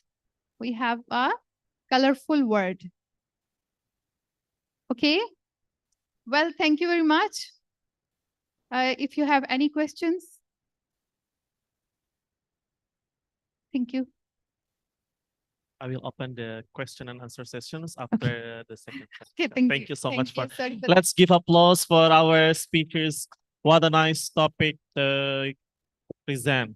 So let's move to the second speaker. I'd like to invite Bapak Dr. Karuden SIPM Home. I'd like to inform about his biography.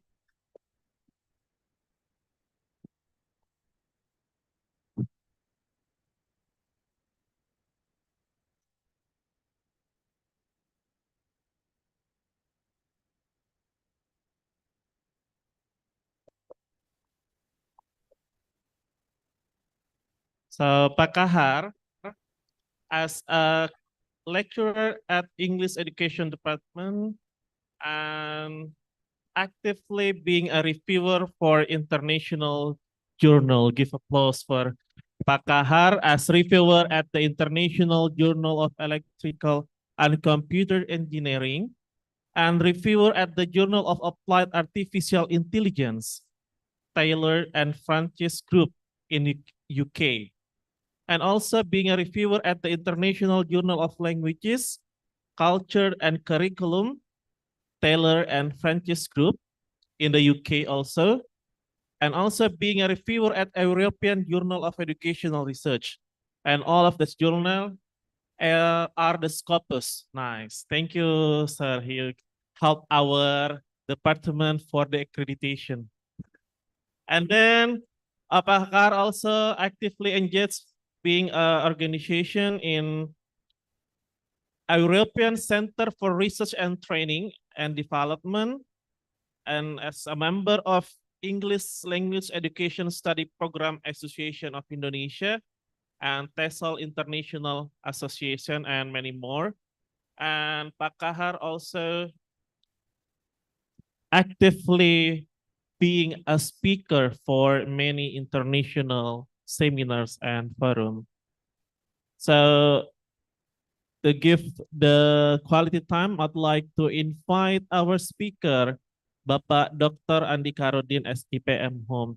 Time is yours. Well, allow me to step down the stage because I cannot stay facing the screen. Yeah. Excuse me. Yeah. Okay. Before I begin, let me greet you all. Bismillahirrahmanirrahim. Assalamualaikum warahmatullahi wabarakatuh. Alhamdulillahi rabbil alamin. Alhamdulillahilladzi ansala as-sakinah fi qulubil mu'minin liyazdadu imanan ma'a imanihim. Asyhadu an la ilaha illallah wa asyhadu anna Muhammadar Rasulullah. Allahumma salli wa sallim wa barik ala Sayyidina Muhammad wa ala ali Sayyidina Muhammad. Before I start discussing this issue, I would like to invite you all to cherish the teamwork of Iconele 4. if I say Iconele, okay, everybody must raise the thumb up. Congratulations. Okay. And if I say English Education Department, everyone, please respond. Great, great, great. Can you do it? Okay. Everybody stand up, please. I know everyone is tired now. Okay. Iconele, congratulations. Congratulations. Again, Iconele, Congratulations. English Education Department. Great, great, great. Thank you very much. Well, the things that I'm going to talk about is still artificial intelligence. This is a hot issue.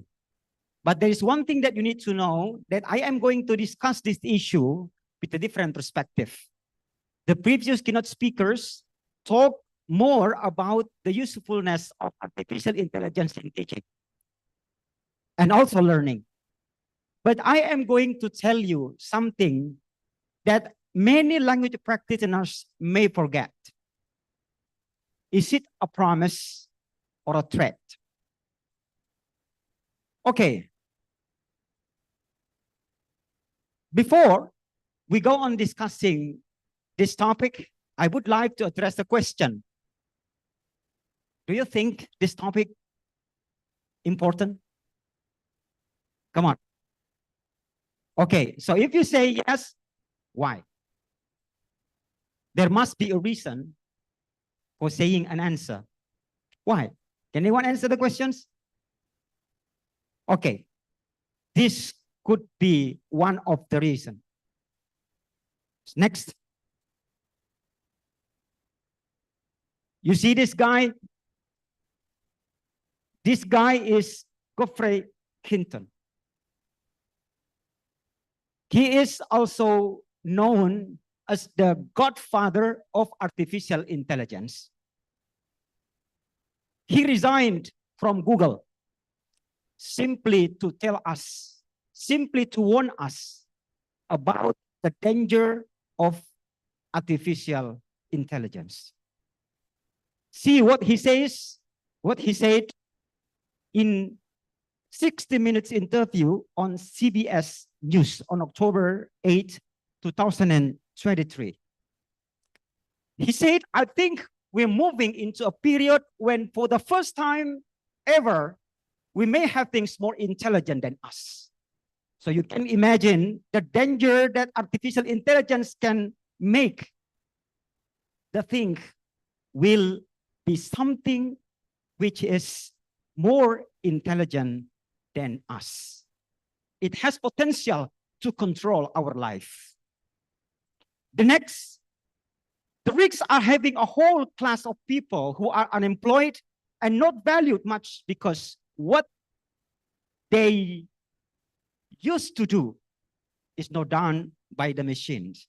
That is what we call as artificial intelligence. You may take a look at the source, okay, of the interview on CBS News. Next slide, please. So in order to talk this issue, we have 4 things to talk about. First of all, we have to discuss about what is actually artificial intelligence is. Because I do believe not all people recognize this thing. For many people, this is new thing.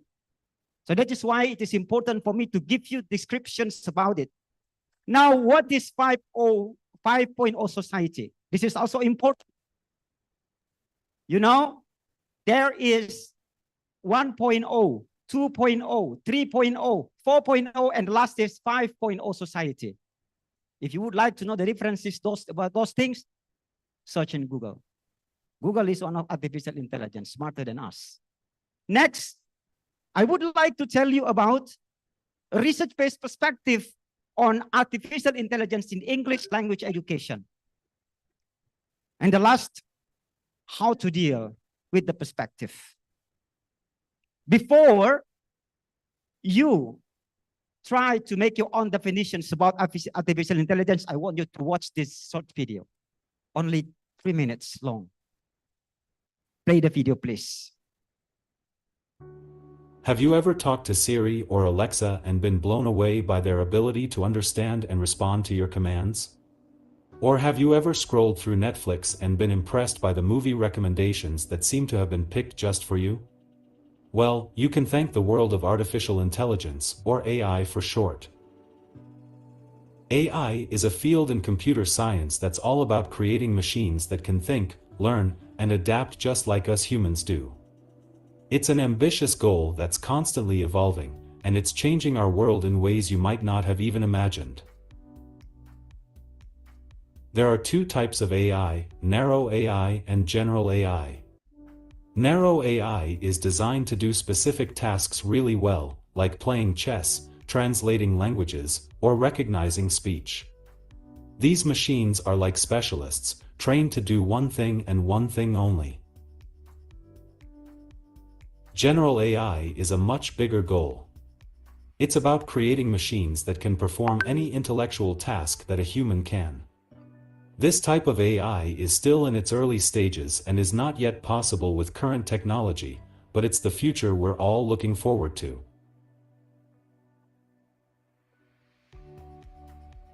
Machine learning is a big part of AI, and it's all about teaching computers to learn from data. Think of it as a teacher who gives the computer examples and then sets it loose to find patterns and make predictions. There are three main types of machine learning: supervised learning, unsupervised learning, and reinforcement learning. Supervised learning is where the computer is trained with labeled data, and the output is already known. For example, a computer might be taught to identify cats, dogs, and horses in images. Unsupervised learning is where the computer is trained with unlabeled data, and the output is unknown. In this case, the computer has to figure out the patterns and relationships on its own. Reinforcement learning is where the computer is taught to make decisions by being given rewards or penalties for certain actions. This is often used in applications like robotics or gaming, where the goal is to create a machine that can make decisions based on its surroundings. AI is changing our world for the better. It's helping us solve problems in healthcare, education, finance, and transportation, just to name a few. For example, AI is being used to diagnose diseases, personalize learning for students, and reduce traffic in cities. But with the good, there are also some potential downsides to AI. There are concerns about job displacement and the potential for AI to be used for evil purposes. There are also important ethical and moral considerations, like the potential for bias in AI systems and their responsibility to make ethical decisions. In conclusion, artificial intelligence is an exciting and rapidly growing field that has the potential to change our world for the better. It's important that we continue to develop AI in a responsible and ethical way, so that we can all enjoy its benefits while avoiding its potential dangers. Okay, next slide, please. So the short video gives you an illustration about what artificial intelligence is. In a nutshell, we can say that artificial intelligence is technology that enables computers or machines to simulate human intelligence and problem solving. One example is our ability to use a language is an indication of human intelligence. And machine can do the things for us. Teaching is also a part of human intelligence. And machine can do it for students. Next. Next slide, please. So let's talk about what 5.0 society is. 5.0 society is characterized by three major things. The first, the people in the 5.0 society is surrounded by artificial intelligence. So the main characteristic of 5.0 society is the existence of massive artificial intelligence application. The second is the existence of IoT, or Internet of Things. Everything is connected by the internet. And the last is we have data integration mechanism, and we are possessing these three things today. That is why we can conclude that we are now living in a 5.0 society. Next slide, please. So you can see 5.0 society means high technology plus concern for human quality of life. That's 5.0 society. Next slide, please. Next slide. Okay. As I told you earlier, that researchers have found two different perspectives when talk about artificial intelligence, especially in educational field. More specific, in language education. You see, Ferris in 2014 found that actually artificial intelligence make people love it, but also hate it. Okay, Kulu and his friends in 2018 said that people have two different insights when talking about artificial intelligence. Some of them are optimistic and some are pessimistic.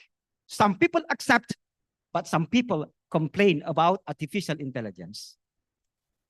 And then in 2022, Samako et al. Claim that artificial intelligence is a friend, but also a foe. A foe is an enemy.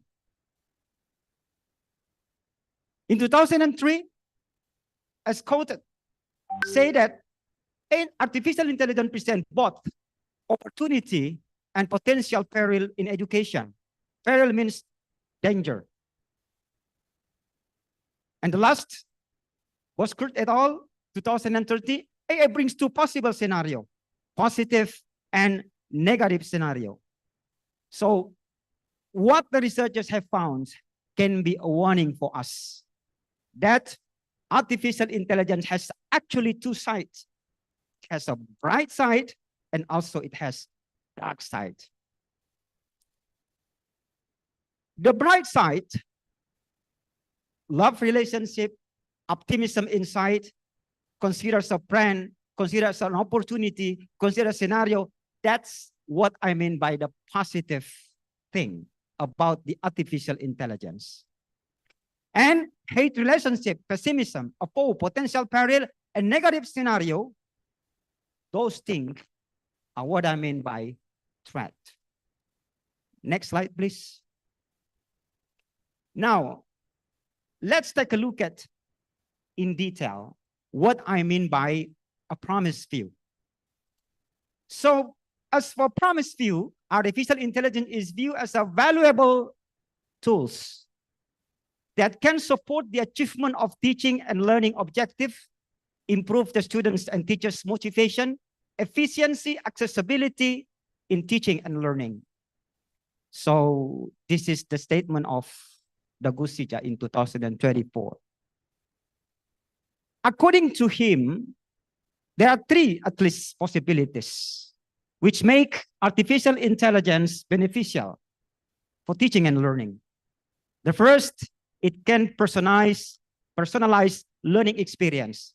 So what I mean by personalized learning experience is artificial intelligence enables the students to adapt with the study materials considered relevant to the students' level and needs.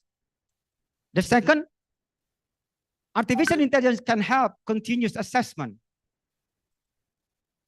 IA can assess each student's progress and provide real-time feedback, helping them identify their shortcoming, helping them identify their strengths, okay, and the area for improvement. And the third is artificial has an opportunity to provide enjoyable and simulating learning, which means that artificial intelligence provide interesting educational activities, enhance overall language proficiency while keeping the student enthusiastic and motivated. So I also support, okay, these statements with some research report. Next slide, please. So the next, let's talk about a threat view. So what I mean by threat view here is artificial intelligence is seen as a serious challenge, threat in English language teaching and learning that should not be ignored and overlooked. Some researchers in language field have realized this thing. So Huang et al., Rukiati et al. In 2003 found that the disadvantages of artificial intelligence in education, among other things, artificial intelligence can make people lack of human interaction. The second, artificial intelligence can make people have technological dependency. And the last, artificial intelligence can reduce the role of human teachers or even human jobs affected. So this statement is also supported by some research report conducted by the other researchers. Next. So what are the impacts of both perspectives? I here present that both perspectives have resulted in astonishing statements and facts which emerge in our society, which emerge in our neighborhood today.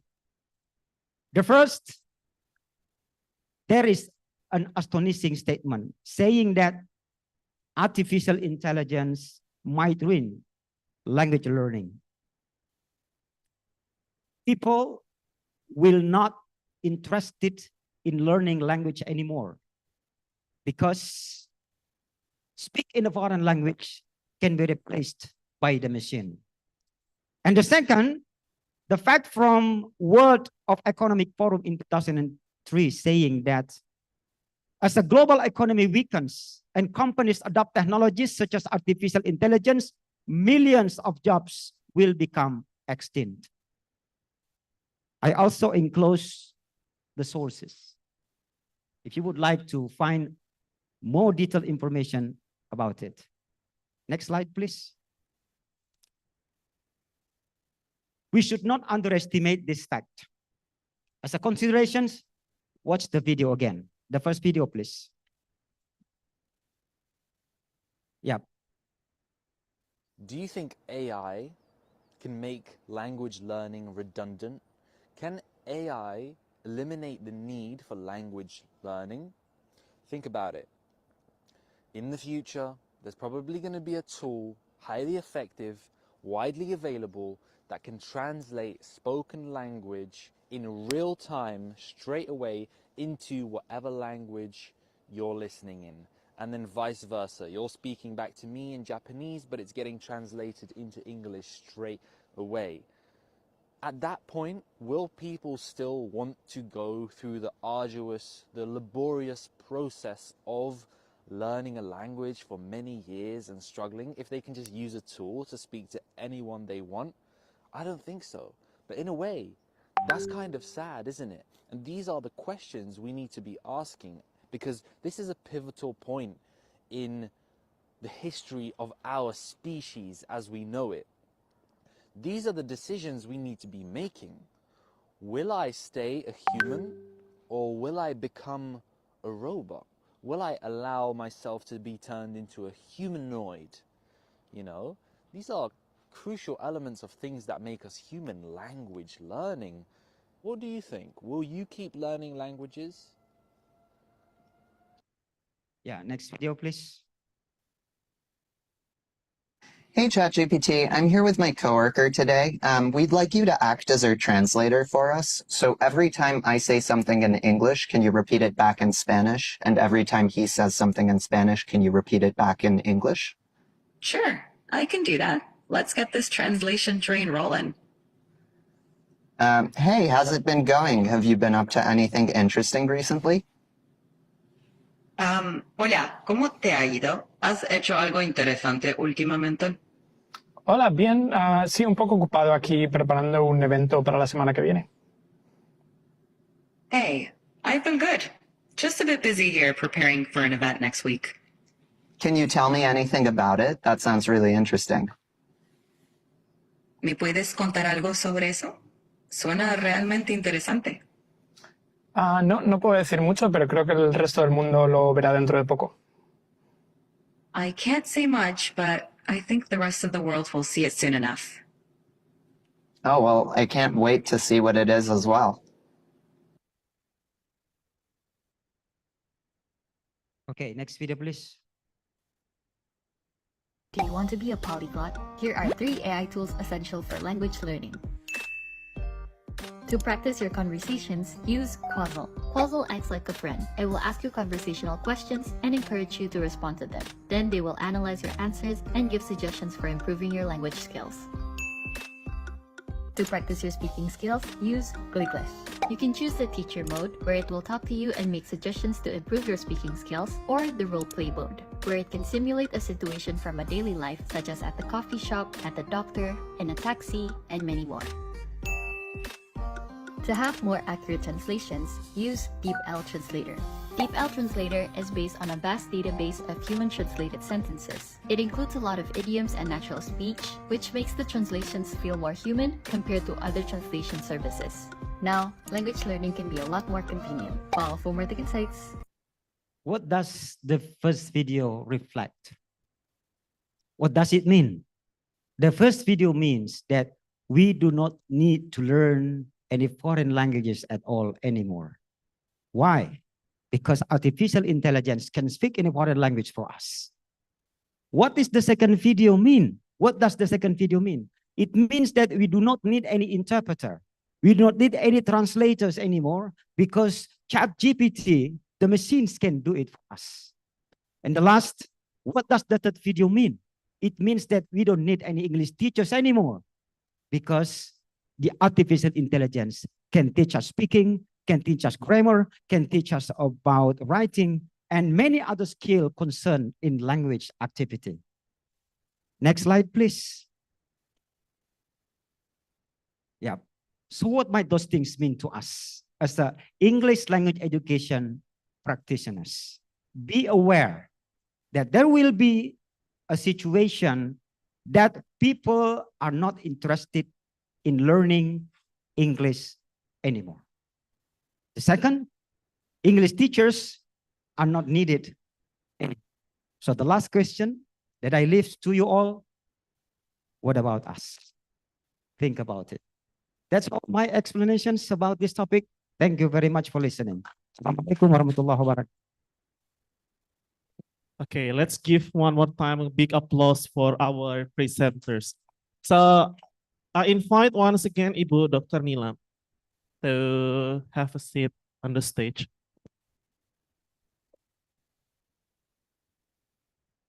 So now I open question and answer sections. For the first, I would like to invite the floor who want to raise or address questions related to the topic, and you may choose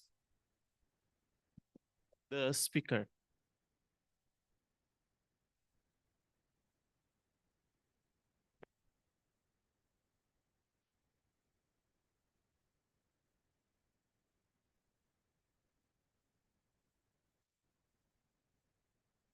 Okay, thank you. I'm going to ask to Sir Kahar.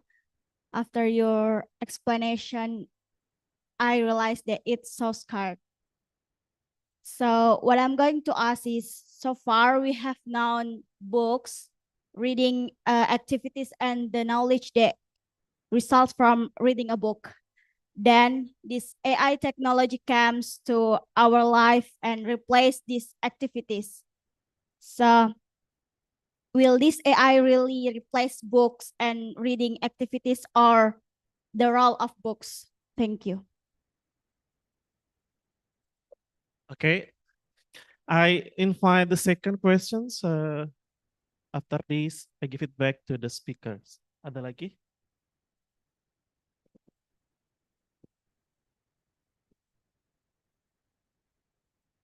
Okay, thank you so much for the opportunity. So, my name is Aliananda Mutia. I'm from English Education Department. So, my question is for Sir Kahar. Okay, thank you so much. So, as an English education student, I feel that my motivation to learn English is a bit dropped due to the existence of these AI tools like ChatGPT, who can do way better than human do, especially in my major in English language. So my question is, in your opinion, what makes humans, an ordinary humans, still better than AI tools like ChatGPT, who have very extraordinary technology? Thank you.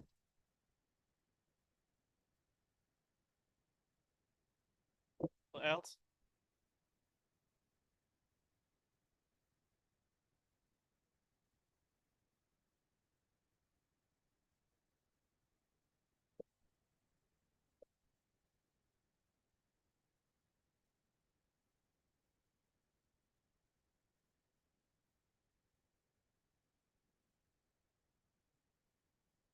Before finding the next questions, I'd like to give our speakers to respond the question.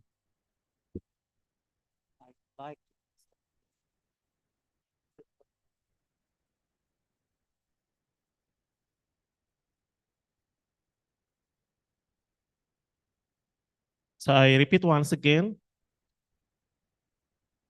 will artificial intelligence will replace reading habit, right?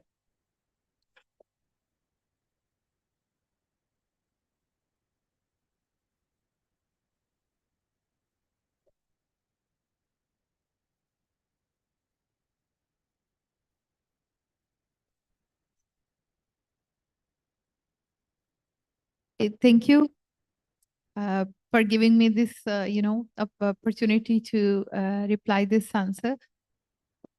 I am a mother of two, and my son is a reader, and my daughter is a reader as well. But she prefers on-screen reading, but my son, he doesn't. He really loves books, collect them, and he said that there is a scent in book papers, right? So he's not only one. I am the person, but maybe you can say that I'm not the new generation. So I met many students who really love to keep the books and love them reading in the bed.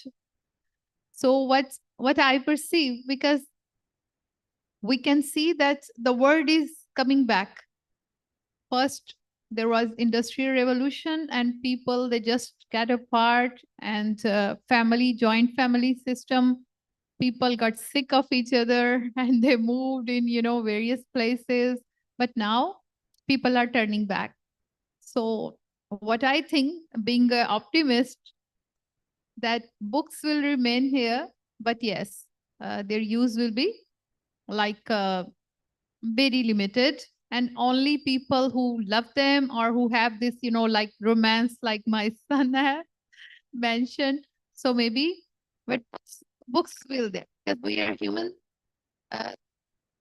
Until we are here, I think that everything will be have a place. Books will have a place in our life, and libraries and everything. Please, Doctor. Okay. Artificial intelligence will replace everything in your life. if you let it be.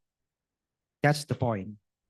Not only reading habits, everything, if you let it happen. But if you stop it, it will never be able to replace it. The question is how? Do not let artificial intelligence control your life. You have to control artificial intelligence. Let me give you an example. When you allow artificial intelligence control your life as a student, your teachers give you an assignment, okay? And you go to operate ChatGPT.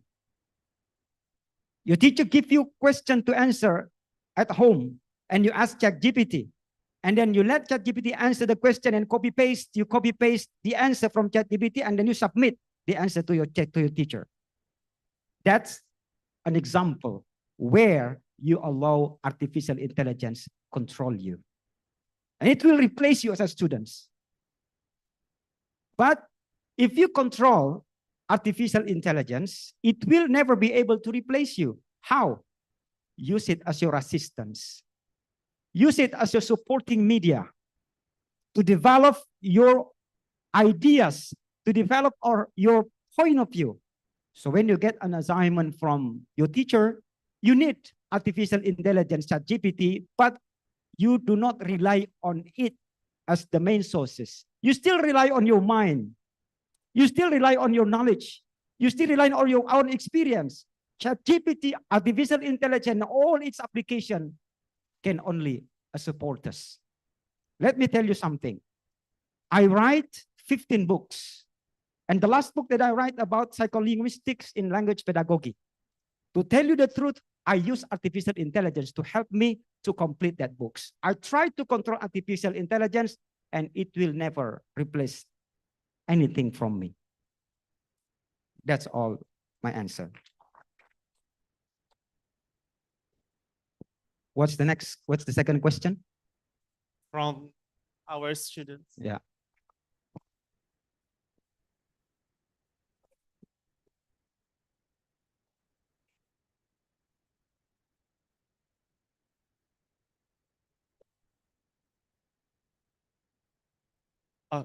Say acts about what makes humans still better than artificial intelligence.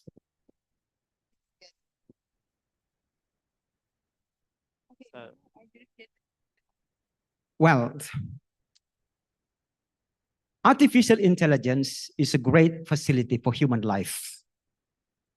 When you consider that it is a facility, of course, you will enjoy it. Many people are interested in doing something, in interacting with something, in registering something because of facilities. For example, you are going to spend your night in a hotel. You have two options. Pay the same price for two different hotels which provide different facilities. The first hotel provide you breakfast, swimming pool, gym equipments, and you pay 300,000. And another hotel only provide you breakfast, no swimming pool, no gym equipments, and it offers the same price. Which one will you enjoy? The second or the first? You will enjoy the first one. Why is that? Because it is a facility. It has some facilities. So if you consider artificial intelligence as a facility, you will enjoy it too much. So use it, okay, as a facility for you to improve your pronunciation. Use it as a facility for you to improve your speaking. Use it as a facility for you to improve your knowledge, improve your skills, to add your experiences, and never allow artificial intelligence replace you. You have to dominate the process and let artificial intelligence follow you. Never let artificial intelligence on the lead and you follow it. That's the key to deal with the danger or the potential peril of artificial intelligence. If you become a teacher, Use artificial as the facility. Use it to support your teaching experiences, your teaching performances, your teaching competencies. Artificial intelligence are the supporting media and facilities for you to get better. That's all. Thank you. Thank you. I'm so sorry because the time is up. So maybe our discussions is closed. If you still have some questions, you may ask directly to both our lecturers. And a nice information, Ibu Dr. Nilam Nisar will be our guest lecturer in our department. So hopefully Ibu Nilam can enjoy our class later. So I give it back to our committee to handle the next agenda.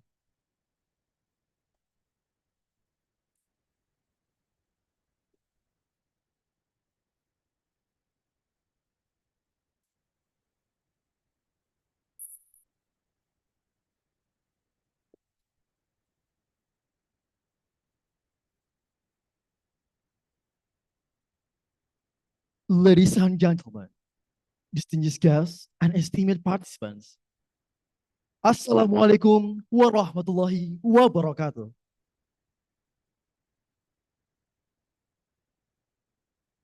Welcome to the closing ceremony of the Fourth International Conference on English Language Education.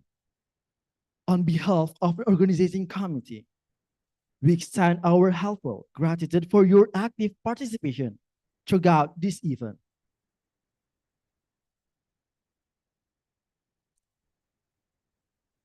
As we now reach the end of this conference, let us proceed with the formalities of this closing ceremony. We would now like to invite our head of committee, Dr. Nila Nisar, to deliver the closing speech. With all respect,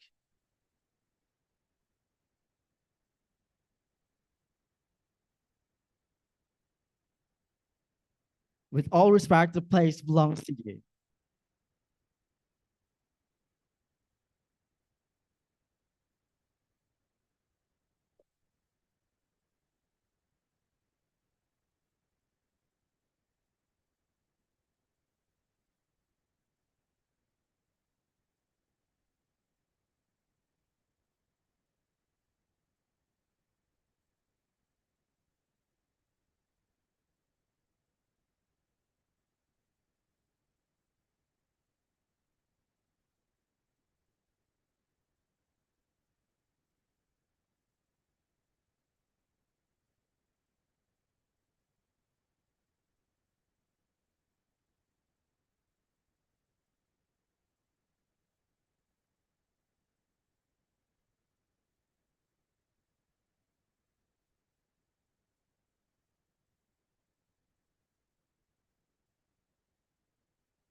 Okay. Thanks God. Everything goes smoothly, and we would like to say salawat and salam to our Prophet Muhammad Sallallahu Alaihi Wasallam. As the head of this program, I would like to give such a recommendation on our seminar. New direction of ELT. Because there are some points to say. I'm sorry to read. Okay, as we draw to the close of our international conference on English language education, I find myself reflecting with profound gratitude on the wealth of knowledge, insight, and inspiration that we have collectively cultivated over this event.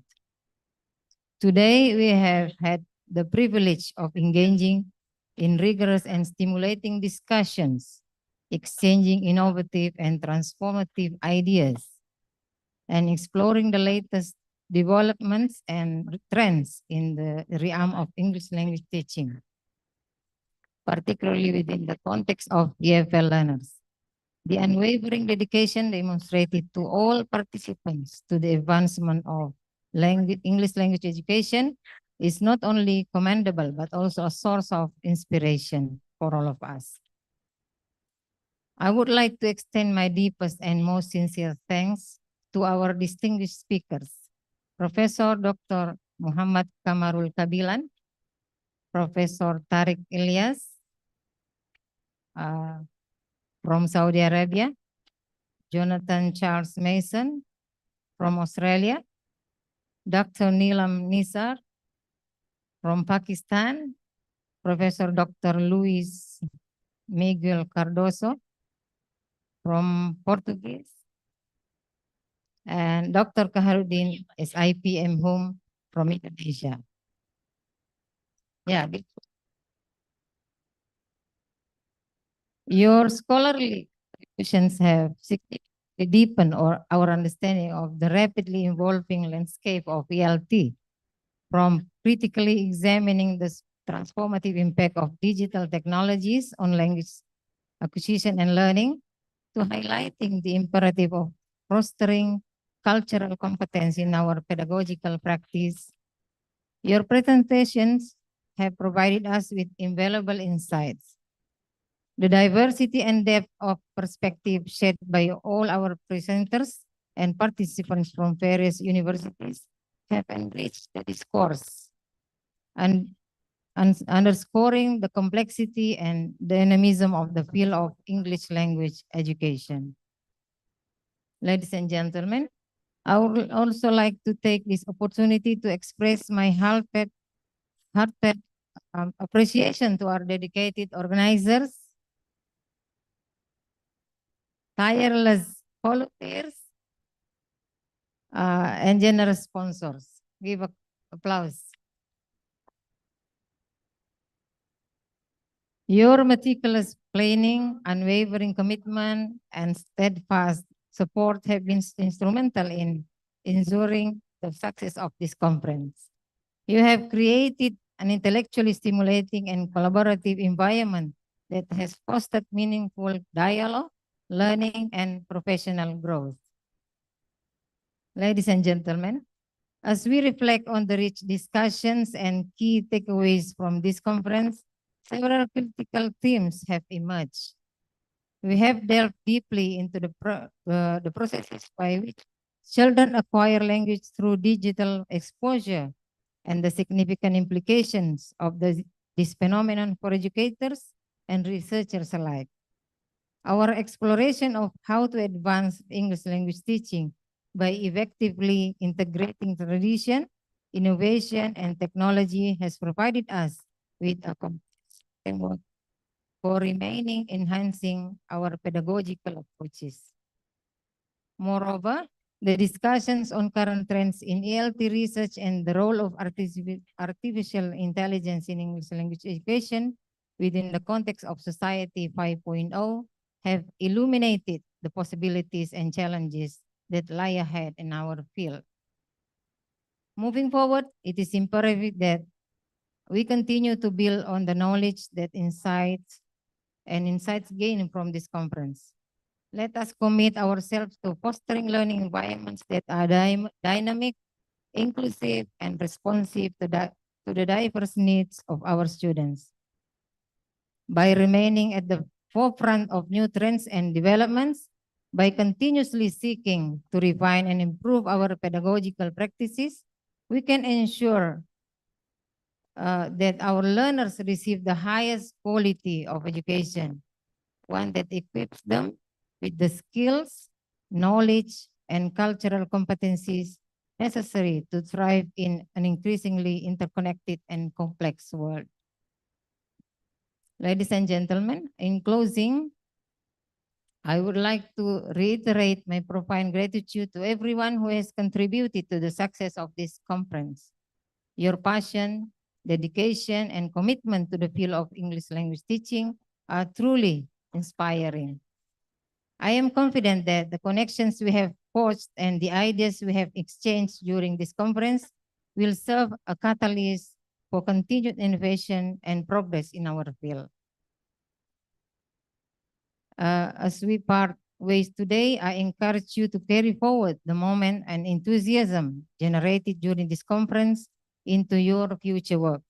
Let us remain engaged, collaborative, and committed to the shared goal of advancing English language education for all learners. Again, thank you very much for your active participation and invaluable contributions. I wish you all safe travels and look forward to witnessing the positive impact of our collective efforts in the global landscape of English language teaching. I would like to ask you to say Alhamdulillah Rabbil Alamin for closing our conference. Alhamdulillah Rabbil Alamin. Wassalamualaikum warahmatullahi wabarakatuh.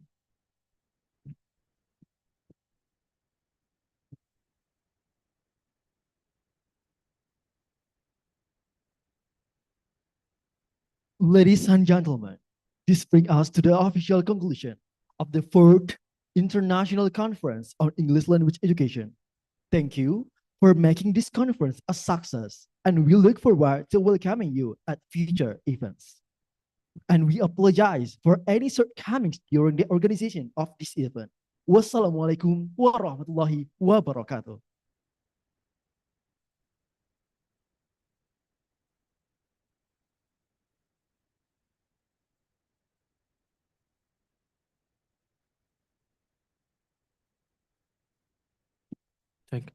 I invite all the forum to have a pictures together.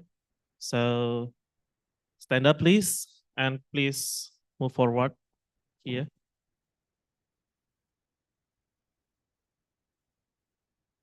Semua.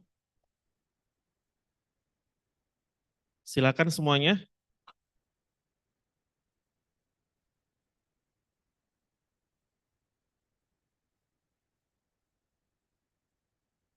Silakan, Dek, dipercepat langkahnya.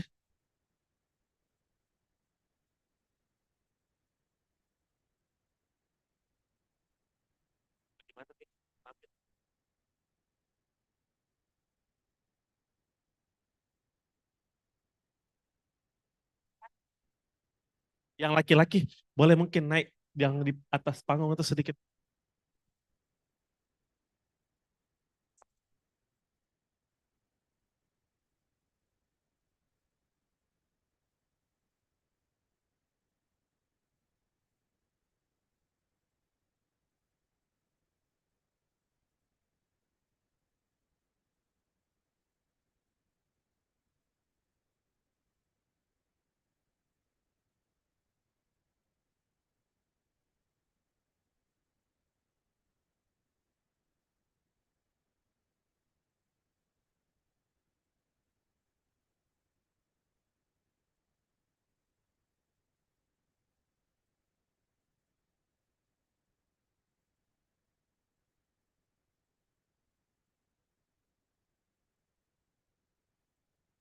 Yang barisan di depan ini mundur satu langkah.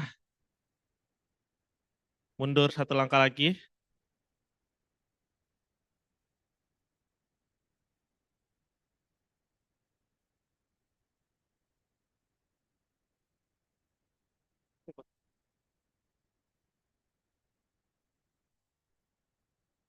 Ini, Dek, masih bisa di atas sebagian. Mulai dari di sampingnya ke Alia. Ini, Dek, naik ke dulu di atas. Kak, di bawah nih kita, Kak. Ini mau ini adik-adik mau adik-adik. Di atas panggung. Di atas panggung. Udah enggak masuk kamera, enggak masuk kamera.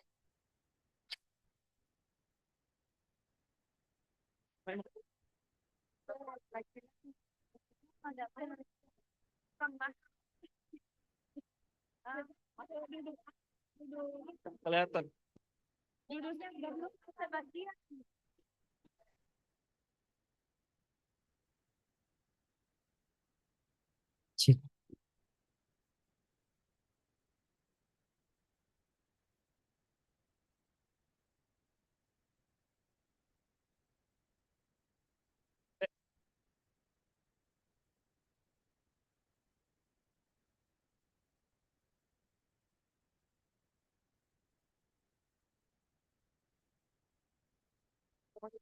Kemarin mau ke sana. Nah. Samping. Samping. Ada lagi, Mas. Bagaimana? Ada lagi dulu.